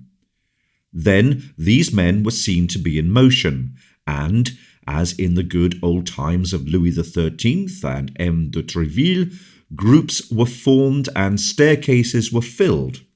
Vague murmurs issuing from the court below came rolling to the upper stories, like the distant moaning of the waves. M. de Gasviers became uneasy. He looked at his guards, who, after being interrogated by the musketeers who had just got among their ranks, began to shun them, with a manifestation of innocence. D'Artagnan was certainly less disturbed by all of this than M. de Gasviers, the captain of the guards. As soon as he entered, he seated himself on the ledge of a window, whence, with his eagle glance, he saw all that was going on without the least emotion. No step of the progressive fermentation, which had shown itself at the report of his arrest, escaped him. He foresaw the very moment the explosion would take place, and we know that his previsions were, in general, correct. It would be very whimsical, thought he, if this evening my Praetorian should make me King of France. How I should laugh! But at the height all was stopped. Guards, musketeers, officers, soldiers, murmurs, uneasiness, dispersed, vanished, died away. There was an end of menace and sedition. One word had calmed the waves. The king had desired Brienne to say, "Hush, messieurs, you disturb the king." D'Artagnan sighed. "All is over," said he. "The musketeers of the present day are not those of His Majesty Louis XIII. All is over. Monsieur d'Artagnan, you are wanted in the antechamber of the king," proclaimed an usher. Chapter 53. King Louis XIV, The king was seated in his cabinet with his back turned towards the door of entrance. In front of him was a mirror in which, while turning over his papers, he could see at a glance those who came in. He did not take any notice of the entrance of D'Artagnan, but spread above his letters and plans the large silk cloth he used to conceal his secrets from the inopportune D'Artagnan, understood this byplay and kept in the background, so that at the end of a minute the king, who heard nothing and saw nothing save from the corner of his eye, was obliged to cry, "Is not M. D'Artagnan there?" "I am here, sire," replied the musketeer, advancing. "Well, monsieur," said the king, fixing his pellucid eyes on D'Artagnan, "what have you to say to me?" "I, sire," replied the latter, who watched the first blow of his adversary to make a good retort. "I have nothing to say to your majesty, unless it be that you have caused me to be arrested, and here I am." The king was going to reply that he had not had D'Artagnan arrested, but any such sentence appeared too much like an excuse, and he was silent. D'Artagnan, likewise, preserved an obstinate silence. "Monsieur," at length resumed the king, "what did I charge you to go and do at Belle Isle? Tell me, if you please." The king, while uttering these words, looked intently at his captain. Here D'Artagnan was fortunate. The king seemed to place the game in his hands. "I believe," replied he, "that your majesty does me the honour to ask what I went to Belle Isle to accomplish?" "Yes, monsieur." "Well, sire, I know nothing about it. It is not of me that question should be asked, but of that infinite number of officers of all kinds to whom have been given innumerable orders of all kinds, whilst to me, head of the expedition, nothing precise was said or stated in any form whatever." The king was hurt. He showed it by his reply. "Monsieur," said he, "orders have only been given to such as were judged faithful." "And therefore I have been astonished, sire," retorted the musketeer, "that a captain like myself, who ranks with a marechal of France, should have found himself under the orders of 5 or 6 lieutenants or majors, good to make spies of, possibly, but not at all fit to conduct a warlike expedition. It was upon this subject I came to demand an explanation of your majesty when I found the door closed against me, which, the final insult offered to a brave man, has led me to quit your majesty's service." "Monsieur," replied the king, "you still believe that you are living in an age when kings were, as you complain of having been, under the orders and at the discretion of their inferiors? You seem to forget that a king owes an account of his actions to none but God." "I forget nothing, sire," said the musketeer, wounded by this lesson. "Besides, I do not see in what an honest man, when he asks of his king how he has ill-served him, offends him." "You have ill-served me, monsieur, by siding with my enemies against me." "Who are your enemies, sire?" "The men I sent you to fight." "2 men, the enemies of the whole of your majesty's army? That's incredible." "You have no power to judge of my will." "But I have to judge of my own friendship, sire." "He who serves his friends does not serve his master." "I so well understand this, sire, that I have respectfully offered your majesty my resignation." "And I have accepted it, monsieur," said the king. "Before being separated from you, I was willing to prove to you that I know how to keep my word." "Your majesty has kept more than your word, for your majesty has had me arrested," said D'Artagnan, with his cold, bantering air. "You did not promise me that, sire." The king would not condescend to perceive the pleasantry, and continued seriously, "You see, monsieur, to what grave steps your disobedience forces me." "My disobedience?" cried D'Artagnan, red with anger. "It is the mildest term that I can find," pursued the king. My idea was to take and punish rebels. Was I bound to inquire whether these rebels were your friends or not? But I was, replied D'Artagnan. It was a cruelty on your Majesty's part to send me to capture my friends and lead them to your gibbets. It was a trial I had to make, monsieur, of pretend servants who eat my bread and should defend my person. The trial has succeeded ill, Monsieur D'Artagnan. For one bad servant your Majesty loses, said the Musketeer, with bitterness. There are 10 who, on that same day, go through a like ordeal. Listen to me, sire. I am not accustomed to that service. Mine is a rebel sword when I am required to do ill. It was ill to send me in pursuit of 2 men whose lives M. Fouquet, your Majesty's preserver, implored you to save. Still further, these men who were my friends. They did not attack your Majesty, they succumbed to your blind anger. Besides, why were they not allowed to escape? What crime had they committed? I admit you may contest with me the right of judging their conduct, but why suspect me before the action? Why surround me with spies?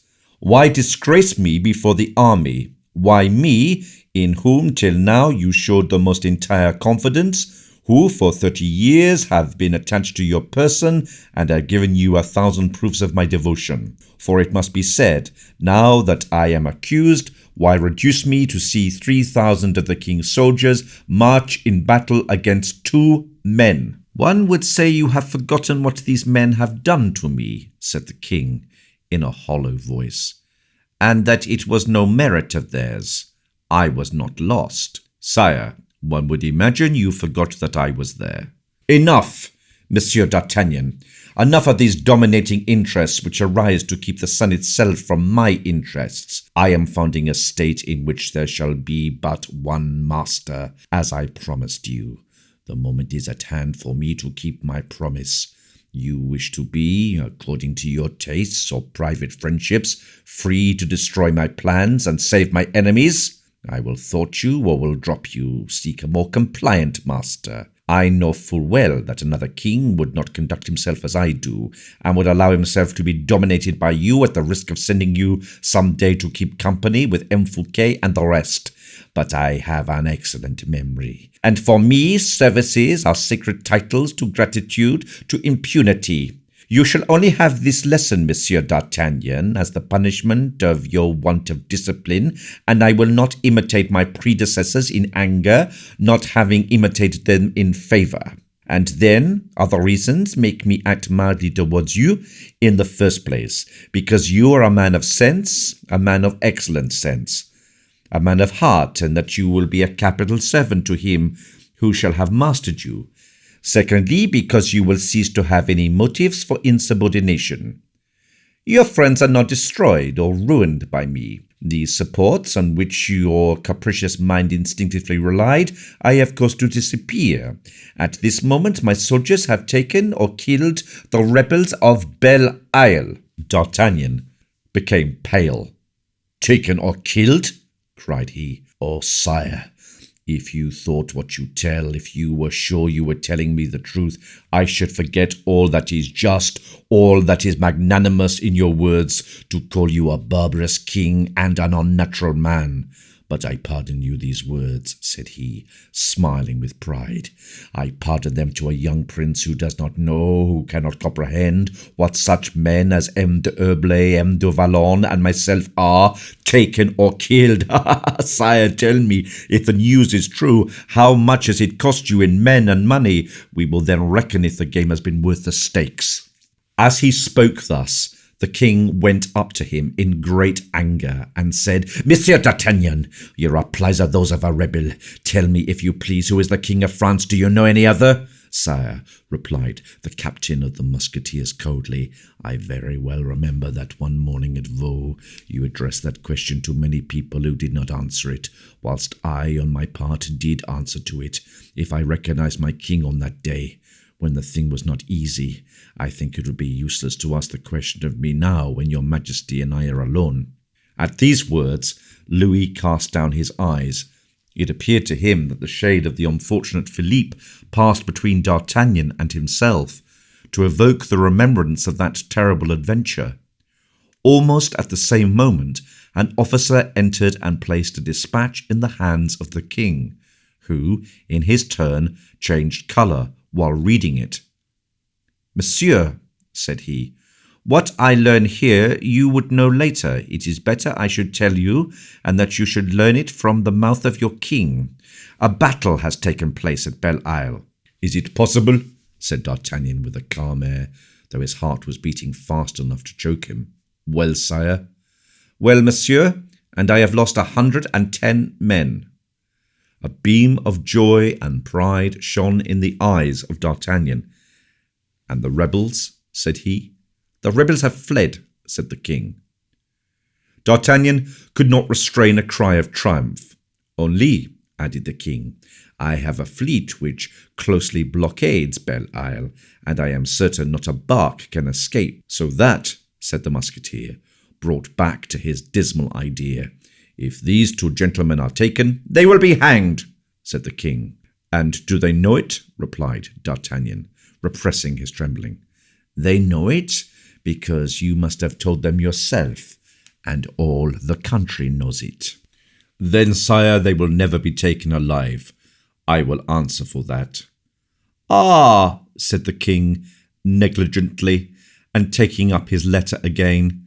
"Very well, they will be dead then, Monsieur D'Artagnan, and that will come to the same thing, since I should have only taken them to have them hanged." D'Artagnan wiped the sweat which flowed from his brow. "I have told you," pursued Louis XIV, "that I would one day be an affectionate, generous, and constant master. You are now the only man of former times worthy of my anger or my friendship. I will not spare you either sentiment, according to your conduct. Could you serve a king, Monsieur D'Artagnan, who should have 100 kings his equals in the kingdom? Could I, tell me, do with such weak instruments the great things I meditate? Did you ever see an artist effect great works with an unworthy tool? Far from us, monsieur, the old leaven of feudal abuse, the Fronde which threatened to ruin monarchy, has emancipated it. I am master at home. Captain D'Artagnan and I shall have servants who, lacking perhaps your genius, will carry devotion and obedience to the verge of heroism. Of what consequence, I ask you, of what consequence is it that God has given no sense to arms and legs? It is to the head he has given genius, and the head you know, the rest obey. I am the head." D'Artagnan started. Louis XIV continued as if he had seen nothing, although this emotion had not by any means escaped him. "Now let us conclude between us two the bargain I promised to make with you one day when you found me in a very strange predicament at Blois. Do me justice, monsieur, when you admit I do not make any one pay for the tears of shame that I then shed. Look around you. Lofty heads have bowed. Bow yours, or choose such exile as will suit you. Perhaps when reflecting upon it, you will find your king has a generous heart, who reckons sufficiently upon your loyalty to allow you to leave him dissatisfied when you possess a great state secret. You are a brave man. I know you to be so. Why have you judged me prematurely? Judge me from this day forward, D'Artagnan, and be as severe as you please." D'Artagnan remained bewildered, mute, undecided, for the first time in his life. At last he had found an adversary worthy of him. This was no longer trick, it was calculation, no longer violence but strength, no longer passion but will, no longer boasting but counsel. This young man who had brought down a Fouquet and could do without a D'Artagnan deranged the somewhat headstrong calculations of the musketeer. "Come, let us see what stops you," said the king kindly. "You have given in your resignation. Shall I refuse to accept it? I admit that it may be hard for such an old captain to recover lost good humour."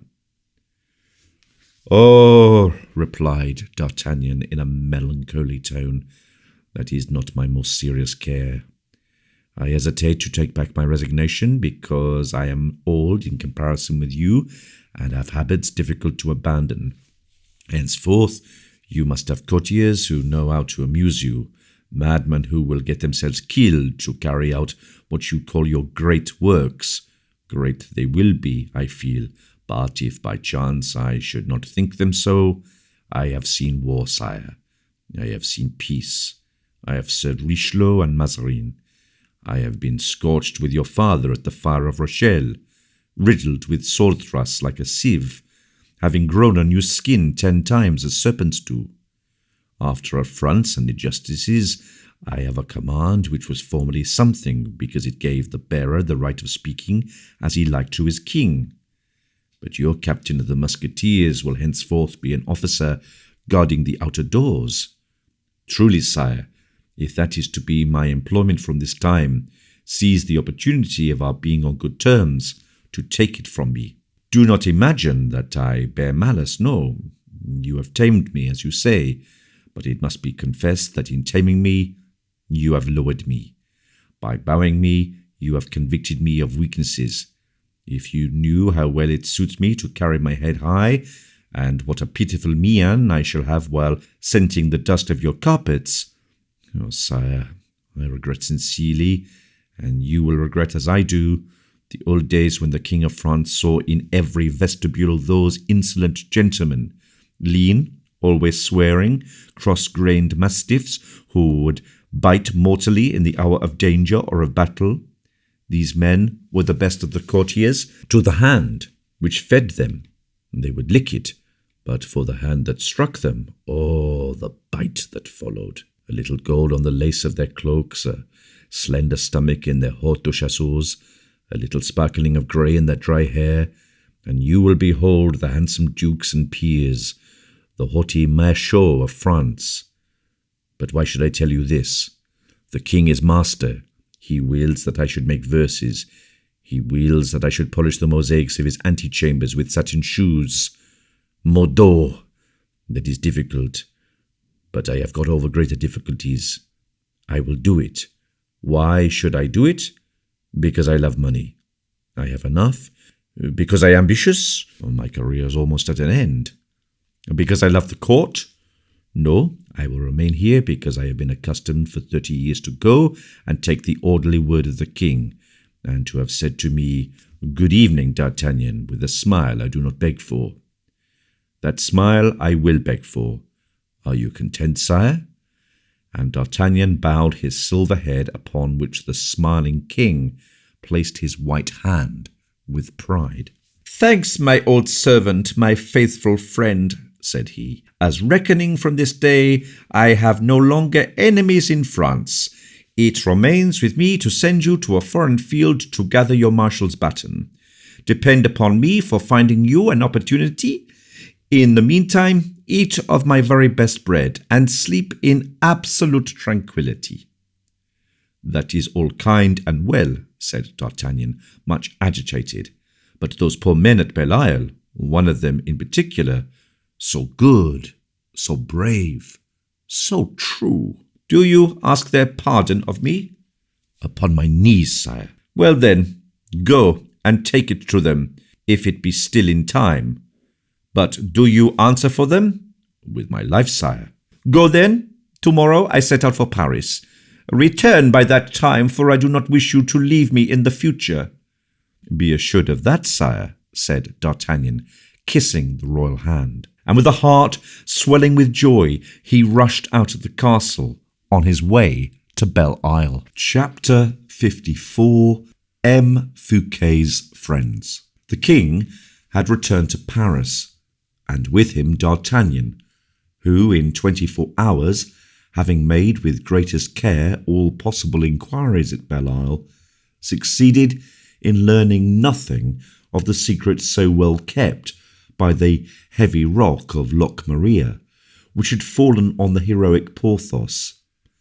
The captain of the musketeers only knew what those two valiant men, these two friends whose defence he had so nobly taken up, whose lives he had so earnestly endeavoured to save, aided by 3 faithful Bretons, had accomplished against a whole army. He had seen, spread on the neighbouring heath, the human remains which had stained with clouted blood the scattered stones among the flowering broom. He learned also that a bark had been seen far out to sea, and that, like a bird of prey, a royal vessel had pursued, overtaken, and devoured the poor little bird that was flying with such palpitating wings. But there D'Artagnan's certainties ended. The field of supposition was thrown open. Now, what could he conjecture? The vessel had not returned. It is true that a brisk wind had prevailed for 3 days, but the corvette was known to be a good sailor and solid in its timbers. It had no need to fear a gale of wind, and it ought, according to the calculation of D'Artagnan, to have either returned to Brest or come back to the mouth of the Loire. Such was the news, ambiguous, it is true, but in some degree reassuring to him personally, which D'Artagnan brought to Louis XIV, when the king, followed by all the court, returned to Paris. Louis, satisfied with his success, Louis, more mild and affable as he felt himself more powerful, had not ceased for an instant to ride beside the carriage door of Mademoiselle de la Vallière. Everybody was anxious to amuse the two queens, so as to make them forget this abandonment by son and husband. Everything breathed the future. The past was nothing to anybody.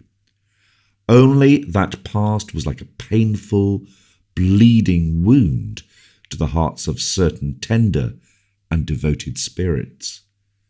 Scarcely was the king reinstalled in Paris when he received a touching proof of this. Louis XIV had just risen and taken his first repast when his captain of the musketeers presented himself before him. D'Artagnan was pale and looked unhappy.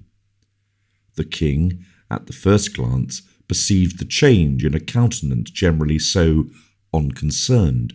"What is the matter, D'Artagnan?"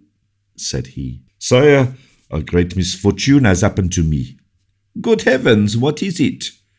"Sire, I have lost one of my friends, M. du Vallon, in the affair of Belle Isle." And while speaking these words, D'Artagnan fixed his falcon eye upon Louis XIV to catch the first feeling that would show itself. "I knew it," replied the king quietly. "You knew it, and did not tell me?" cried the musketeer. "To what good? Your grief, my friend, was so well worthy of respect. It was my duty to treat it gently. To have informed you of this misfortune, which I knew would pain you so greatly, D'Artagnan, would have been in your eyes to have triumphed over you.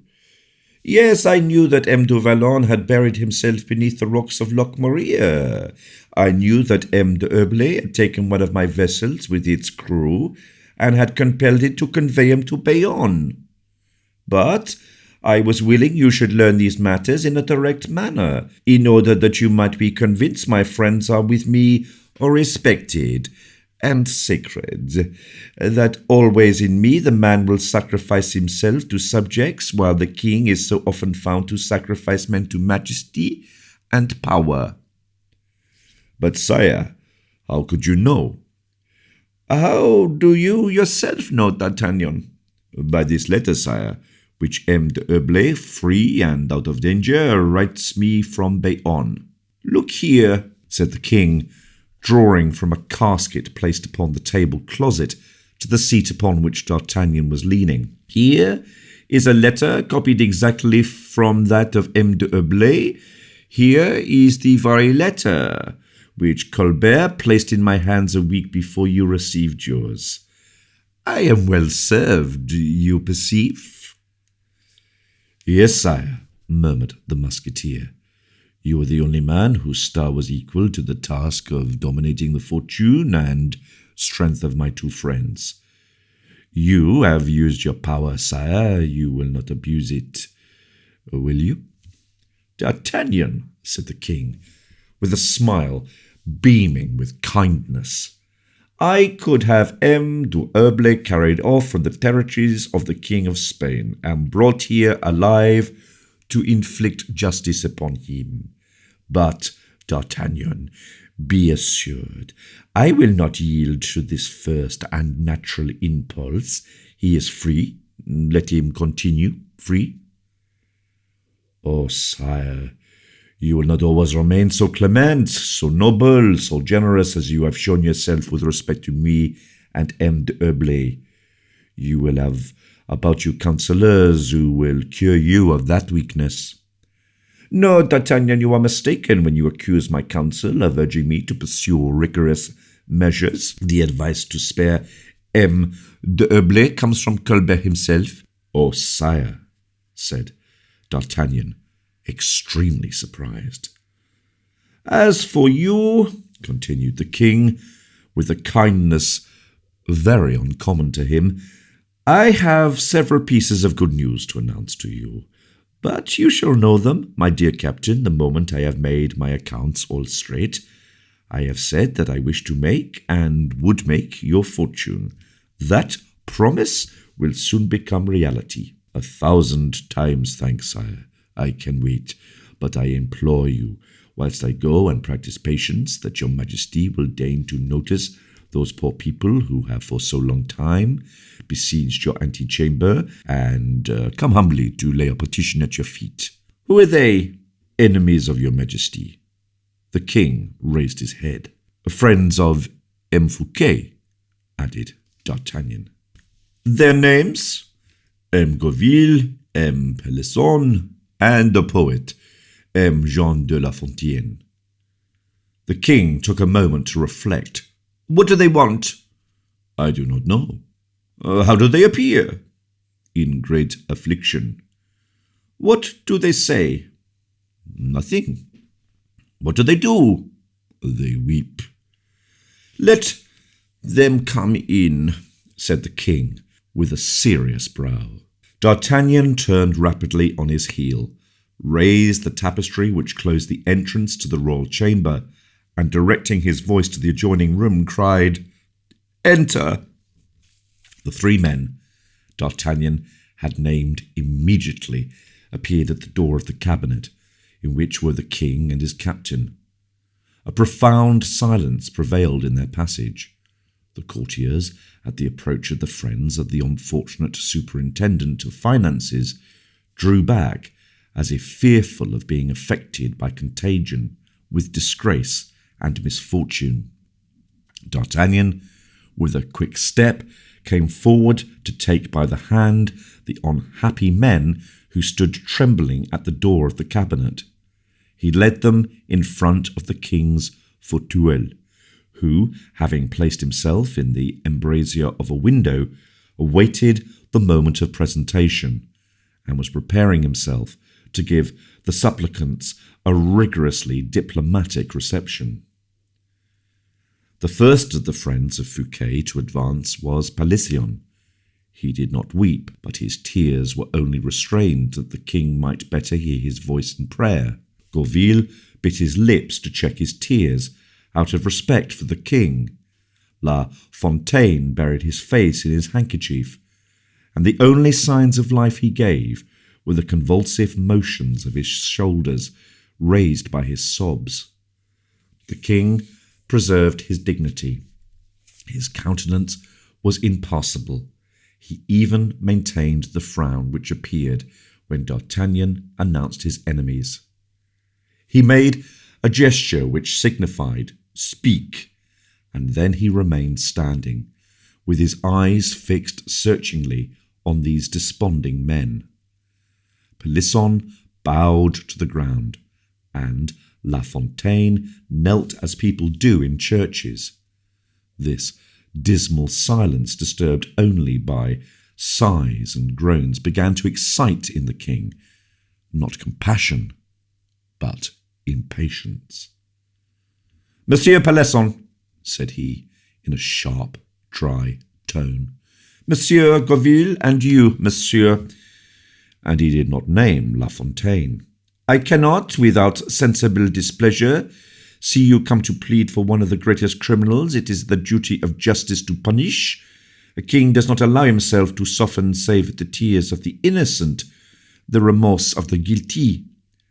I have no faith either in the remorse of M. Fouquet or the tears of his friends, because the one is tainted to the very heart, and the others ought to dread offending me in my own palace. For these reasons, I beg you, Monsieur Pelisson, Monsieur Goville, and you, Monsieur, to say nothing that will not plainly proclaim the respect you have for my will."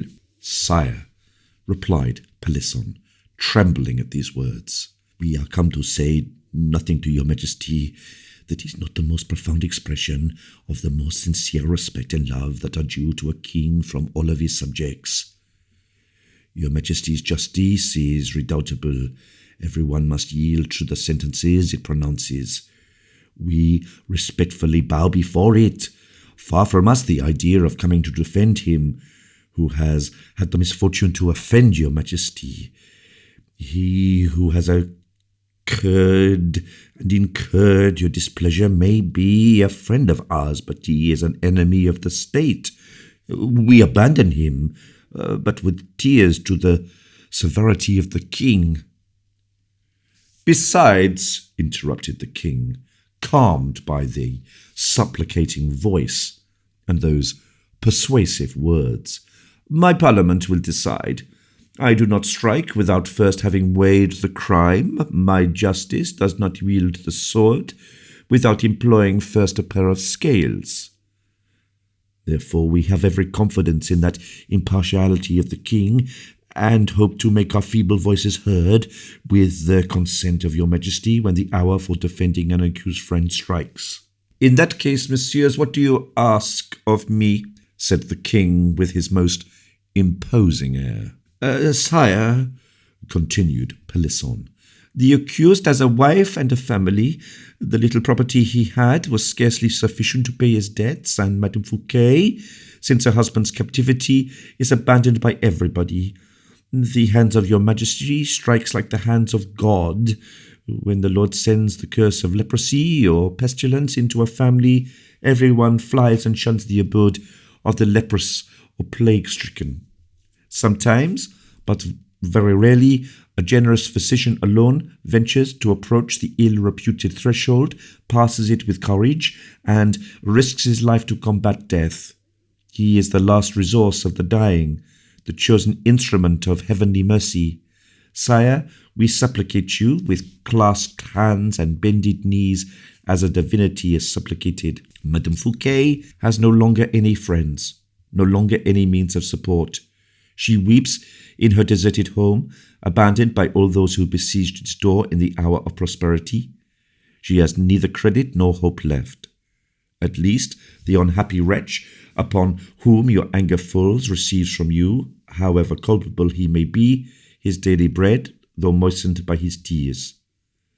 As much afflicted, more destitute than her husband, Madame Fouquet, the lady who had the honour to receive your Majesty at her table, Madame Fouquet, the wife of the ancient superintendent of your Majesty's finances, Madame Fouquet has no longer bread. Here, the mortal silence which had changed the breath of Pelisson's two friends was broken by an outburst of sobs, and D'Artagnan, whose chest heaved at hearing this humble prayer, turned round toward the angle of the cabinet to bite his moustache and conceal a groan. The king had preserved his dry eye and his countenance severe, but the blood had mounted to his cheeks, and the firmness of his look was visibly diminished.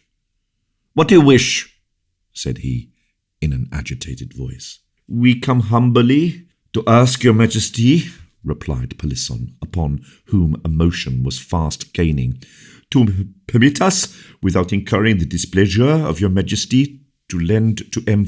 Fouquet 2,000 pistoles, collected among the old friends of her husband, in order that the widow may not stand in need of the necessaries of life." At the word widow, pronounced by Pelisson, whilst Fouquet was still alive, the king turned very pale. His pride disappeared. Pity rose from his heart to his lips. He cast a softened look upon the men who knelt sobbing at his feet. "God forbid," said he, "that I should confound the innocent with the guilty. They know me but ill who doubt my mercy towards the weak. I strike none but the arrogant. Do, messieurs, do all that your hearts counsel you to assuage the grief of Madame Fouquet. Go, messieurs, go." The three now rose in silence with dry eyes. The tears had been scorched away by contact with their burning cheeks and eyelids. They had not the strength to address their thanks to the king, who himself cut short their solemn references by entrenching himself suddenly behind the fauteuil. D'Artagnan remained alone with the king. "Well," said he, approaching the young prince, who interrogated him with his look. "Well, my master, if you had not the device which belongs to your son, I would recommend you one which M. Conrad might translate into eclectic Latin. Calm with the lowly, stormy with the strong."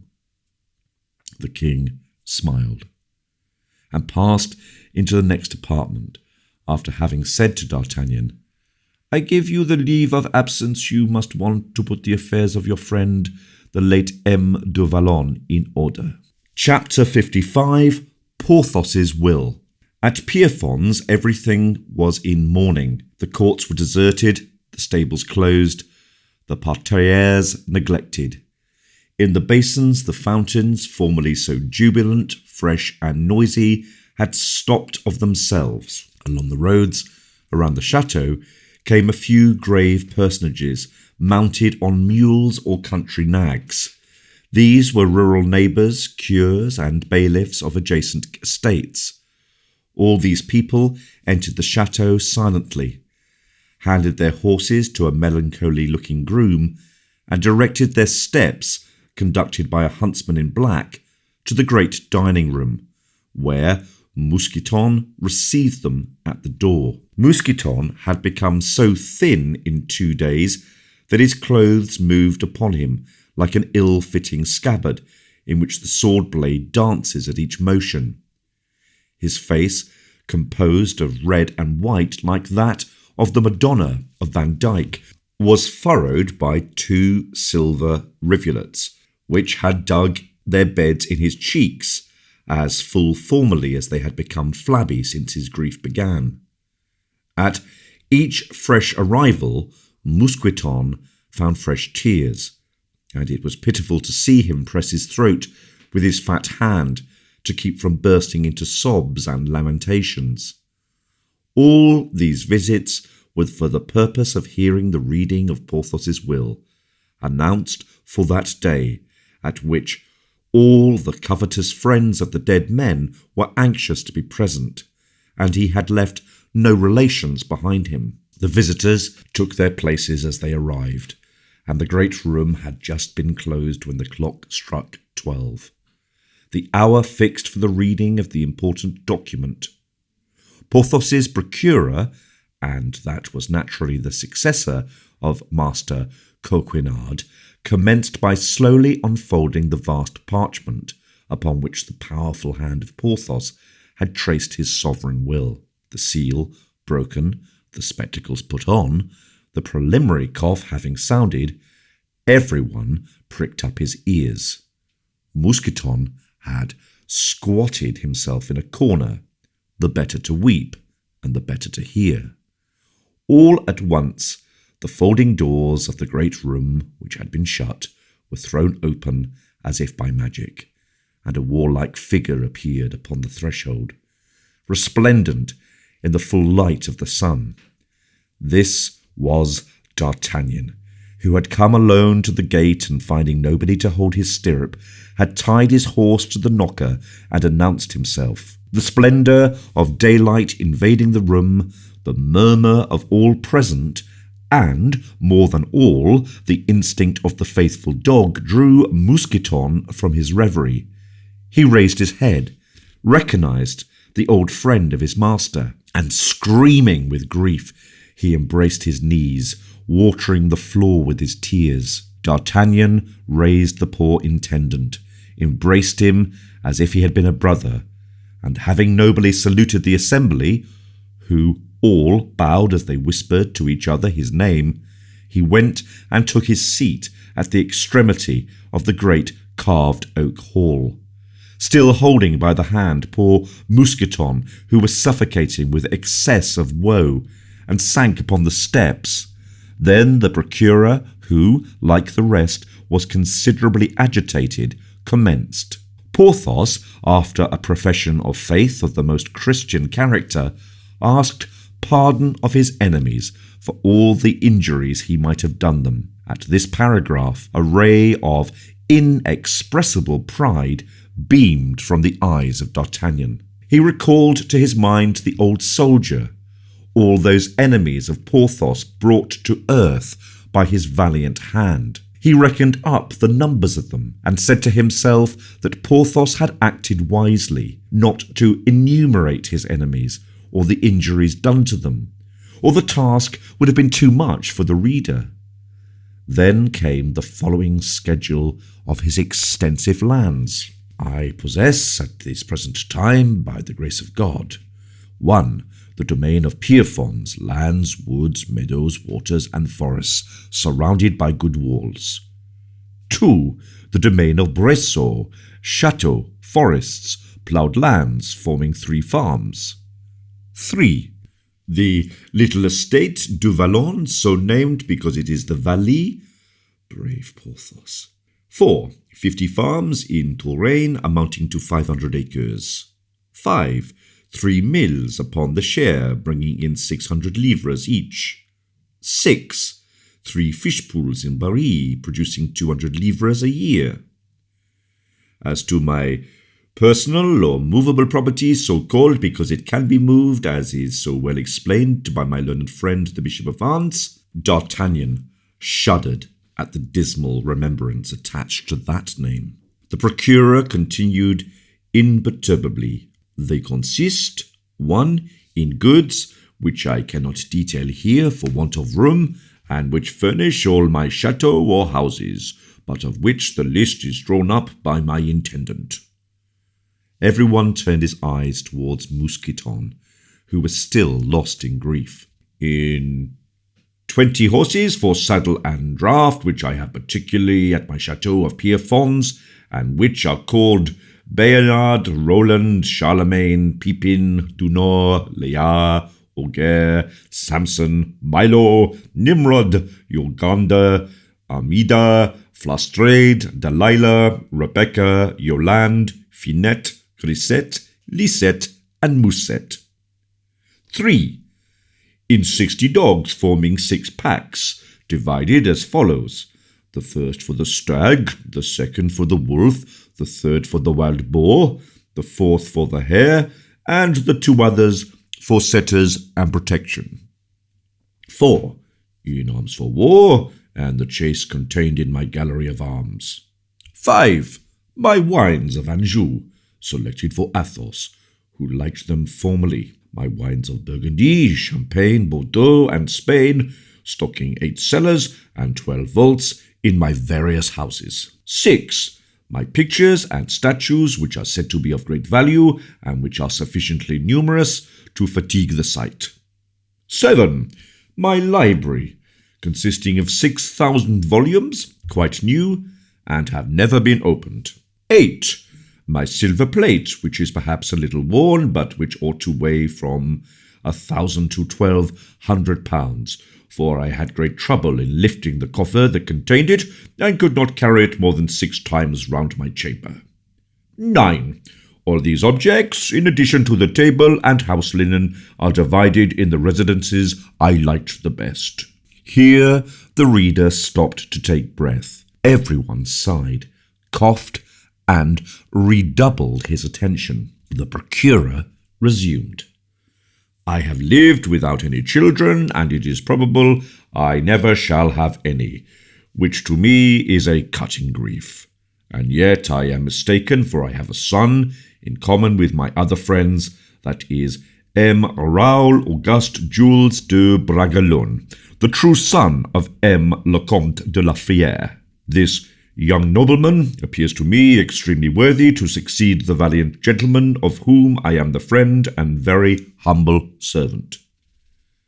Here a sharp sound interrupted the reader. It was D'Artagnan's sword, which, slipping from his baldric, had fallen on the sonorous flooring. Everyone turned his eyes that way and saw that a large tear had rolled from the thick lid of D'Artagnan, halfway down to his aquiline nose, the luminous edge of which shone like a little crescent moon. "This is why," continued the procurer, "I have left all my property, movable or immovable, comprised in the above enumerations, to M. le Vicomte Royal Auguste Jules de Bragelonne, son of M. le Comte de la Fère, to console him for the grief he seems to suffer, and enable him to add more lustre to his already glorious name." A vague murmur ran through the auditory. The procurer continued, seconded by the flashing eye of D'Artagnan, which, glancing over the assembly, quickly restored the interrupted silence. "On condition that M. le Vicomte de Bragelonne do give to M. Chevalier d'Artagnan, captain of the King's Musketeers, whatever the said Chevalier d'Artagnan may demand of my property, on condition that M. de la Vicomte de Bragelonne do pay a good pension to M. de la Chevalier de Herblay, my friend, if he should need it in exile. I leave to my intendant, Mousqueton, all of my clothes, of city or chase, to the number of 47 suits, in the assurance that he will wear them till they are worn out, for the love of and in remembrance of his master. Moreover, I bequeath to M. le Vicomte de Bragelonne, my old servant and faithful friend, Mousqueton, already named, providing that the said Vicomte shall so act that Mousqueton shall declare, when dying, he has never ceased to be happy." On hearing these words, Mousqueton bowed, pale and trembling. His shoulders shook convulsively. His countenance, compressed by a frightful grief, appeared from between his icy hands, and the spectators saw him stagger and hesitate, as if, though wishing to leave the hall, he did not know the way. "Mousqueton, my good friend," said D'Artagnan, "go and make your preparations. I will take you with me to Athos's house, whither I shall go on leaving Pierrefonds." Mousqueton made no reply. He scarcely breathed, as if everything in that hall would, from that time, be foreign. He opened the door and slowly disappeared. The procurer finished his reading, after which the greater part of those who had come to hear the last will of Porthos dispersed by degrees, many disappointed, but all penetrated with respect. As for D'Artagnan, thus left alone, after having received the formal compliments of the procurer, he was lost in admiration of the wisdom of the testator, who had so judiciously bestowed his wealth upon the most necessitous and the most worthy, with a delicacy that neither nobleman nor courtier could have displayed more kindly. When Porthos enjoined Raoul de Bragelonne to give D'Artagnan all that he would ask, he knew well, our worthy Porthos, that D'Artagnan would ask or take nothing, and in case he did demand anything, none but himself could say what. Porthos left a pension to Aramis, who, if he should be inclined to ask too much, was checked by the example of D'Artagnan, and that word exile thrown out by the testator without apparent intention, was it not the mildest, most exquisite criticism upon that conduct of Aramis which had brought about the death of Porthos? But there was no mention of Athos in the testament of the dead. Could the latter for a moment suppose that the son would not offer the best part of the father? The rough mind of Porthos had fathomed all these causes, seized all these shades more clearly than law, better than custom, with more propriety than taste. Porthos had indeed a heart, said D'Artagnan to himself with a sigh. As he made this reflection, he fancied he had a groan in the room above him, and he thought immediately of poor Mousqueton, whom he felt it was a pleasing duty to divert from his grief. For this purpose he left the hall hastily to seek the worthy intendant, as he had not returned. He ascended the staircase leading to the first story, and perceived in Porthos's own chamber a heap of clothes of all colours and materials, upon which Mousqueton had laid himself down after heaping them all on the floor together. It was the legacy of the faithful friend. Those clothes were truly his own. They had been given to him. The hand of Mousqueton was stretched over these relics, which he was kissing with his lips, with all his face, and covered with his body. D'Artagnan approached to console the poor fellow. "My God," said he does not stir. He has fainted." But D'Artagnan was mistaken. Mousqueton was dead. Dead like the dog who, having lost his master, crawls back to die upon his cloak. Chapter 56. The Old Age of Athos. While these affairs were separating for ever the four musketeers, formerly bound together in a manner that seemed indissoluble, Athos, left alone after the departure of Raoul, began to pay his tribute to that foretaste of death which is called the absence of those we love. Back in his house at Blois, no longer having even Grimaud to receive a poor smile as he passed through the parterre, Athos daily felt the decline of vigour of a nature which for so long a time had seemed impregnable. Age, which had been kept back by the presence of the beloved object, arrived with that cortege of pains and inconveniences, which grows by geometrical accretion.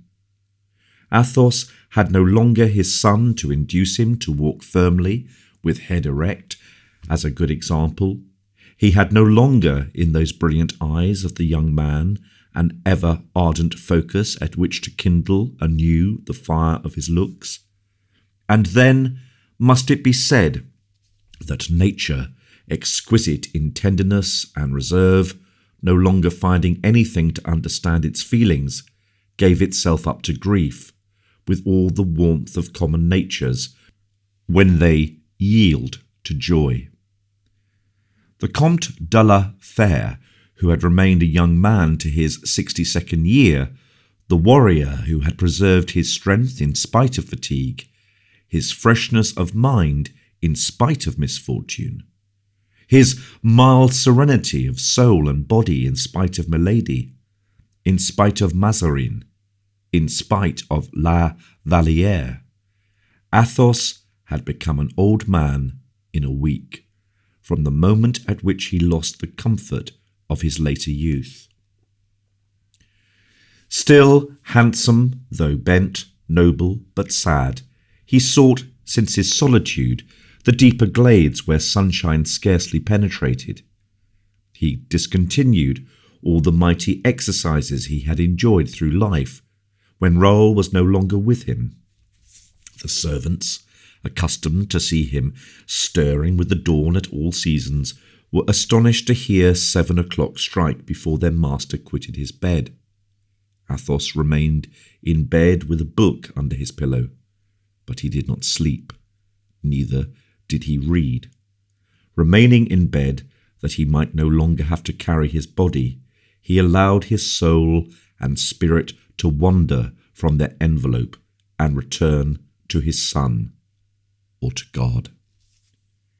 His people were sometimes terrified to see him, for hours together absorbed in silent reverie, mute and insensible. He no longer heard the timid steps of the servant who came to the door of his chamber to watch the sleeping or waking of his master. It often occurred that he forgot the day had half passed away, that the hours for the first 2 meals were gone by. Then he was awakened. He rose, descended to his shady walk, then came out a little into the sun, as though to partake of its warmth for a minute, in memory of his absent child. And then the dismal, monotonous walk recommenced, until, exhausted, he regained the chamber and his bed, his domicile by choice. For several days the Comte did not speak a single word. He refused to receive the visits that were paid him, and during the night he was seen to relight his lamp and pass long hours in writing or examining parchments. Athos wrote one of these letters to Vannes, another to Fontainebleau. They remained without answers. We know why. Aramis had quitted France, and D'Artagnan was travelling from Nantes to Paris, from Paris to Pierrefonds. His valet de chambre observed that he shortened his walk every day by several turns. The great alley of limes soon became too long for feet that used to traverse it formerly 100 times a day. The Comte walked feebly as far as the middle trees, seated himself upon a mossy bank that sloped towards a sidewalk, and there waited the return of his strength, or rather, the return of night. Very shortly, 100 steps exhausted him. At length, Athos refused to rise at all. He declined all nourishment, and his terrified people, although he did not complain, although he wore a smile upon his lips, although he continued to speak with his sweet voice, his people went to Blois in search of the ancient physician of the late Monsieur, and brought him to the Comte de la Fayette in such a fashion that he could see the Comte without being himself seen. For this purpose they placed him in a closet adjoining the chamber of the patient, and implored him not to show himself, for fear of displeasing their master, who had not asked for a physician. The doctor obeyed. Athos was a sort of model for the gentlemen of the country. The Blaisois boasted of possessing this sacred relic of French glory. Athos was a great seigneur compared with such nobles as the king improvised by touching with his artificial sceptre the patched-up trunks of the heraldic trees of the province. People respected Athos, we say, and they loved him. The physician could not bear to see his people weep, to see flock around him the poor of the canton, to whom Athos had so often given life and consolation by his kind words and his charities. He examined, therefore, from the depths of his hiding place, the nature of that mysterious malady which bent and aged more mortally every day a man but lately so full of life and a desire to live. He remarked upon the cheeks of Athos the hectic hue of fever which feeds upon itself, slow fever, pitiless, born in a fold of the heart, sheltering itself behind that rampart, growing from the suffering it engenders, at once cause and effect of a perilous situation. The Comte spoke to nobody. He did not even talk to himself. His thought feared noise. It approached to that degree of over-excitement which borders upon ecstasy. Man, thus absorbed, though he does not yet belong to God, already appertains no longer to the earth. The doctor remained for several hours studying this painful struggle of the will against superior power. He was terrified at seeing those eyes always fixed, ever directed on some invisible object, was terrified at the monotonous beating of that heart from which never a sigh arose to vary the melancholy state, for often pain becomes the hope of the physician. Half a day passed away thus. The doctor formed his resolution like a brave man. He issued suddenly from his place of retreat and went straight up to Athos, who beheld him without evincing more surprise than if he had understood nothing of the apparition. "Monsieur le Comte, I crave your pardon," said the doctor, coming up to the patient with open arms. "But I have to make you shall hear me." And he seated himself by the pillow of Athos, who had great trouble in rousing himself from his preoccupation. "What is the matter, doctor?" asked the Comte, after a silence. "The matter is you are ill, monsieur, and have had no advice." "I? Ill?" said Athos, smiling. "Fever, consumption, weaknesses, decay, monsieur le Comte." "Weakness?" replied Athos. "Is it possible I do not get up?" Come, monsieur le Comte, no subterfuges. You are a good Christian." "I hope so," said Athos. "Is it your wish to kill yourself?" "Never, doctor." "Well, monsieur, you are in a fair way of doing so. Thus to remain is suicide. Get well, monsieur le Comte. Get well." "Of what? Find the disease first. For my part, I never knew myself better. Never did the sky appear more blue to me. Never did I take more care of my flowers." "You have a hidden grief." "Concealed? Not at all. The absence of my son, doctor, that is my malady, and I do not conceal it." "Monsieur le Comte, your son lives. He is strong. He has the future before him, the future of men of merit, of his race. Live for him." "But I do live, doctor.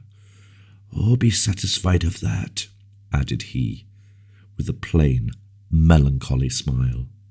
"For as long as Raoul lives, it will be plainly known, for as long as he lives, I shall live." "What did you say?" "A very simple thing. At this moment, doctor, I leave life suspended within me. A forgetful, dissipated, indifferent life would be beyond my strength. Now I have no longer Raoul with me. You do not ask the lamp to burn when the match has not illumined the flame. Do not ask me to live amidst noise and merriment. I vegetate. I prepare myself. I wait. Look, doctor, remember those soldiers we have so often seen together at the ports, where they were waiting to embark, lying down, indifferent, half on one element, half on the other. They were neither at the place where the sea was going to carry them, nor at the place the earth was going to lose them. Baggage prepared, minds on the stretch, arms stacked. They waited. I repeated, the word is the one which paints my present life. Lying down like the soldiers, my ear on the stretch for the report that may reach me. I wish to be ready to set out at the first summons. Who will make me that summons? Life or death? God or Raoul? My baggage is packed. My soul is prepared. I await the signal. I await, doctor. Wait. The doctor knew the temper of that mind. He appreciated that the strength of that body. He reflected for the moment, told himself that words were useless, remedies absurd, and left the chateau exhorting Athos' servants not to quit him for a moment. The doctor being gone, Athos evinced neither anger nor vexation at having been disturbed. He did not even desire that all letters that came should be brought to him directly. He knew very well that every distraction which should arise would be a joy, a hope which his servants would have paid with their blood to procure him. Sleep had become rare. By intense thinking, Athos forgot himself, for a few hours at most, in a reverie most profound, more obscure than other people will have called a dream. The momentary repose which this forgetfulness thus gave the body still further fatigued the soul, for Athos lived a double life during these wanderings of his understanding. One night he dreamt that Raoul was dressing himself in a tent to go upon an expedition commanded by M. de Beaufort in person.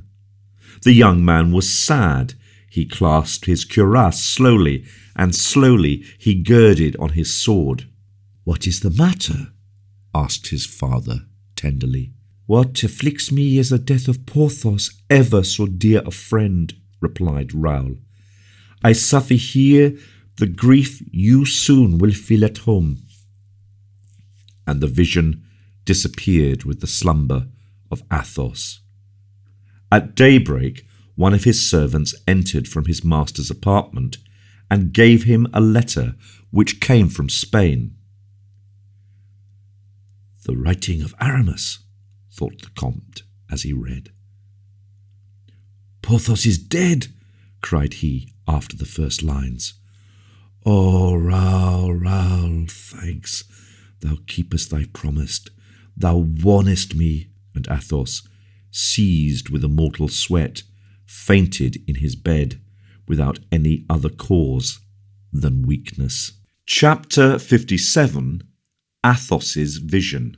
When this fainting of Athos had ceased, the Comte, almost ashamed of having given way before this superior natural event, dressed himself and ordered his horse, determined to ride to Blois, to open more certain correspondences with either Africa, D'Artagnan, or Aramis. In fact, this letter from Aramis informed the Comte de la Fère of the bad success of the expedition of Belle Isle. It gave him sufficient details of the death of Porthos to move the tender and devoted heart of Athos to its innermost fibres. Athos wished to go and pay his friend Porthos a last visit, to render this honour to his companion in arms. He meant to send to D'Artagnan to prevail upon him to recommence the painful voyage to Belle Isle, to accomplish in his company that sad pilgrimage to the tomb of the giant he had so much loved, then to return to his dwelling, to obey that secret influence which was conducting him to eternity by a mysterious road. But scarcely had his joyous servants dressed their master, whom they saw with pleasure preparing for a journey which might dissipate his melancholy. Scarcely had the Comte's gentlest horse been saddled and brought to the door, when the father of Raoul felt his head become confused, his legs give way, and he clearly perceived the impossibility of going one step further. He ordered himself to be carried into the sun. They laid him upon his bed of moss, where he passed a full hour before he could recover his spirits. Nothing could be more natural than this weakness after then inert repose of the latter days. Athos took a bouillon to give him strength, and bathed his dry lips in a glassful of wine he loved the best, that old Anjou wine mentioned by Porthos in his admirable will. Then, refreshed, free in mind, he had his horse brought again, but only with the aid of his servants was he able painfully to climb into the saddle. He did not go 100 paces. A shivering seized him again at the turning of the road. "This is very strange," said he to his valet de chambre, who accompanied him. "Let us stop, monsieur, I conjure you," replied the faithful servant. "How pale you are getting!" "That will not prevent my pursuing my route, now I have once started," replied the Comte, and he gave his horse his head again. But suddenly the animal, instead of obeying the thought of his master, stopped, a movement of which Athos was unconscious, had checked the bit. "Something," said Athos, "wills that I should go no further. Support me," added he, stretching out his arms. "Quick, come closer. I feel my muscles relax. I shall fall from my horse."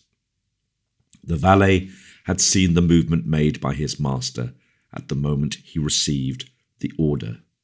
He went up to him quickly, received the Comte in his arms, as they were not yet sufficiently distant from the house for the servants, who had remained at the door to watch their master's departure, not to perceive the disorder in the usual regular proceeding of the Comte.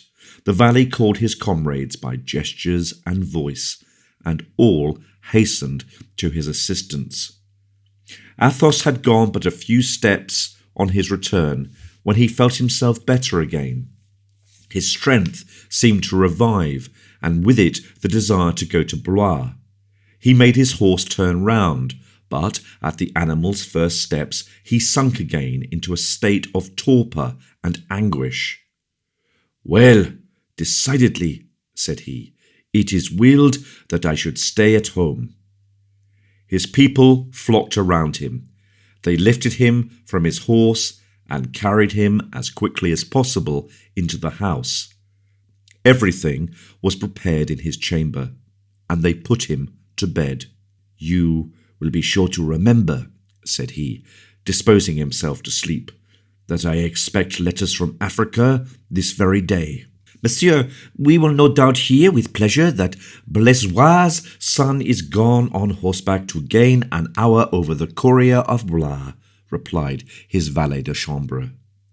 "Thank you," replied Athos, with his placid smile.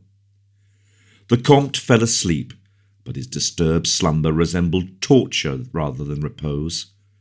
The servant who watched him saw several times the expression of internal suffering shadowed on his features.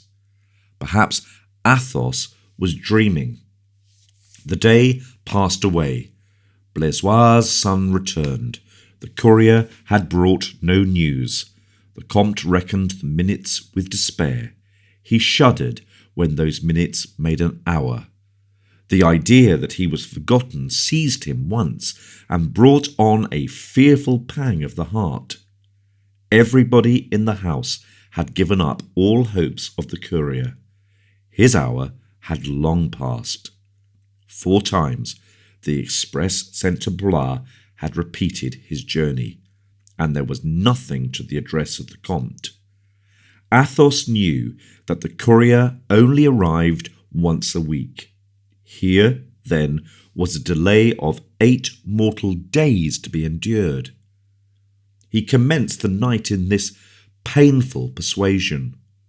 All that a sick man, irritated by suffering, can add of melancholy suppositions to probabilities already gloomy, Athos heaped up during the early hours of this dismal night. The fever rose. It invaded the chest, where the fire soon caught, according to the expression of the physician, who had been brought back from Blois to Blaisois at his last journey. Soon it gained the head. The physician made 2 successive bleedings, which dislodged it for the time, but left the patient very weak, and without power of action in anything but his brain.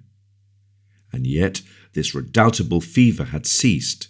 It besieged with its last palpitations the tense extremities. It ended by yielding as midnight struck. The physician, seeing the incontestable improvement, returned to Blois after having ordered some prescriptions, and declared that the Comte was saved. Then commenced for Athos a strange, indefinable state. His imagination penetrated the fields of Africa in the environs of Gigli, where M. de Beaufort must have landed with his army. A waste of grey rocks, rendered green in certain parts by the waters of the sea when it lashed the shore in storms and tempest.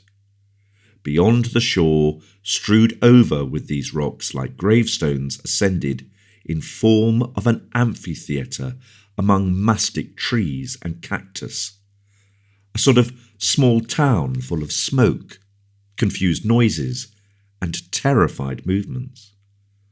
All of a sudden, from the bosom of this smoke arose a flame, which succeeded creeping along the houses, in covering the entire surface of the town, and increased by degrees, uniting in its red and angry vortices tears, screams, and supplicating arms outstretched to heaven. There was a moment, a frightful pell-mell of timbers falling to pieces, of swords broken, of stones calcined, trees burnt and disappearing.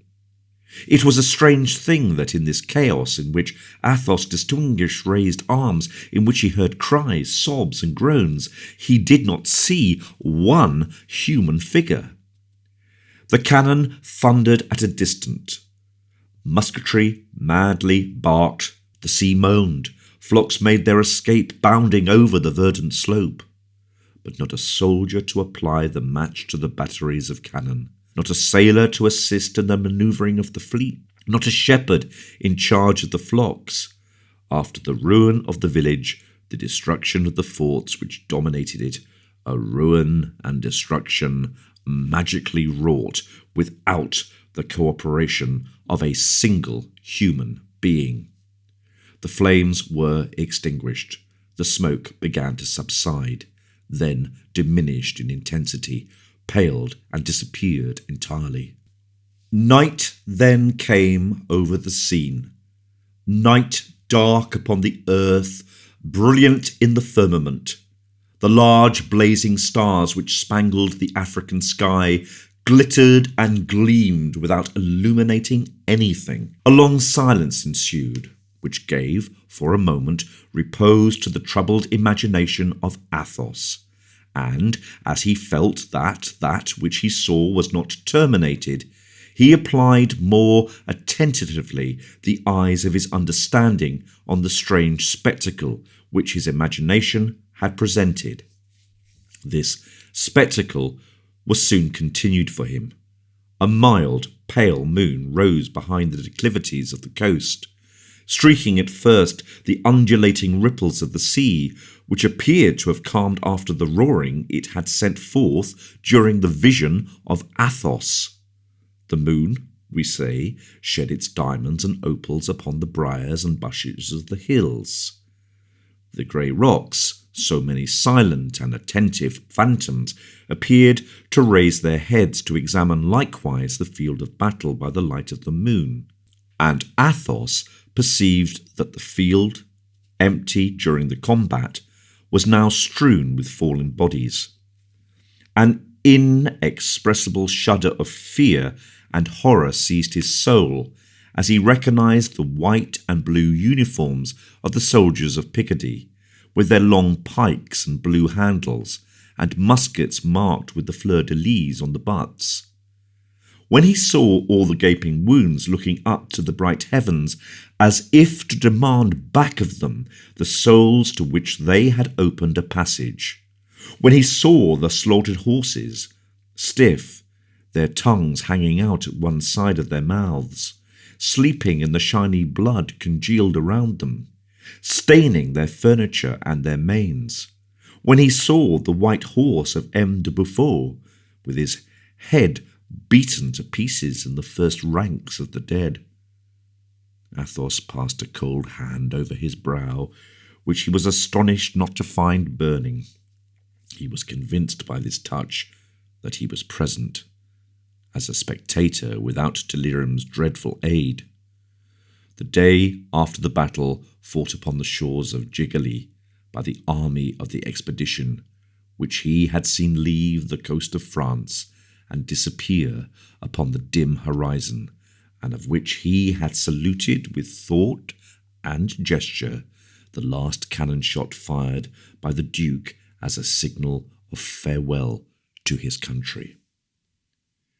Who can paint the mortal agony with which his soul followed like a vigilant eye these effigies of clay-cold soldiers, and examined them one after the other to see if Raoul slept among them?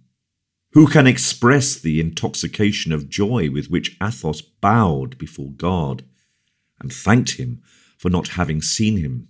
He sought with so much fear among the dead. In fact, fallen in their ranks, stiff, icy, the dead, still recognizable with ease, seemed to turn with complacency towards the Comte de la Fère, to be the better seen by him during his sad review.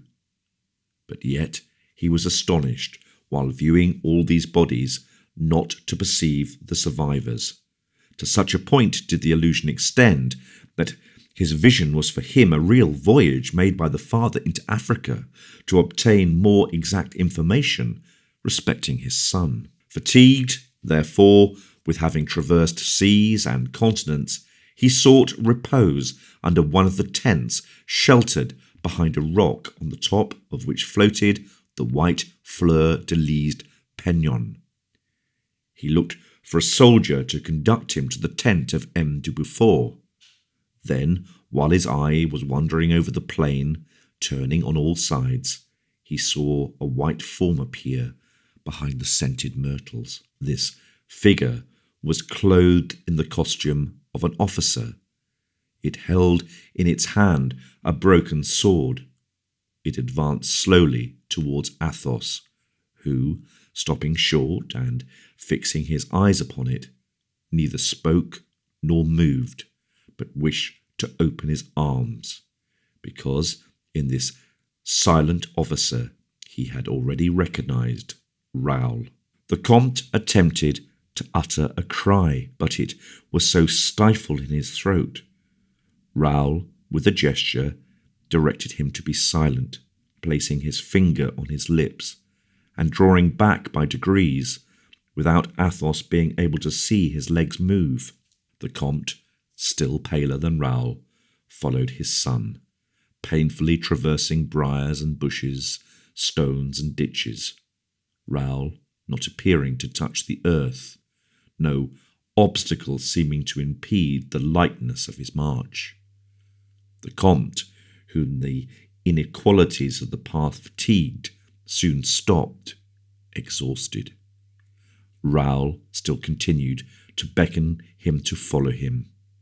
The tender father, to whom love restored strength, made a last effort and climbed the mountain after the young man, who attracted him by gesture and by smile. At length he gained the crest of the hill, and saw, thrown out in black upon the horizon, whitened by the moon, the aerial form of Raoul.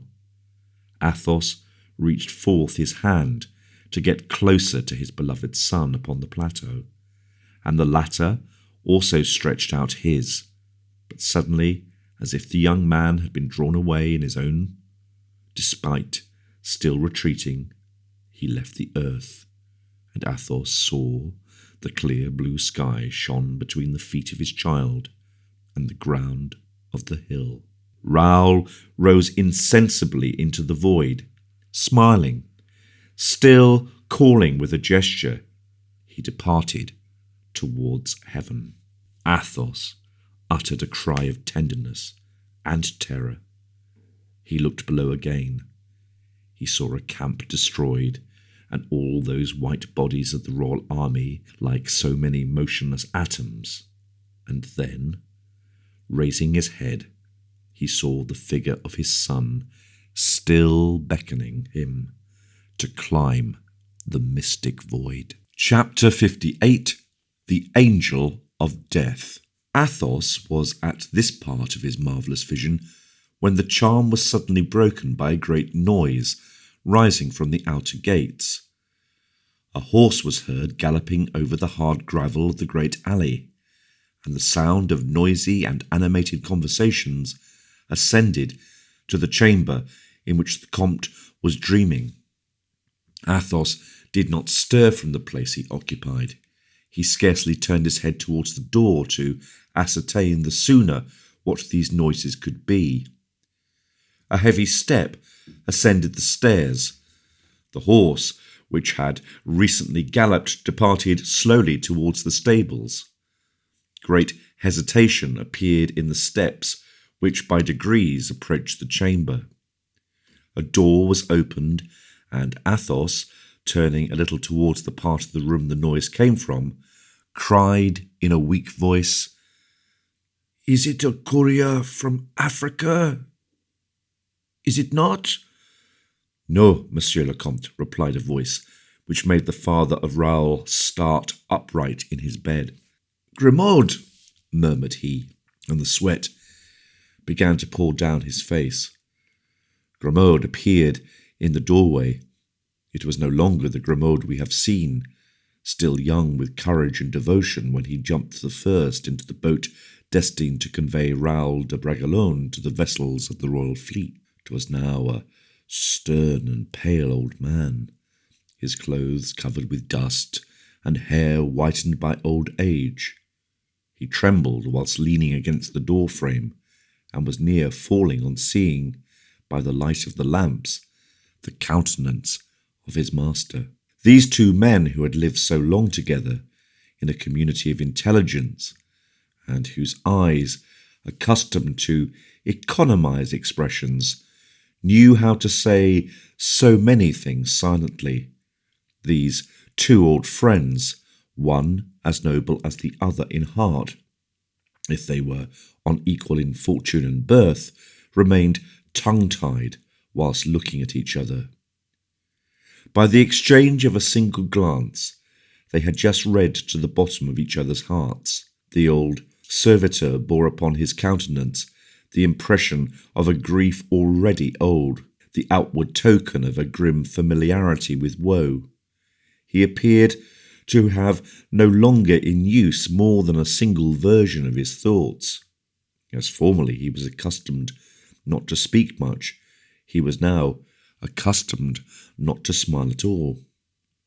Athos read at a glance all these shades upon the visage of his faithful servant, and in the same tone he would have employed to speak to Raoul in his dream. "Grimaud," said he, "Raoul is dead. Is it not so?" Behind Grimaud, the other servants listened breathlessly, with their eyes fixed upon the bed of their sick master. They heard the terrible question, and a heart-breaking silence followed. "Yes," replied the old man, heaving the monosyllable from his chest with a hoarse, broken sigh.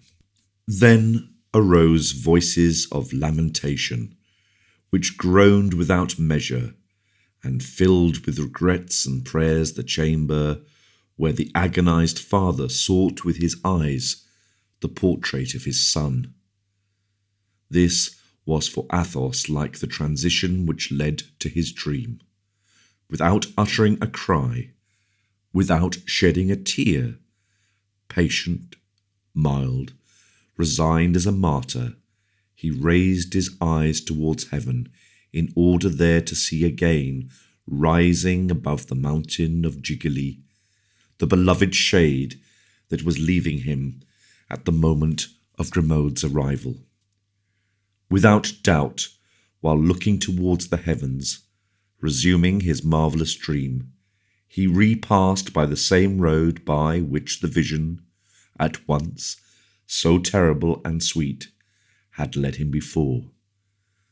For, after having gently closed his eyes, he reopened them again and began to smile.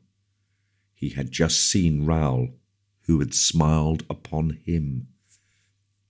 With his hands joined upon his breast, his face turned towards the window, bathed by the fresh air of night which brought upon its wings the aroma of the flowers and the woods. Athos entered, never again to come out of it, into the contemplation of that paradise which the living never see. God willed, no doubt, to open to this elect the treasures of eternal beatitude.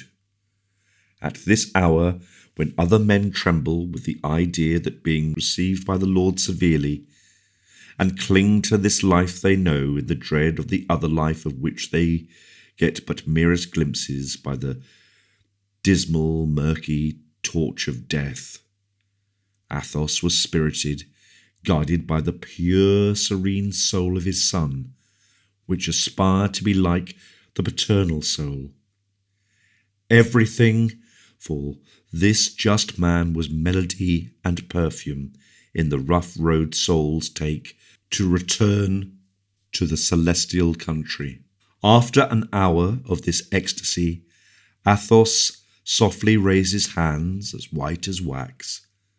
The smile did not quit his lips, and he murmured low, so low as scarcely to be audible, these 3 words addressed to God or to Raoul: "Here I am." And his hands fell slowly, as though he himself had laid them on the bed. Death had been kind and mild to this noble creature. It had spared him the tortures of the agony, convulsions of the last departure, had opened with an indulgent finger the gates of eternity to that noble soul. God had no doubt ordered it thus. The pious remembrance of this death should remain in the hearts of those present, and in the memory of other men, a death which caused to be loved the passage from this life to the other by those whose existence upon this earth leads them not to dread the last judgment. Athos preserved, even in the eternal sleep, that placid and sincere smile, an ornament which was to accompany him to the tomb. The quietude and calm of his fine features made his servants for a long time doubt whether he really had quitted life. The Comte's people wished to remove Grimaud, who from a distance devoured the face now quickly growing marble pale, and did not approach from pious fear of bringing to him the breath of death. But Grimaud, fatigued as he was, refused to leave the room. He sat himself down upon the threshold, watching his master with the vigilance of a sentinel, jealous to receive either his first waking look or his last dying sigh. The noises all were quiet in the house. Everyone respected the slumber of their lord, but Grimaud, by anxiously listening, perceived that the Comte no longer breathed. He raised himself with his hands, leaning on the ground, looked to see if there did not appear some motion in the body of his master. Nothing. Fear seized him. He rose completely up, and at the very moment heard someone coming up the stairs. A noise of spurs knocking against a sword, a warlike sound familiar to his ears, stopped him as he was going toward the bed of Athos. A voice, more sonorous than brass or steel, resounded within 3 paces of him. "Athos, Athos, my friend!" cried this voice, agitated even to tears. "Monsieur le Chevalier d'Artagnan," faltered out Grimaud. "Where is he? Where is he?" continued the musketeer. Grimaud seized his arm in his bony fingers and pointed to the bed, upon the sheets of which the livid tints of death already showed. A choked respiration, the opposite to a sharp cry, swelled the throat of D'Artagnan. He advanced on tiptoe, trembling, frightened at the noise his feet made on the floor, his heart rent by a nameless agony. He placed his ear to the breast of Athos, his face to the Comte's mouth. Neither noise nor breath D'Artagnan drew back. Grimaud, who had followed him with his eyes, and for whom each of his movements had been a revelation, came timidly, seated himself at the foot of the bed, and glued his lips to the sheet which was raised by the stiffened feet of his master. Then large drops began to flow from his red eyes. This old man in invincible despair, who wept, bent doubled without uttering a word, presented the most touching spectacle that D'Artagnan, in a life so filled with emotion, had ever met with. The captain resumed, standing in contemplation before that smiling dead man, who seemed to have burnished his last thought to give his best friend, the man he had loved next to Raoul, a gracious welcome even beyond life. And, for reply to that exalted flattery of hospitality, D'Artagnan went and kissed Athos fervently on the brow, and with his trembling fingers closed his eyes. Then he seated himself by the pillow without dread of that dead man, who had been so kind and affectionate to him for 35 years. He was feeding his soul with the remembrance the noble visage of that Comte brought to his mind in crowds, some blooming and charming as that smile, some dark, dismal, and icy as that visage, with its eyes now closed to all eternity. All at once, the bitter flood, which mounted from minute to minute, invaded his heart, and swelled his breast almost to bursting.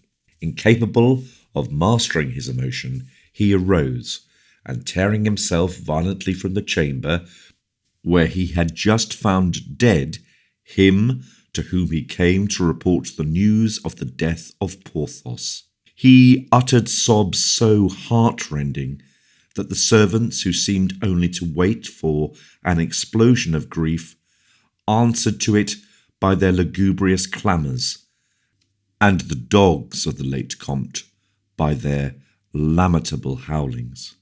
Grimaud was the only one who did not lift up his voice. Even in the paroxysm of his grief, he would not have dared to profane the dead, and for the first time disturbed the slumber of his master.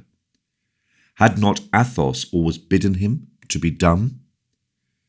At daybreak, D'Artagnan, who had wandered about the lower hall, biting his fingers to stifle his sighs, D'Artagnan went up once more, and watching the moments when Grimaud turned his head towards him, he made him sign to come to him, which the faithful servant obeyed without making more noise than a shadow.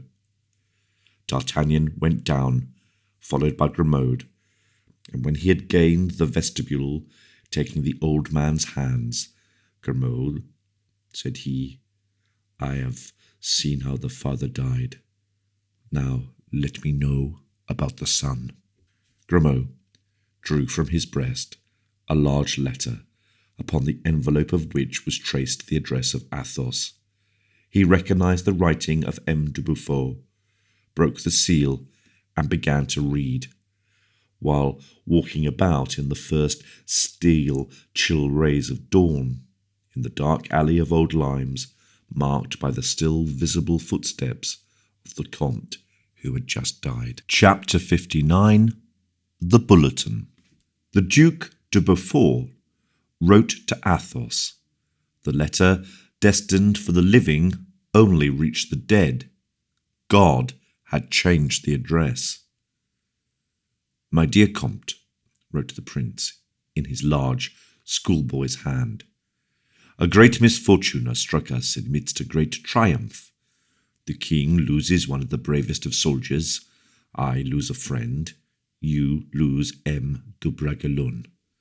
He has died gloriously, so gloriously that I have not the strength to weep as I could wish. Receive my sad compliments, my dear Comte. Heaven distributes trials according to the greatness of our hearts.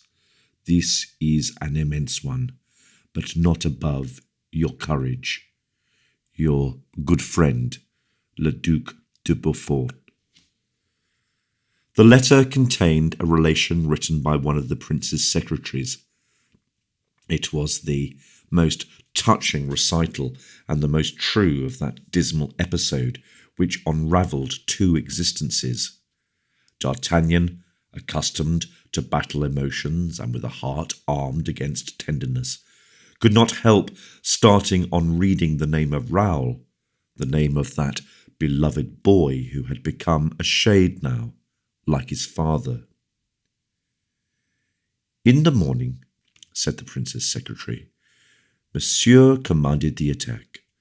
Normandy and Picardy had taken positions in the rocks dominated by the heights of the mountains upon the declivity of which were raised the bastions of Gigli. The cannon opened the action.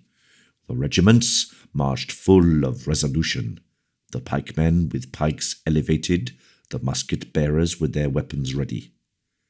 The prince followed attentively the march and movements of the troops, so as to be able to sustain them with a strong reserve. With Monseigneur were the oldest captains and his aides-de-camp. Le Vicomte de Bragelonne had received orders not to leave his highness.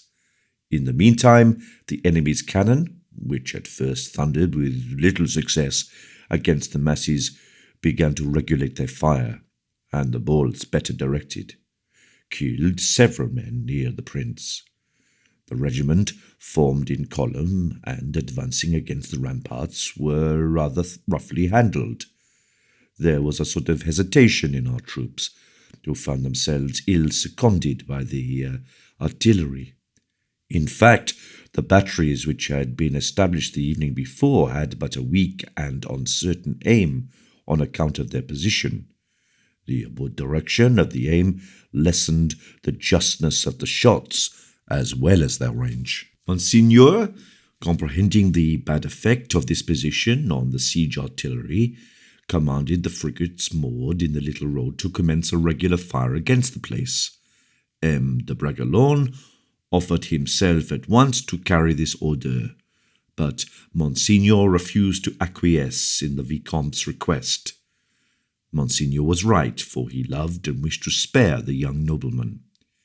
He was quite right, and the event took upon itself to justify his foresight and refusal, for scarcely had the sergeant charged with the message solicited by M. de Bragelonne gained the seashore, when two shots from long carbines issued from the enemy's ranks and laid him low. The sergeant fell, dyeing the sand with his blood, observing which M. de Bragelonne smiled at Monseigneur, who said to him, "You see, Vicomte, I have saved your life.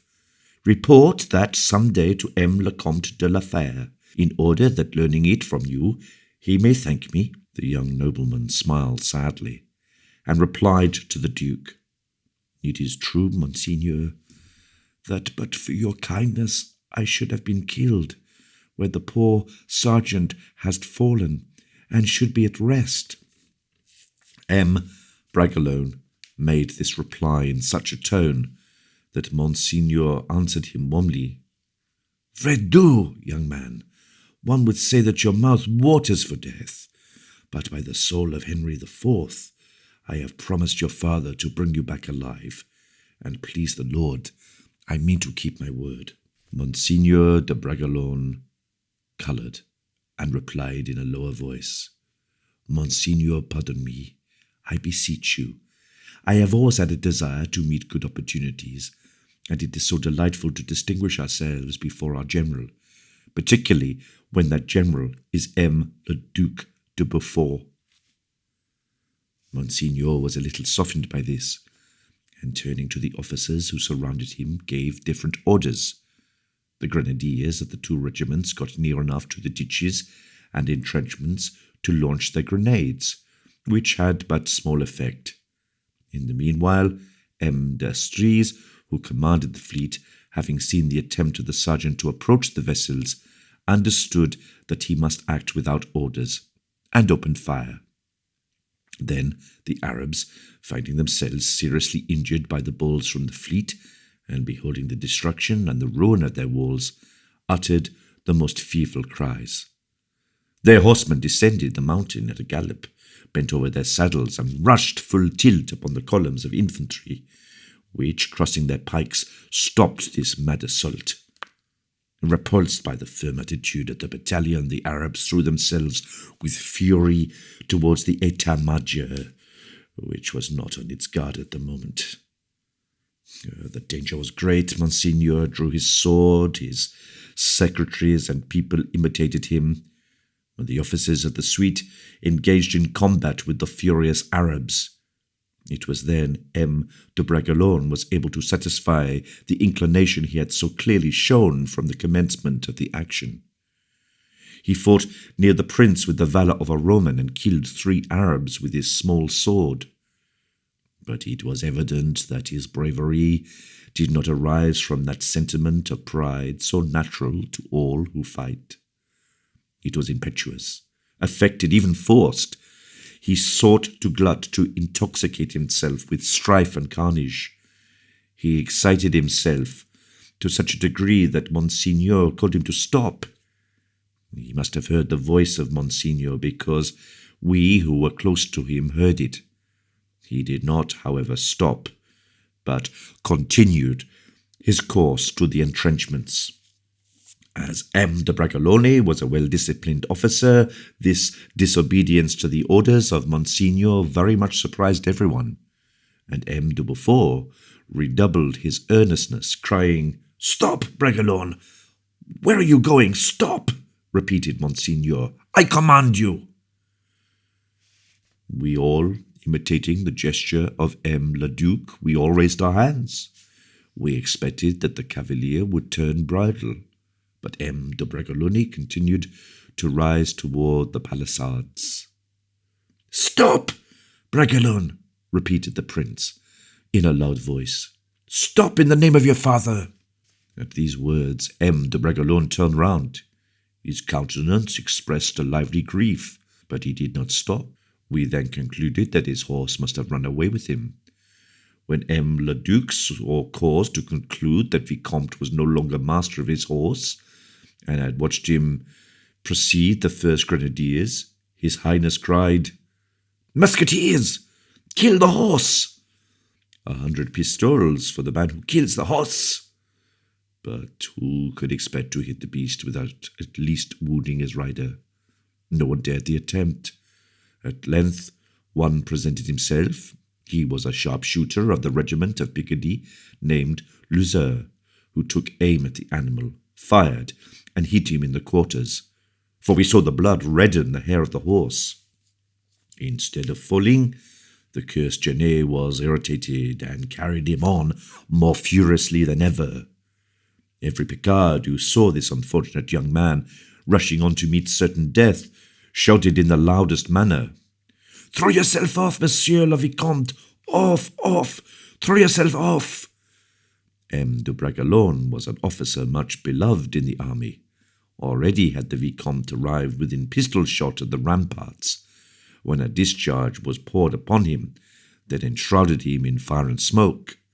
We lost sight of him. The smoke dispersed. He was on foot, upright. His horse was killed. The Vicomte was summoned to surrender by the Arabs, but he made them a negative sign with his head, and continued to march towards the palisades.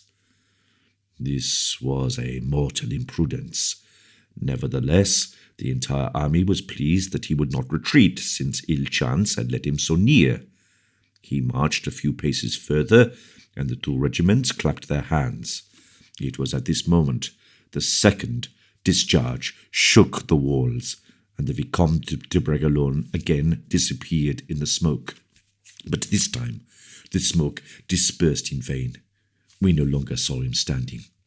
He was down, with his head lower than his legs, among the bushes, and the Arabs began to think of leaving their entrenchments to come out and cut off his head or take his body, as is the custom with the infidels. But Monseigneur le Duc de Beaufort had followed all this with his eyes, and the sad spectacle drew from him many painful sighs. He then cried aloud, seeing the Arabs running like white phantoms among the mastic trees. "Grenadiers, lancers, will you let them take that noble body?" Saying these words, and waving his swords, he himself rode towards the enemy. The regiments, rushing in his steps, ran in their turn, uttering cries as terrible as those of the Arabs were wild. Combat commenced over the body of M. de Bragelonne, and with such inveteracy was it fought that 160 Arabs were left upon the field by the side of at least 50 of our troops. It was a lieutenant from Normandy who took the body of the Vicomte on his shoulders and carried it back to the lines. The advantage was, however, pursued. The regiments took the reserve with them, and the enemy's palisades were utterly destroyed. At 3 o'clock, the fire of the Arabs ceased. The hand-to-hand fight lasted 2 hours. It was a massacre. At 5 o'clock, we were victorious at all points. The enemy had abandoned his positions, and M. le Duc ordered the white flag to be planted on the summit of the little mountain. It was then we had time to think of M. de Bragelonne, who had 8 large wounds in his body, through which almost all his blood had welled away. Still, however, he had breathed, which afforded inexpressible joy to Monseigneur, who insisted on being present at the first dressing of the wounds and the consultation of the surgeons. There were 2 among them who declared M. de Bragelonne would live. Monseigneur threw his arms around their necks and promised them 1,000 louis each if they could save him. The Vicomte heard these transportations of joy, and whether he was in despair or whether he suffered much from his wounds, he expressed by his countenance a contradiction which gave rise to reflection, particularly in one of the secretaries when he had heard what follows. The third surgeon was the brother of Sylvain de Saint-Cosmas, the most learned of them all. He probed the wounds in his turn and said nothing. M. de Bragelonne fixed his eyes steadily upon the skilful surgeon and seemed to interrogate his every movement. The latter, upon being questioned by Monseigneur, replied that he saw plainly 3 mortal wounds out of 8. But so strong was the constitution of the wounded, so rich was he in youth, and so merciful was the goodness of God, that perhaps M. de Bragelonne might recover, particularly if he did not move in the slightest manner. Frère Sylvain added, turning towards his assistants, "Above everything, do not allow him to move, even a finger, or you will kill him." And we all left the tent in very low spirits.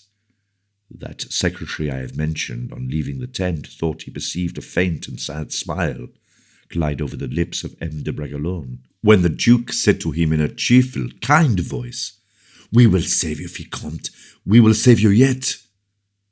In the evening, when it was believed the wounded youth had taken some repose, one of the assistants entered his tent, but rushed out again immediately, uttering loud cries. We all ran up in disorder.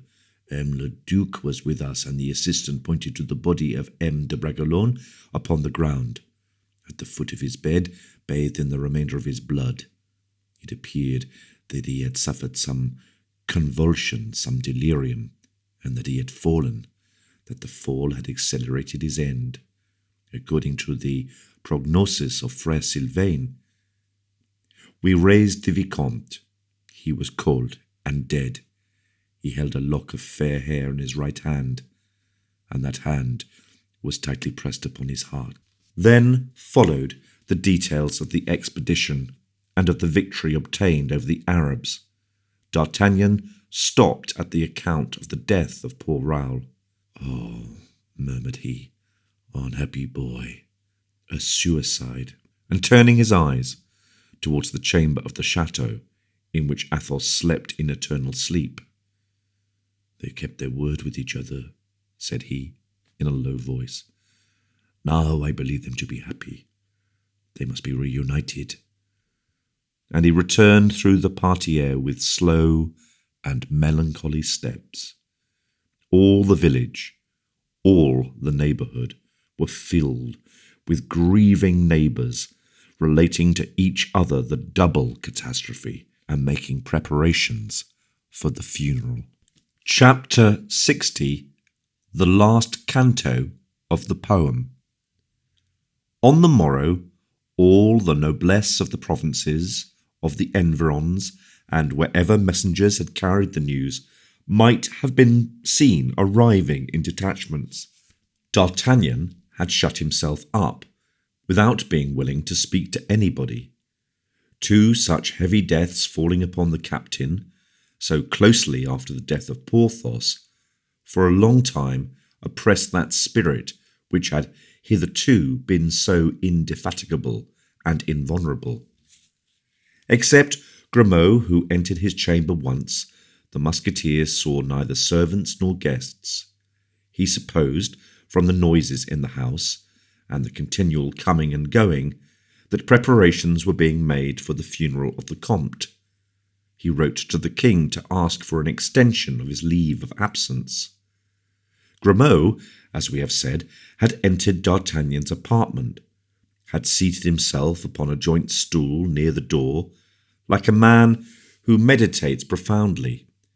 Then rising, in silence, Grimaud descended to the Comte's bedchamber, showed the captain with his finger the place of the empty bed, and raised his eyes eloquently toward heaven.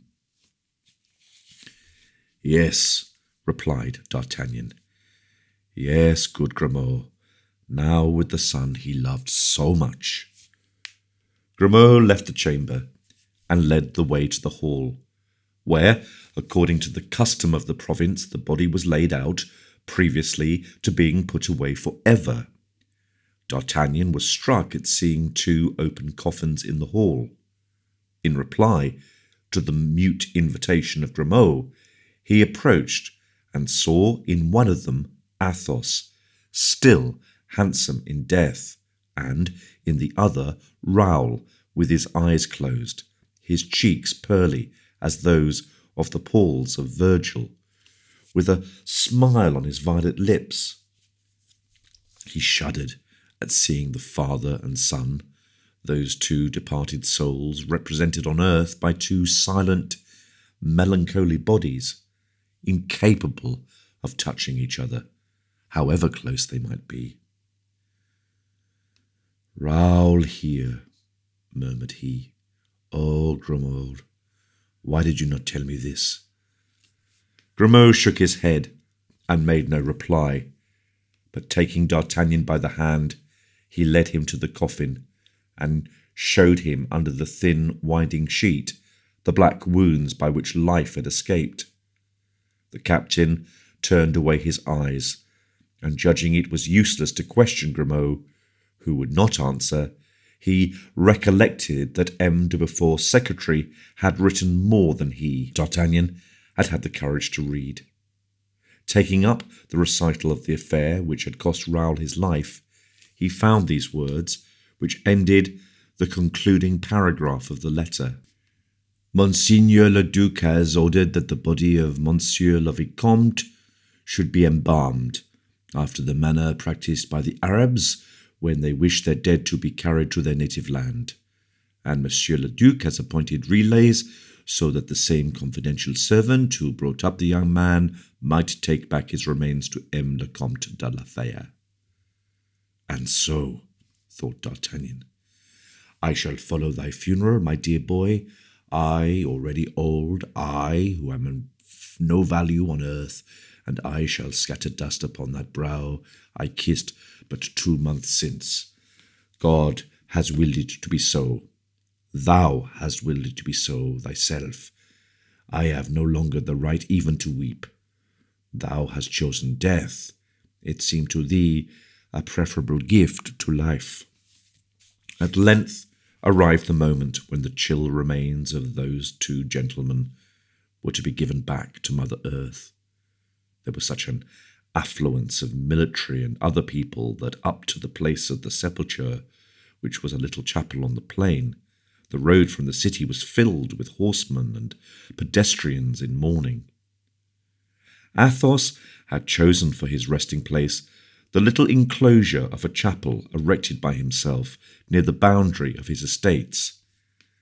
He had had the stones cut in 1550, brought from an old Gothic manor house in Bury, which he had sheltered his early youth. The chapel, thus rebuilt, transported, was pleasing to the eye beneath its leafy curtains of poplars and sycamores.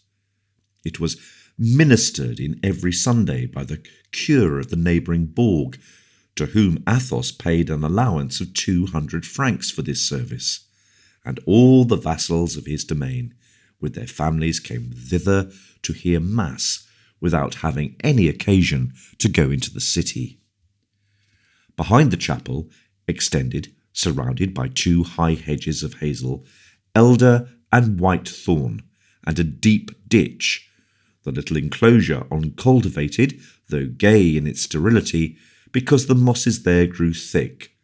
Wild heliotrope and ravenels there mingled perfumes, while from beneath an ancient chestnut issued a crystal spring, a prisoner in its marble cistern, and on the thyme all around alighted thousands of bees from the neighbouring plants, whilst chaffinches and redthroats sang cheerfully among the flower-spangled hedges. It was to this place the sombre coffins were carried, attended by a silent and respectful crowd. The office of the dead being celebrated, the last adieu paid to the noble departed, the assembly dispersed, taking along the roads of the virtues and mild death of the father, of the hopes the son had given, and of his melancholy end upon the arid coast of Africa. Little by little, all noises were extinguished, like the lamps illuminating the humble nave. The minister bowed for the last time to the altar and the still fresh graves. Then, followed by his assistant, he slowly took the road back to the presbytery. D'Artagnan, left alone, perceived that night was coming on. He had forgotten the hour, thinking only of the dead. He arose from the oaken bench on which he was seated in the chapel, and wished, as the priest had done, to go and bid a last adieu to the double grave which contained his 2 lost friends. A woman was praying, kneeling on the moist earth. D'Artagnan stopped at the door of the chapel to avoid disturbing her, and also to endeavour to find out who was the pious friend who performed this sacred duty with so much zeal and perseverance. The unknown had hidden her face in her hands, which were white as alabaster. From the noble simplicity of her costume, she must be a woman of distinction. Outside the enclosure were several horses mounted by servants. A travelling carriage was in waiting for this lady. D'Artagnan, in vain, sought to make out what caused her delay. She continued praying, and frequently pressed her handkerchief to her face, by which D'Artagnan perceived she was weeping. He beheld her strike her breast with the compunction of a Christian woman. He heard her several times exclaim as from a wounded heart, "Pardon, pardon!" And as she appeared to abandon herself entirely to her grief, as she threw herself down almost fainting, exhausted by complaints and prayers, D'Artagnan, touched by this love for his so much regretted friends, made a few steps towards the grave, in order to interrupt the melancholy colloquy of the penitent with the dead. But, as soon as his steps sounded on the gravel, the unknown raised her head, revealing to D'Artagnan a face aflood with tears, a well-known face. It was Mademoiselle de la Vallière. "Monsieur d'Artagnan," murmured she. "You," replied the captain in a stern voice, "you here? Oh, madame, I should better have liked to see you decked with flowers in the mansion of the Comte de la Fère. You would have wept less, and they too, and I. Monsieur, said she, sobbing. For it was you, added this pitiless friend of the dead, it was you who sped these two men to the grave. Oh, spare me. God forbid, madame, that I should offend a woman, or that I should make her weep in vain, but I must say that the place of the murderer is not upon the grave of her victims. She wished to reply. What I now tell you, added he coldly, I have already told the king. She clasped her hands. I know, she said.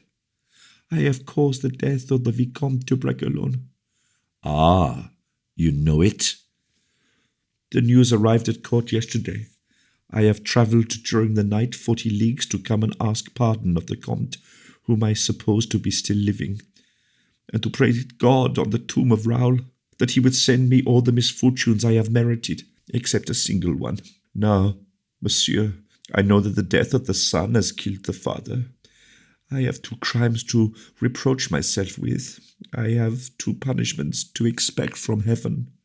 I will repeat to you, mademoiselle, said D'Artagnan, what Meme de Bragelonne said of you at Antibes, when he already meditated death. If pride and coquetry have misled her, I pardon her whilst despising her. If love has produced her error, I pardon her, but I swear that no one could have loved her as much as I have done. You know, interrupted Louise, that of my love I was about to sacrifice myself. You know whether I suffered when you met me, lost, dying, abandoned? Well, never have I suffered so much as now, because then I hoped, desired.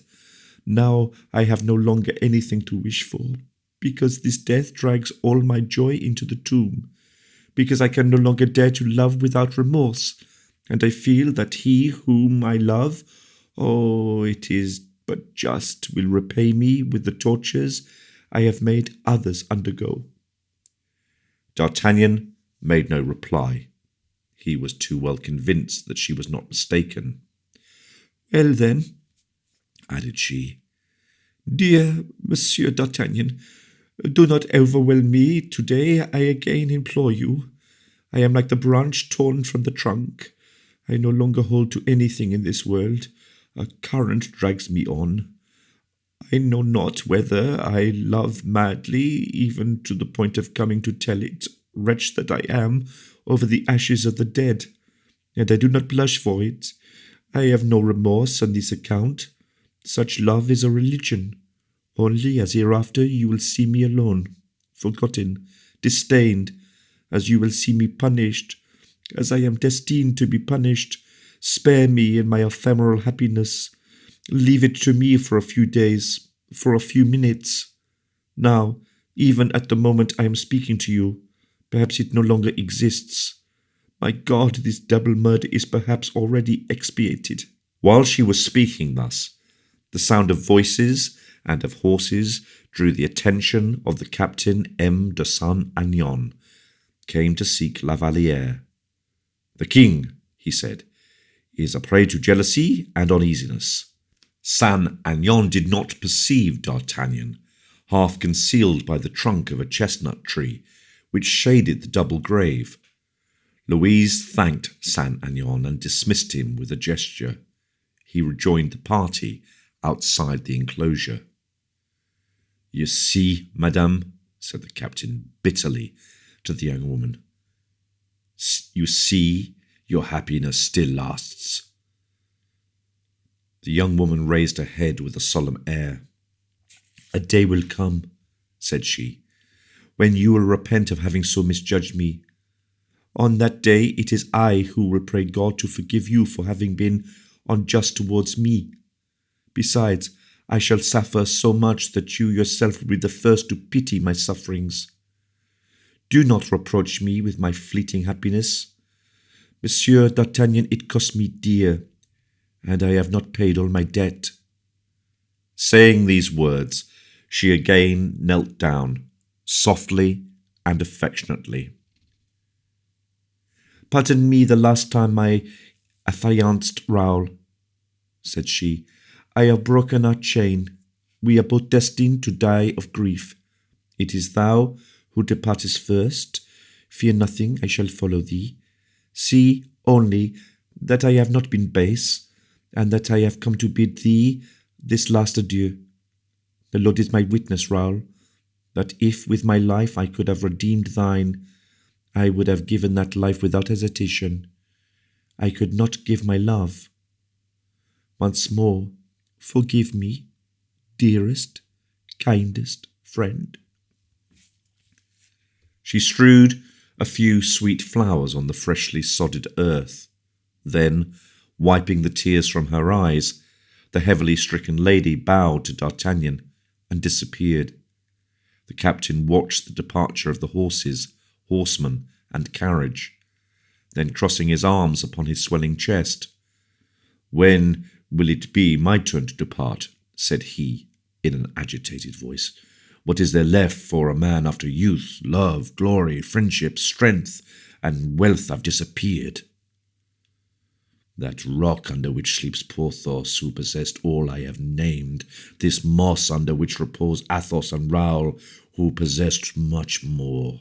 He hesitated for a moment, with a dull eye, then drawing himself up, "Forward, still forward," said he.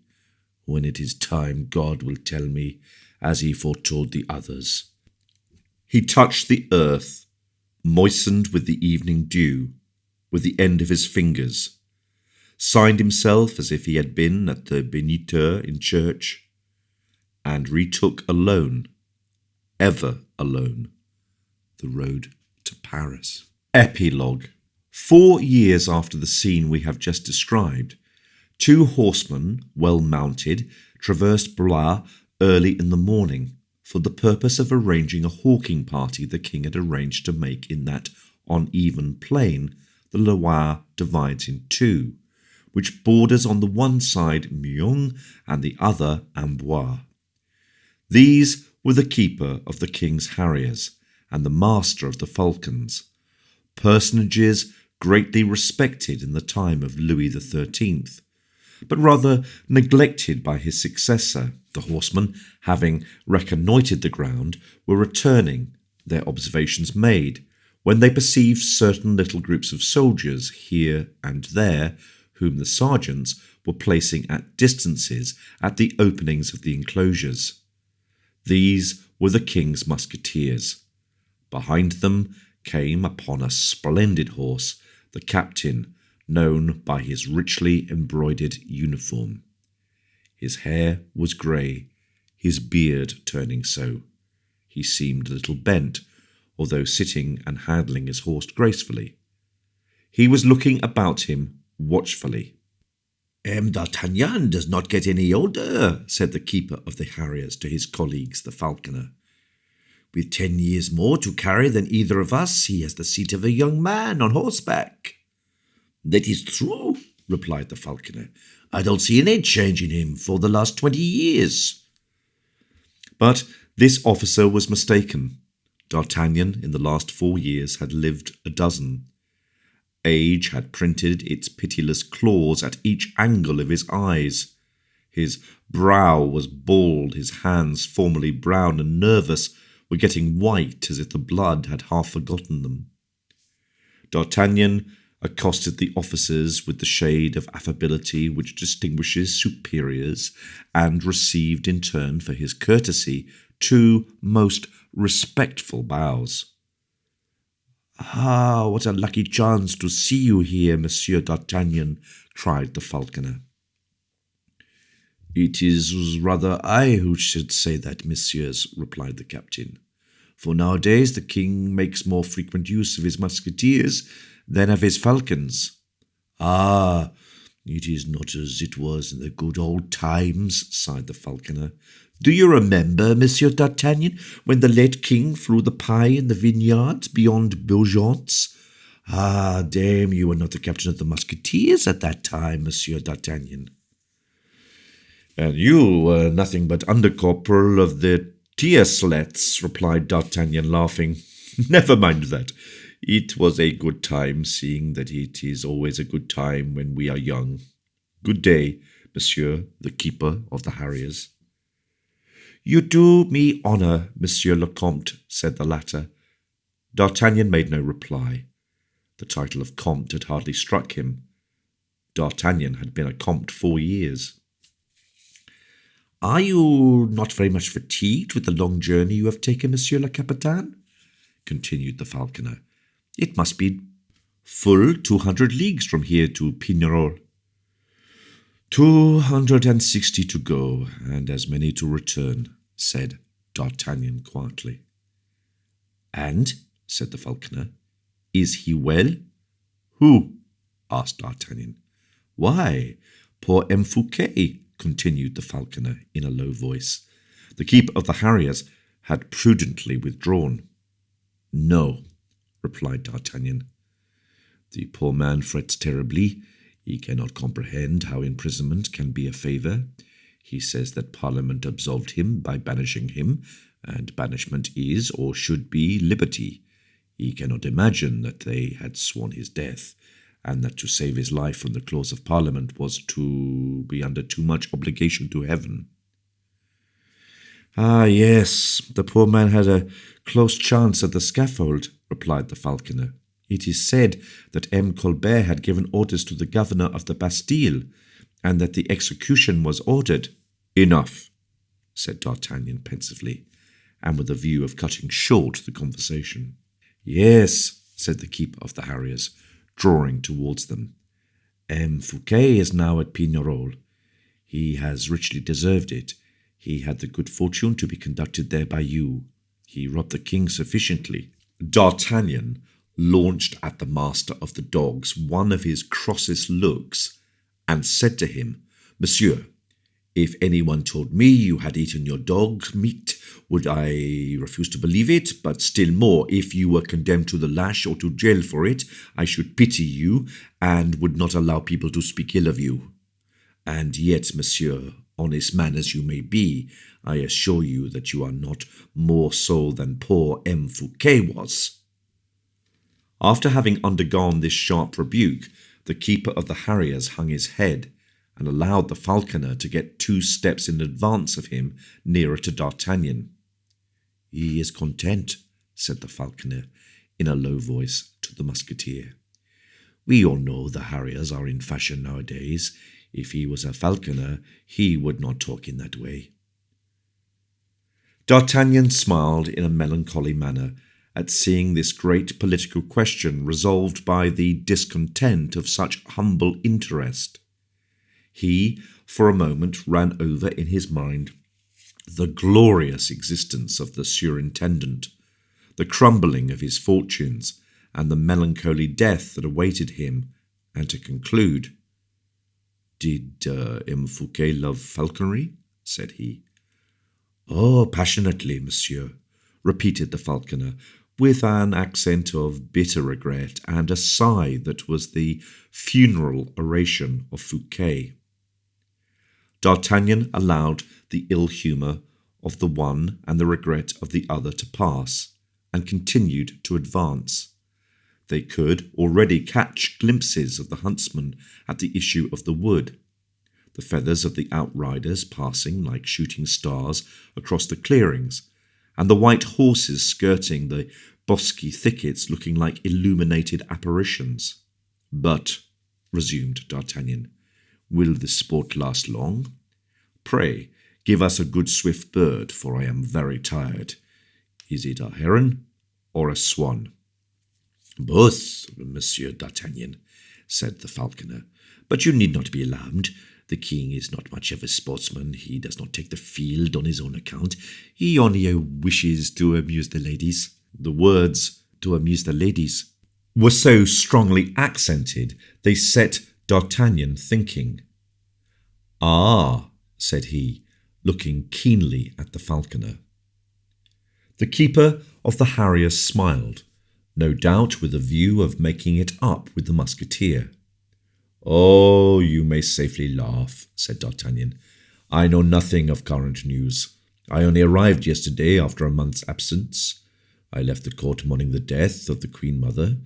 The king was not willing to take any amusements after receiving the last sigh of Anne of Austria, but everything comes to an end in this world.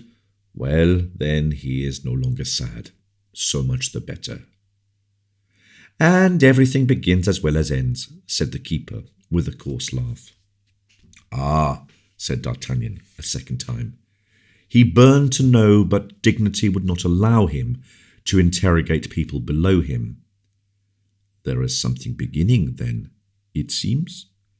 The keeper gave him a significant wink, but D'Artagnan was unwilling to learn anything from this man. "Shall we see the king early?" asked he of the falconer. "At 7 o'clock, monsieur. I shall fly the birds." "Who comes with the king? How is madame? How is the queen?" "Better, monsieur." "Has she been ill, then?" "Monsieur, since the last chagrin she suffered, Her Majesty has been unwell." "What chagrin? You need not fancy your news is old. I have but just returned." "It appears that the queen, a little neglected since the death of her mother-in-law, complained to the king, who answered her, 'Do I not sleep at home every night, madame? What more do you expect?'" "Ah," said D'Artagnan. "Poor woman. She must heartily hate Mademoiselle de la Valliere." "Oh, no, not Mademoiselle de la Valliere," replied the falconer. "Who then?" The blast of a hunting horn interrupted this conversation. It summoned the dogs and the hawks. The falconer and his companions set off immediately, leaving D'Artagnan alone. In the midst of the suspended sentence, the king appeared at a distance, surrounded by ladies and horsemen. All the troops advanced in beautiful order at a foot's pace, the horns of various sorts animating the dogs and horses. There was an animation in the scene, a mirage of light of which nothing now can give an idea, unless it be the fictitious splendour of a theatric spectacle. D'Artagnan, with an eye just a little dimmed by age, distinguished behind the group 3 carriages. The first was intended for the queen. It was empty. D'Artagnan, who did not see Mademoiselle de la Valliere by the king's side, on looking about for her, saw her in the second carriage. She was alone with 2 of her women, who seemed as dull as their mistress.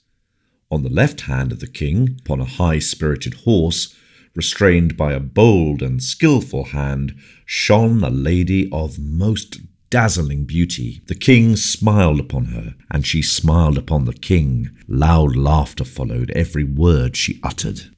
"I must know that woman," thought the musketeer. "Who can she be?" And he stooped towards his friend the falconer, to whom he addressed the question he had put to himself. The falconer was about to reply, when the king, perceiving D'Artagnan, "Ah, Comte," said he, "you are amongst us once more, then. Why have I not seen you?" "Sire," replied the captain, "because your Majesty was asleep when I arrived, and not awake when I resumed my duties this morning." "Still the same," said Louis in a loud voice, denoting satisfaction. "Take some rest, Comte. I command you to do so. You will dine with me today." A murmur of admiration surrounded D'Artagnan like a caress. Everyone was eager to salute him. Dining with the king was an honour His Majesty was not so prodigal as of Henry IV had been. The king passed a few steps in advance, and D'Artagnan found himself in the midst of a fresh group, among whom shone Colbert. "Good day, Monsieur D'Artagnan," said the minister with marked affability. "Have you had a pleasant journey?" "Yes, monsieur," said D'Artagnan, bowing to the neck of his horse. "I heard the king invite you to his table for this evening," continued the minister. "You will meet an old friend there." "An old friend of mine?" asked D'Artagnan, plunging painfully into the dark waves of the past, which had swallowed him up for so many friendships and so many hatreds. "Le Duc Almeida, who arrived this morning from Spain." "The Duke de Almeida?" said D'Artagnan, reflecting in vain. "Here," cried an old man, white as snow, sitting bent in his carriage, which he caused to be thrown open to make room for the musketeer. "Aramis!" cried D'Artagnan, struck with profound amazement, and he felt, inert as it was, the thin arm of the old nobleman hanging round his neck. Colbert, after having observed them in silence for a few moments, urged his horse forward and left the two old friends together. "And so," said the musketeer, taking Aramis's arm, "you, the exile, the rebel, are again in France?" "Ah, and I shall dine with you at the king's table," said Aramis, smiling. "Yes, will you not ask yourself what is the use of fidelity in this world? Stop, let us allow poor La Valliere's carriage to pass.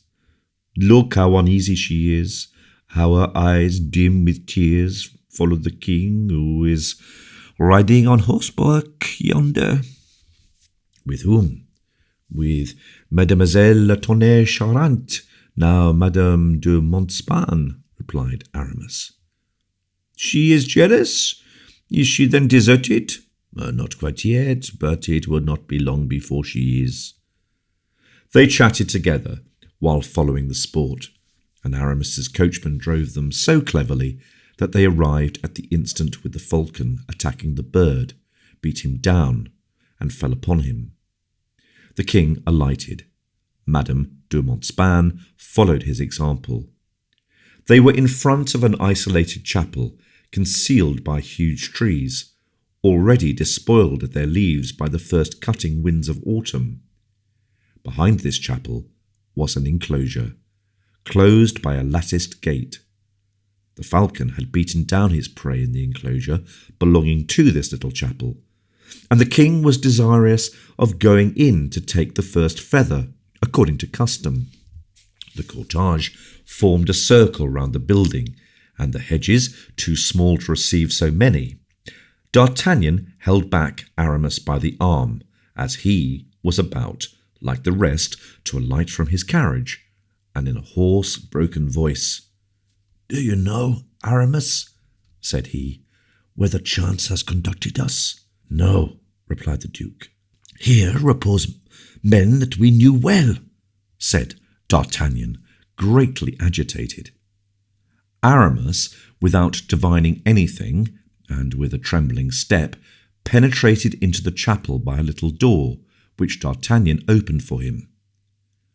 "Where are they buried?" said he. "There, in the enclosure. There is a cross, you see, beneath yon little cypress. The tree of grief is planted over their tomb. Don't go to it. The king is going that way. The heron had just fallen there." Aramis stopped and concealed himself in the shade.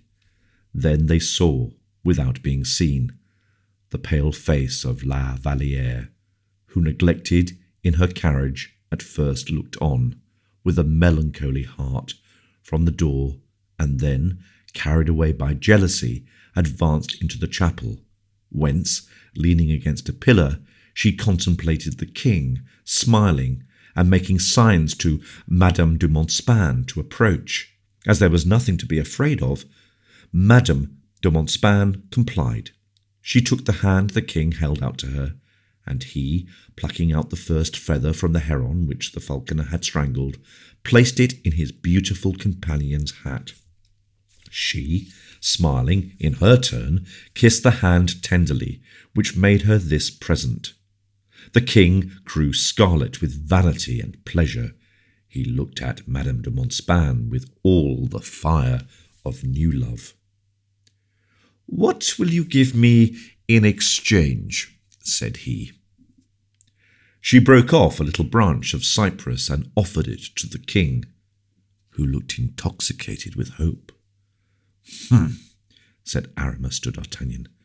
"The present is but a sad one, for that cypress shades a tomb." "Yes, and the tomb is that of Raoul de Bragelonne," said D'Artagnan aloud, "of Raoul who sleeps under that cross with his father." A groan resounded. they saw a woman falling faint to the ground. Mademoiselle de la Vallière had seen all, heard all. "Poor woman," muttered D'Artagnan, as he helped the attendants to carry back to her carriage the lonely lady whose lot henceforth in life was suffering. That evening, D'Artagnan was seated at the king's table near M. Colbert and M. le Duc d'Almeida. The king was very gay. He paid 1,000 little attentions to the queen, 1,000 kindnesses to Madame, seated at his left hand, and was very sad. It might have been supposed that time of calm when the king was wont to watch his mother's eyes for the approval or disapproval of what he had just done. Of mistresses there was no question at this dinner. The king addressed Aramis 2 or 3 times, calling him M. l'Ambassadeur, which increased the surprise already felt by D'Artagnan at seeing his friend, the rebel, so marvellously well received at court. The king, on rising from table, gave his hand to the queen, and made a sign to Colbert, whose eyes were on his master's face. Colbert took D'Artagnan and Aramis on one side. The king began to chat with his sister, whilst Monsieur was very uneasy, entertained the queen with a preoccupied air, without ceasing to watch his wife and brother from the corner of his eye. The conversation between Aramis, D'Artagnan, and Colbert turned upon indifferent subjects. They spoke of preceding ministers. Colbert related the successful tricks of Mazarin, and desired those of Richelieu to be related to him.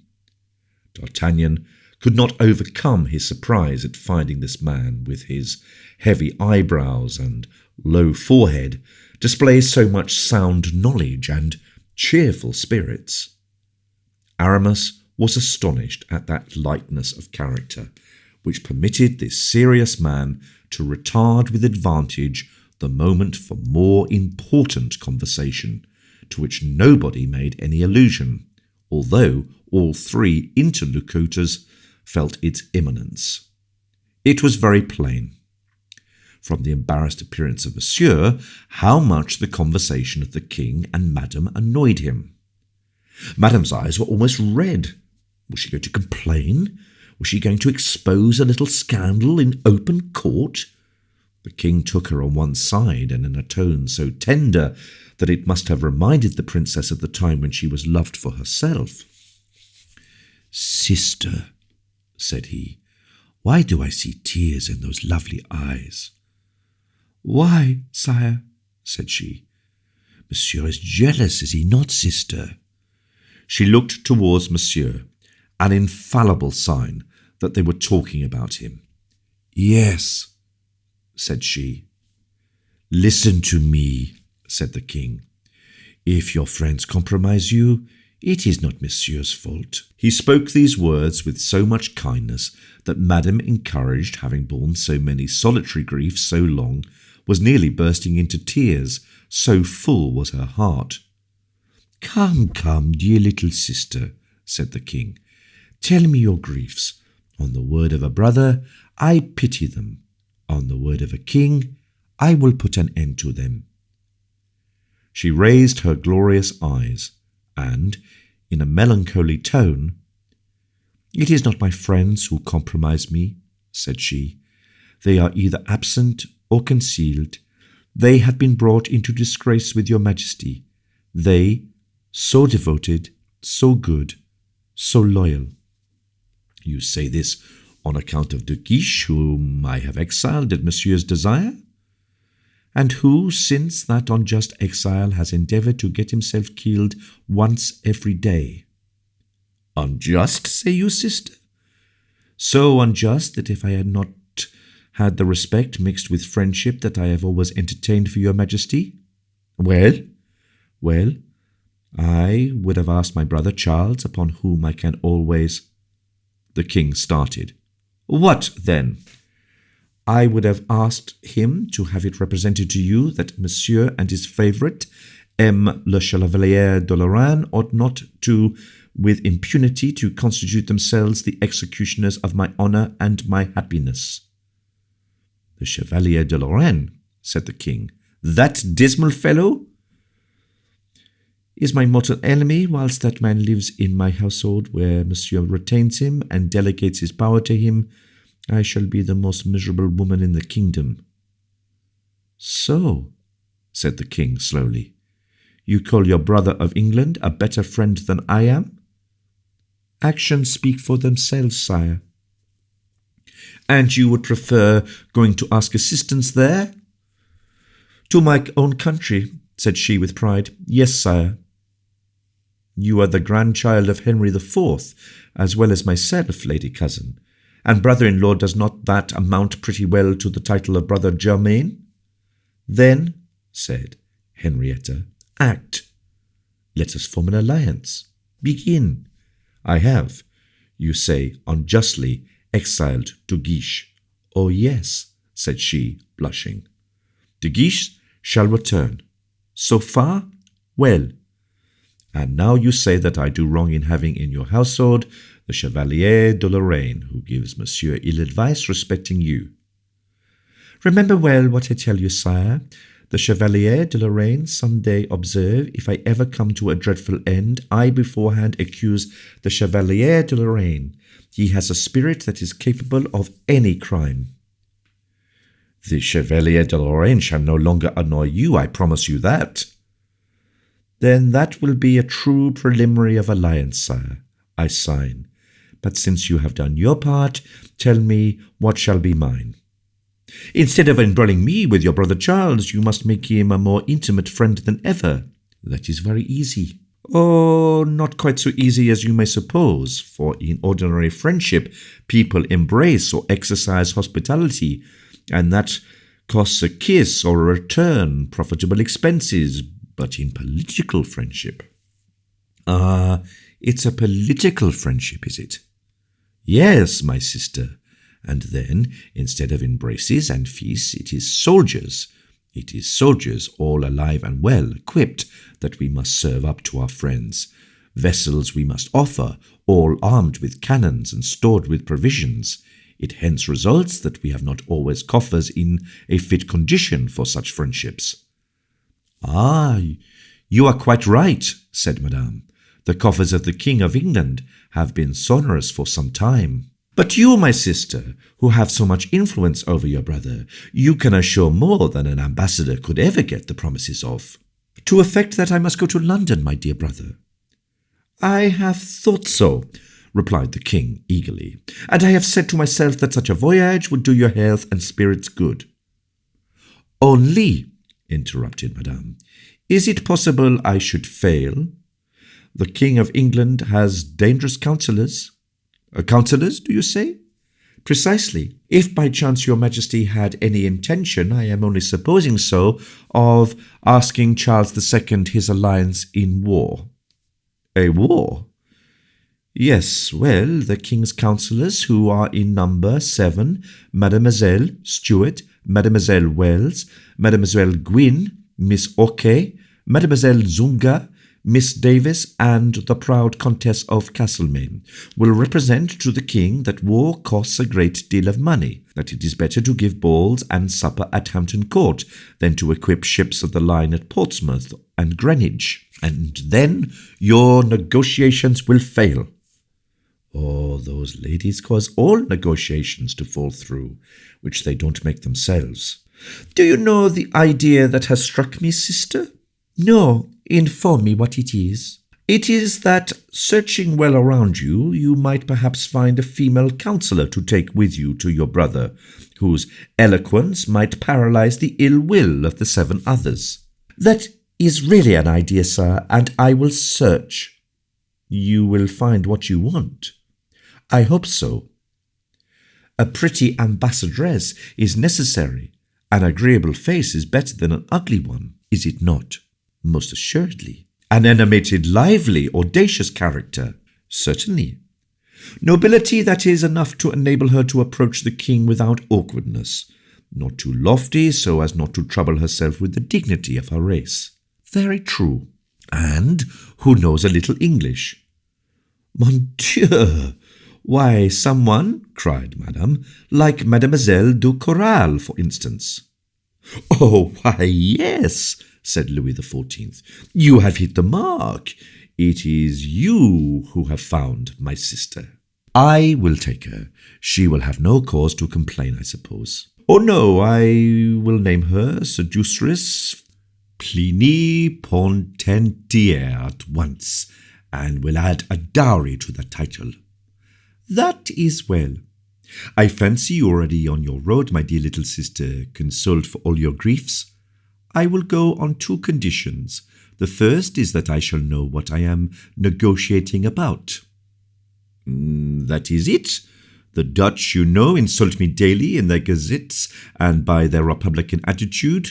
I do not like republics. That may be easily imagined, sire. I see with pain that these kings of the sea, they call themselves so, keep trade from France in the Indies, and that their vessels will soon occupy all the ports of Europe. Such a power is too near me, sister. They are your allies, nevertheless. That is why they were wrong in having the medal you have heard of struck, a medal which represents Holland stopping the sun, as Joshua did, with this legend, "The sun has stopped before me." There is not much fraternity in that, is there? I thought you had forgotten that miserable episode. I never forget anything, sister, and if my true friends, such as your brother Charles, are willing to second me, the princess remained pensively silent. Listen to me. There is the empire of the seas to be shared, said Louis XIV. For this partition, which England submits to, could I not represent the second party, as well as the Dutch? We have Mademoiselle du Corral to treat that question, replied Madame. Your second condition for going, if you please, sister, the consent of Monsieur, my husband. You shall have it. Then consider me already gone, brother. On hearing these words, Louis XIV turned round towards the corner of the room in which D'Artagnan, Colbert, and Aramis stood, and made an affirmative sign to his minister. Colbert then broke in on the conversation suddenly and said to Aramis, Monsieur l'Ambassadeur, shall we talk about business? D'Artagnan immediately withdrew from politeness. He directed his steps towards the fireplace, within hearing of what the king was about to say to Monsieur, who, evidently uneasy, had gone to him. The face of the king was animated. Upon his brow was stamped a strength of will, the expression of which already met no further contradiction in France, and was soon to meet no more in Europe. Monsieur, said the king to his brother, I am not pleased with M. le Chevalier de Lorraine. You, who do him the honour to protect him, must advise him to travel for a few months. These words fell with the crush of an avalanche upon Monsieur, who adored his favourite, and concentrated all his affections in him. In what has the Chevalier been inconsiderate enough to displease your Majesty? Cried he, darting a furious look at Madame. I will tell you when he is gone, said the king suavely, and also when Madame here shall have crossed over into England. Madame in England? Murmured Monsieur in amazement. In a week, brother, continued the king. Whilst we go whither, I will shortly tell you. And the king turned on his heel, smiling in his brother's face to sweeten, as it were, the bitter draught he had given him. During this time, Colbert was talking with the Duke de la Mida. Monsieur, said Colbert to Aramis, this is the moment for us to come to an understanding. I have made your peace with the king, and I owed that clearly to a man of so much merit. But as you have often expressed friendship for me, an opportunity presents itself for giving me a proof of it. You are, besides, more a Frenchman than a Spaniard. Shall we secure, answer me frankly, the neutrality of Spain if we undertake anything against the United Provinces? Monsieur, replied Aramis, the interest of Spain is clear. To embroil Europe with the provinces would doubtless be our policy, but the King of France is an ally of the United Provinces. You are not ignorant. Besides, that it would infer a maritime war, and that France is in no state to undertake this with advantage. Colbert, turning round at this moment, saw D'Artagnan, who was seeking some interlocutor, during this aside of the king and Monsieur. He called him at the same time, saying in a low voice to Aramis, "We may talk openly with D'Artagnan, I suppose." "Oh, certainly," replied the ambassador. "We were saying, M. de Almeida and I," said Colbert, "that a conflict with the United Provinces would mean a maritime war." "That's evident enough," replied the musketeer. "And what do you think of it, Monsieur d'Artagnan?" "I think that to carry on such a war successfully, you must have very large land forces." "What did you say?" said Colbert, thinking he had ill understood him. "Why, such a large land army," said Aramis. "Because the king will be beaten by the sea if he has not the English with him, and that, when beaten by the sea, he will soon be invaded either by the Dutch in his ports or by the Spaniards by land." "And Spain neutral?"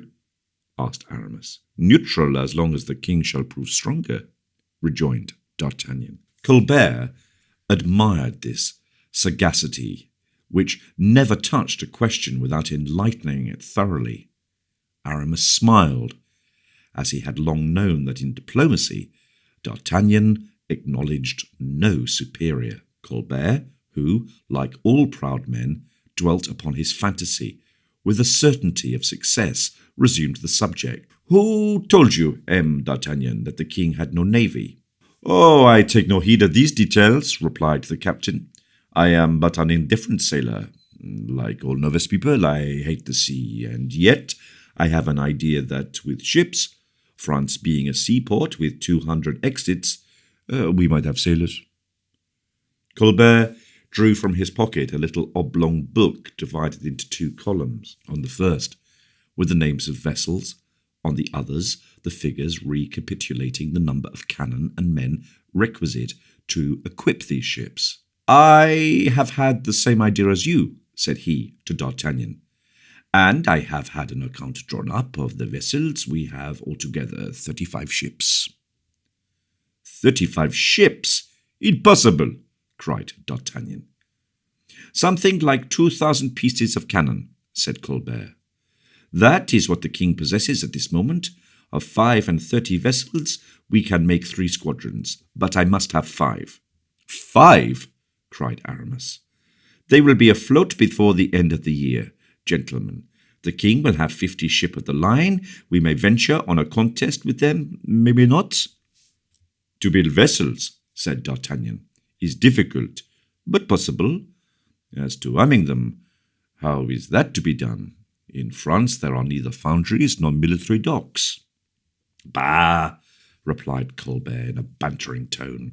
"I have planned all that this year and a half past. Did you not know it? Do you know M. de Infreville?" "De Infreville?" replied D'Artagnan. "No." "He is a man I have discovered. He has a speciality. He is a man of genius. He knows how to set men to work. It is he who has cast cannon and cut the woods of Bourgogne. And then, Monsieur l'Ambassadeur, you may not believe what I am going to tell you, but I have still a further idea." "Oh, monsieur," said Aramis civilly, "I always believe you." Calculating upon the character of the Dutch, our allies, I said to myself, they are merchants, they are friendly with the king, they will be happy to sell to the king what they fabricate for themselves. Then the more we buy... I must add this. I have Forant. Do you know Forant, D'Artagnan? Colbert, in his warmth, forgot himself. He called the captain simply D'Artagnan, as the king did, but the captain only smiled at it. "No," replied he, "I do not know him." "That is another man I have discovered with a genius for buying.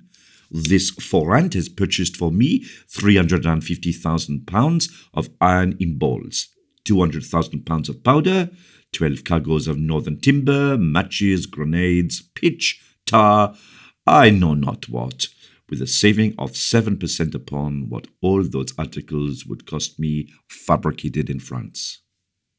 That is a capital and quaint idea, replied D'Artagnan, to have Dutch cannonballs cast, which will return to the Dutch. It is not with us too? And Colbert laughed loud. He was delighted with his own joke. Still further, added he, these same Dutch are building for the king at this moment 6 vessels after the model of the best of their name. Destouches. Ah, perhaps you know Destouches. No, monsieur. He is a man who has a sure glance to discern when a ship is launched, and what are the defects of qualities of that ship. That is valuable, observe. Nature is truly whimsical. Well, this Destouches appeared to be a man likely to prove useful in marine affairs, and he is superintending the construction of 6 vessels of 78 guns, which the provinces are building for his majesty. It results from this, my dear Monsieur d'Artagnan, that the king, if he wished to quarrel with the provinces, would have a very pretty fleet. Now, you know better than anybody else if the land army is efficient. D'Artagnan and Aramis looked at each other, wondering at the mysterious labours this man had undertaken in so short a time. Colbert understood them, and was touched by this best of flatteries. If we in France were ignorant of what was going on, said D'Artagnan, out of France, still less must be known. That is why I told Monsieur l'Ambassadeur, said Colbert, that Spain promising its neutrality, England helping us. If England assists you, said Aramis, I promise the neutrality of Spain. I take you at your word. Colbert hastened to reply with his blunt bonhomie. And apropos of Spain, you have not the golden fleece, Monsieur de l'Armida. I heard the king say the other day that he should like to see you wear the grand cordon of Saint Michael. Aramis bowed. Oh, thought D'Artagnan, and Porthos is no longer here. What ells of ribbons would be there for him in these largesses? Dear Porthos. Monsieur d'Artagnan, resumed Colbert, between us two you will have, I wager, an inclination to lead your musketeers into Holland. Can you swim? And he laughed like a man in high good humour. Like an eel, replied D'Artagnan. Ah, but there are some bitter passages of canals and marshes yonder, Monsieur d'Artagnan, and the best swimmers are sometimes drowned there. It is my profession to die for his majesty, said the musketeer, only as it is seldom in war that much water is met with without a little fire, I declare to you beforehand that I will do my best to choose fire. I am getting old, or water freezes me, but fire warms, Monsieur Colbert. And D'Artagnan looked so handsome, still in quasi-juvenile strength as he pronounced these words, that Colbert, in his turn, could not help admiring him. D'Artagnan perceived the effect he had produced. He remembered that the best tradesman is he who fixes a high price upon his goods. When they are valuable, he prepared his price in advance. So then, said Colbert, we go to Holland? Yes, replied D'Artagnan. Only? Said M. Colbert. Only, repeated D'Artagnan. There lurks in everything the question of interest, the question of self-love. It is a very fine title, that of Captain of the Musketeers. But observe this, we have now the king's guards and the military household of the king. A captain of musketeers ought to command all of that, and then he would absorb 100,000 livres a year for expenses. Well, but do you suppose the king would haggle with you? Said Colbert. Monsieur, you have not understood me, replied D'Artagnan, sure of carrying his point. I was telling you that I am an old captain, formerly the chief of the king's guard, having precedence of the Marshal of France. I saw myself one day in the trenches with two other equals, the captain of the guards and the colonel commanding in the Swiss. Now at no price will I suffer that. I have old habits, and I will stand or fall by them. Colbert felt this blow, but he was prepared for it. I have been thinking of what you said just now, replied he. About what, monsieur? We were speaking of canals and marshes in which people are drowned. Well, if they are drowned, it is for want of a boat, a plank, or a stick. Of a stick, however short it might be, said D'Artagnan. Exactly, said Colbert. And therefore I never heard of an instant of a Marshal of France being drowned. D'Artagnan became very pale with joy, and in a not very firm voice, "People would be very proud of me in my country," said he, "if I were a Marshal of France. But a man must have commanded an expedition in chief to obtain the baton." "Monsieur," said Colbert, "here is in this pocket-book, which you will study, a plan of campaign you will have to lead a body of troops to carry out in the next spring." D'Artagnan took the book tremblingly, and his fingers meeting those of Colbert, the minister pressed the hand of the musketeer loyally. "Monsieur," said he, "we have both a revenge to take, one over the other. I have begun. It is now your turn." "I will do you justice, monsieur," replied D'Artagnan, "and implore you to tell the king that the first opportunity that shall offer he may depend upon a victory, or to behold me dead, or both. Then I will have the fleur-de-lis for your marshal's baton prepared immediately," said Colbert. On the morrow, Aramis, who was setting out for Madrid to negotiate the neutrality of Spain, came to embrace D'Artagnan at his hotel. "Let us love each other for 4, said D'Artagnan. "We are now but 2, and you will perhaps never see me again." "Dear D'Artagnan," said Aramis, "if you knew how I have loved you, I am old, I am extinct. Ah, I am almost dead." "My friend," said D'Artagnan, "you will live longer than I shall. Diplomacy commands you to live, but for my part, honour condemns me to die." "Pah! Such men as we, Monsieur le Marshal," said Aramis, "only die satisfied with joy in glory." "Ah," replied D'Artagnan, with a melancholy smile, "I assure you, Monsieur le Duc, I feel very little appetite for either." They once more embraced, and 2 hours after separated forever. The death of D'Artagnan. Contrary to that which generally happens, whether in politics or morals, each kept his promises and did honour to his engagements. The king recalled M. de Guiche and banished M. de la Chevalier de Lorraine, so that Monsieur became ill in consequence. Madame set out for London, where she applied herself so earnestly to make her brother Charles II acquire a taste for the political counsels of Mademoiselle de Coral, that the alliance between England and France was signed, and the English vessels ballasted by a few millions of French gold, made a terrible campaign against the fleets of the United Provinces. Charles II had promised Mademoiselle de Coral a little gratitude for her good counsels.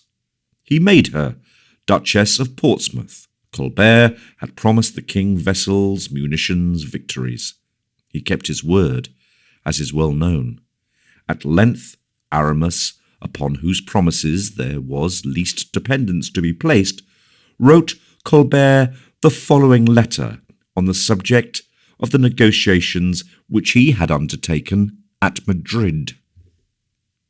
Monsieur Colbert, I have the honour to expedite to you the R.P. Oliver, General ad interim of the Society of Jesus, my provisional successor. The Reverend Father will explain to you, Monsieur Colbert, that I preserve to myself the direction of all of the affairs of the order which concerns France and Spain, but that I am not willing to retain the title of General, which would throw too high a sidelight on the progress of the negotiations with which His Catholic Majesty wishes to entrust me. I shall resume that title by the command of His Majesty when the labours I have undertaken in concert with you for the great glory of God and His Church shall be brought to a good end. The R.P. Oliver will inform you likewise, monsieur, of the consent His Catholic Majesty gives to the signature of a treaty which assures the neutrality of Spain in the event of war between France and the United Provinces. This consent will be valid even if England, instead of being active, should satisfy herself with remaining neutral.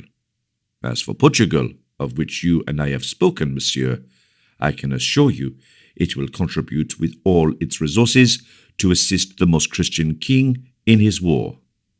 I beg you, Monsieur Colbert, to preserve your friendship and also to believe in my profound attachment and to lay my respect at the feet of His Most Christian Majesty. Signed, Le Duc de Almeida. Aramis had performed more than he had promised. It remained to be seen how the king, M. Colbert, and D'Artagnan would be faithful to each other. In the spring, as Colbert had predicted, the land army entered on its campaign.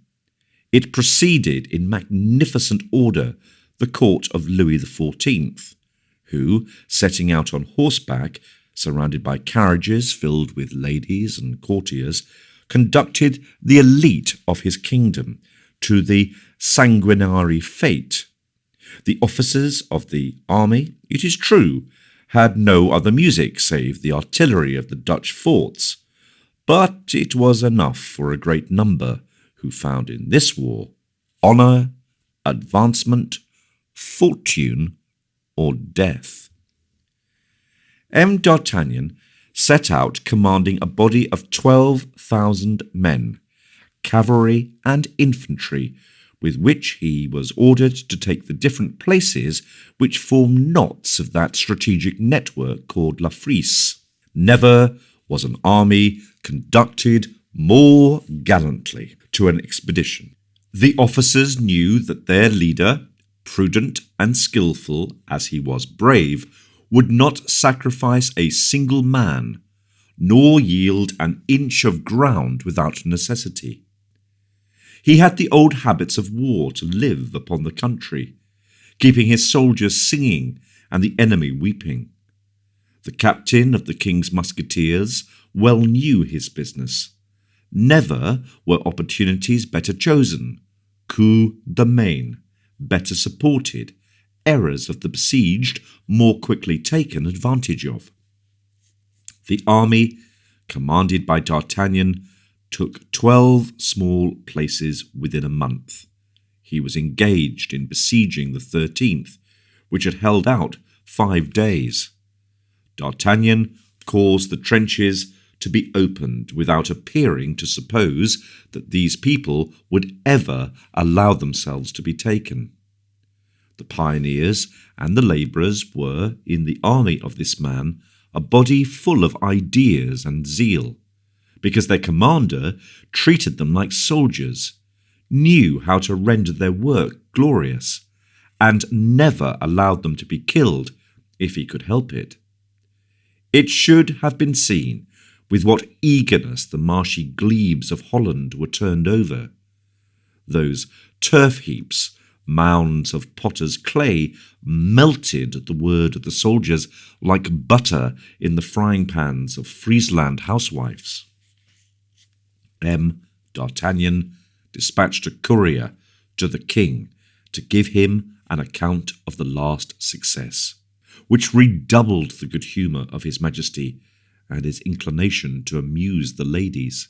These victories of M. d'Artagnan gave so much majesty to the prince that Madame de Montespan no longer called him anything but Louis the Invincible, so that Mademoiselle de la Vallière, who only called the king Louis the Victorious, lost much of his Majesty's favour. Besides, her eyes were frequently red, and to an invincible nothing is more disagreeable than a mistress who weeps while everything is smiling around her. The star of Mademoiselle de la Vallière was being drowned in clouds and tears. But the gaiety of Madame de Montespan redoubled with the successes of the king, and consoled him for every other unpleasant circumstance. It was to D'Artagnan the king owed this, and his Majesty was anxious to acknowledge those services. He wrote to M. Colbert, Monsieur Colbert, we have a promise to fulfill with M. d'Artagnan, who so well keeps his. This is to inform you that the time is come for performing it. All provisions for this purpose you shall be furnished with in due time. Louis. In consequence of this, Colbert, detaining D'Artagnan's envoy, placed in the hands of that messenger a letter from himself, and a small coffer of ebony inlaid with gold, not very important in appearance, but which, without doubt, was very heavy, as a guard of 5 men was given to the messenger, to assist him in carrying it. These people arrived before the place which D'Artagnan was besieging towards daybreak, and presented themselves at the lodgings of the general. They were told that M. d'Artagnan, annoyed by a sortie which the governor, an artful man, had made the evening before, and in which the works had been destroyed and 77 men killed, and the reparation of the breaches commenced, had just gone with 20 companies of grenadiers to reconstruct the works. M. Colbert's envoy had orders to go and seek M. d'Artagnan, wherever he might be, or at whatever hour of the day or night. He directed his course, therefore, towards the trenches, followed by his escort, all on horseback. They perceived M. d'Artagnan in the open plain, with his gold-laced hat, his long cane, and gilt cuffs. He was biting his white moustache and wiping off, with his left hand, the dust which the passing bulls threw up from the ground they ploughed so near him.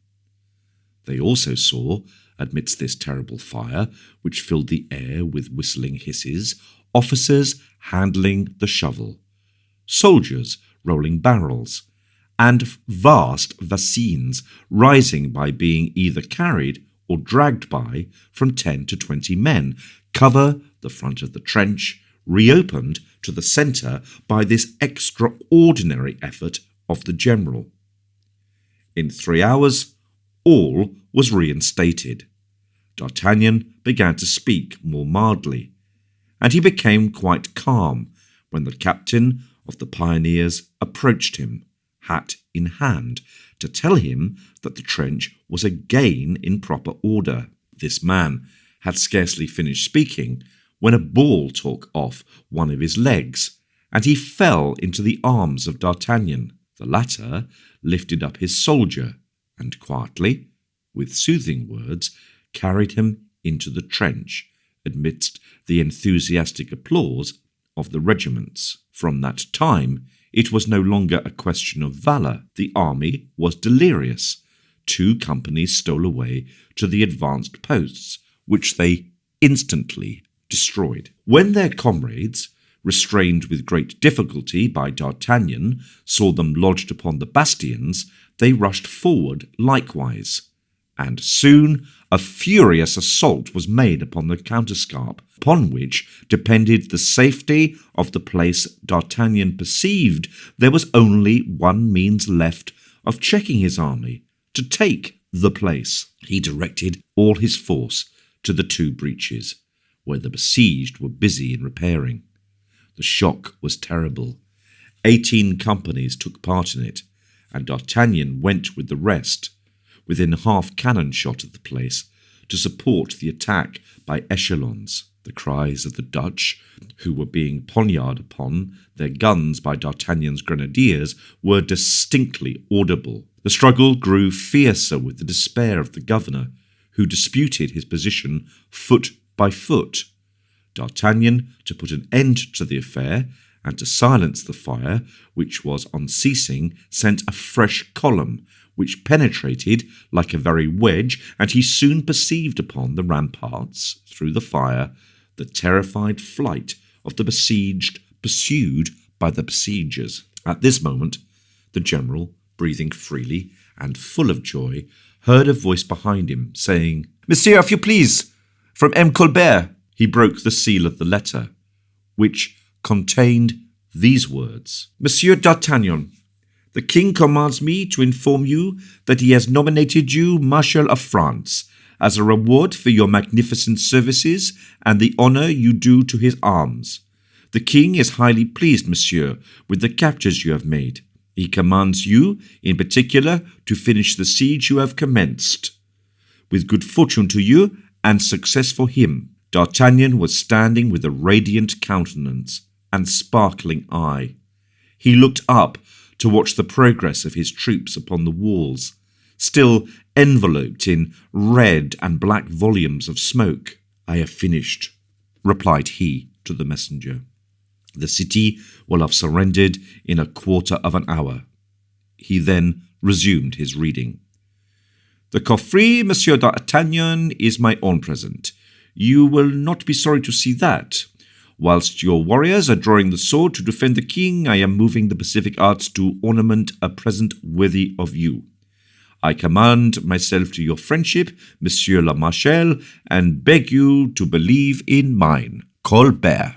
D'Artagnan, intoxicated with joy, made a sign to the messenger, who approached with his coffret in his hands. But at that moment the Marshal was going to look at it.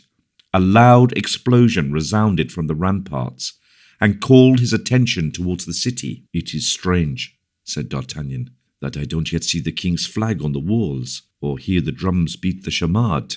He launched 300 fresh men, under a high-spirited officer, and ordered another breach to be made. Then, more tranquilly, he turned towards the coffret which Colbert's envoy held out to him. It was his treasure. He had won it. D'Artagnan was holding out his hand to open the coffret when a ball from the city crushed the coffret in the arms of the officer, struck D'Artagnan full in the chest, and knocked him down upon a sloping heap of earth, whilst the fleur-de-lis baton, escaping from the broken box, came rolling under the powerless hand of the Marshal. D'Artagnan endeavoured to raise himself.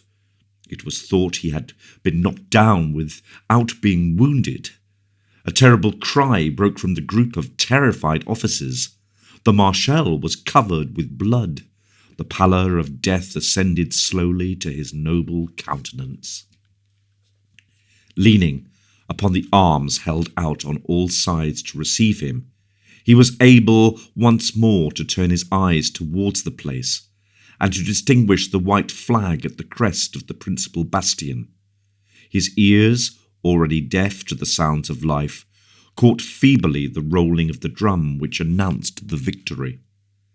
Then, clasping in his nerveless hand the baton ornamented with its fleur-de-lis, he cast on it his eyes, which had no longer the power of looking upwards towards heaven, and fell back, murmuring strange words, which had formerly represented so many things on earth, and which none but the dying man any longer comprehended. "Athos, Porthos, farewell till we meet again. Aramis, adieu forever." Of the 4 valiant men whose history we have related, there now remained but one. Heaven had taken to itself 3 noble souls.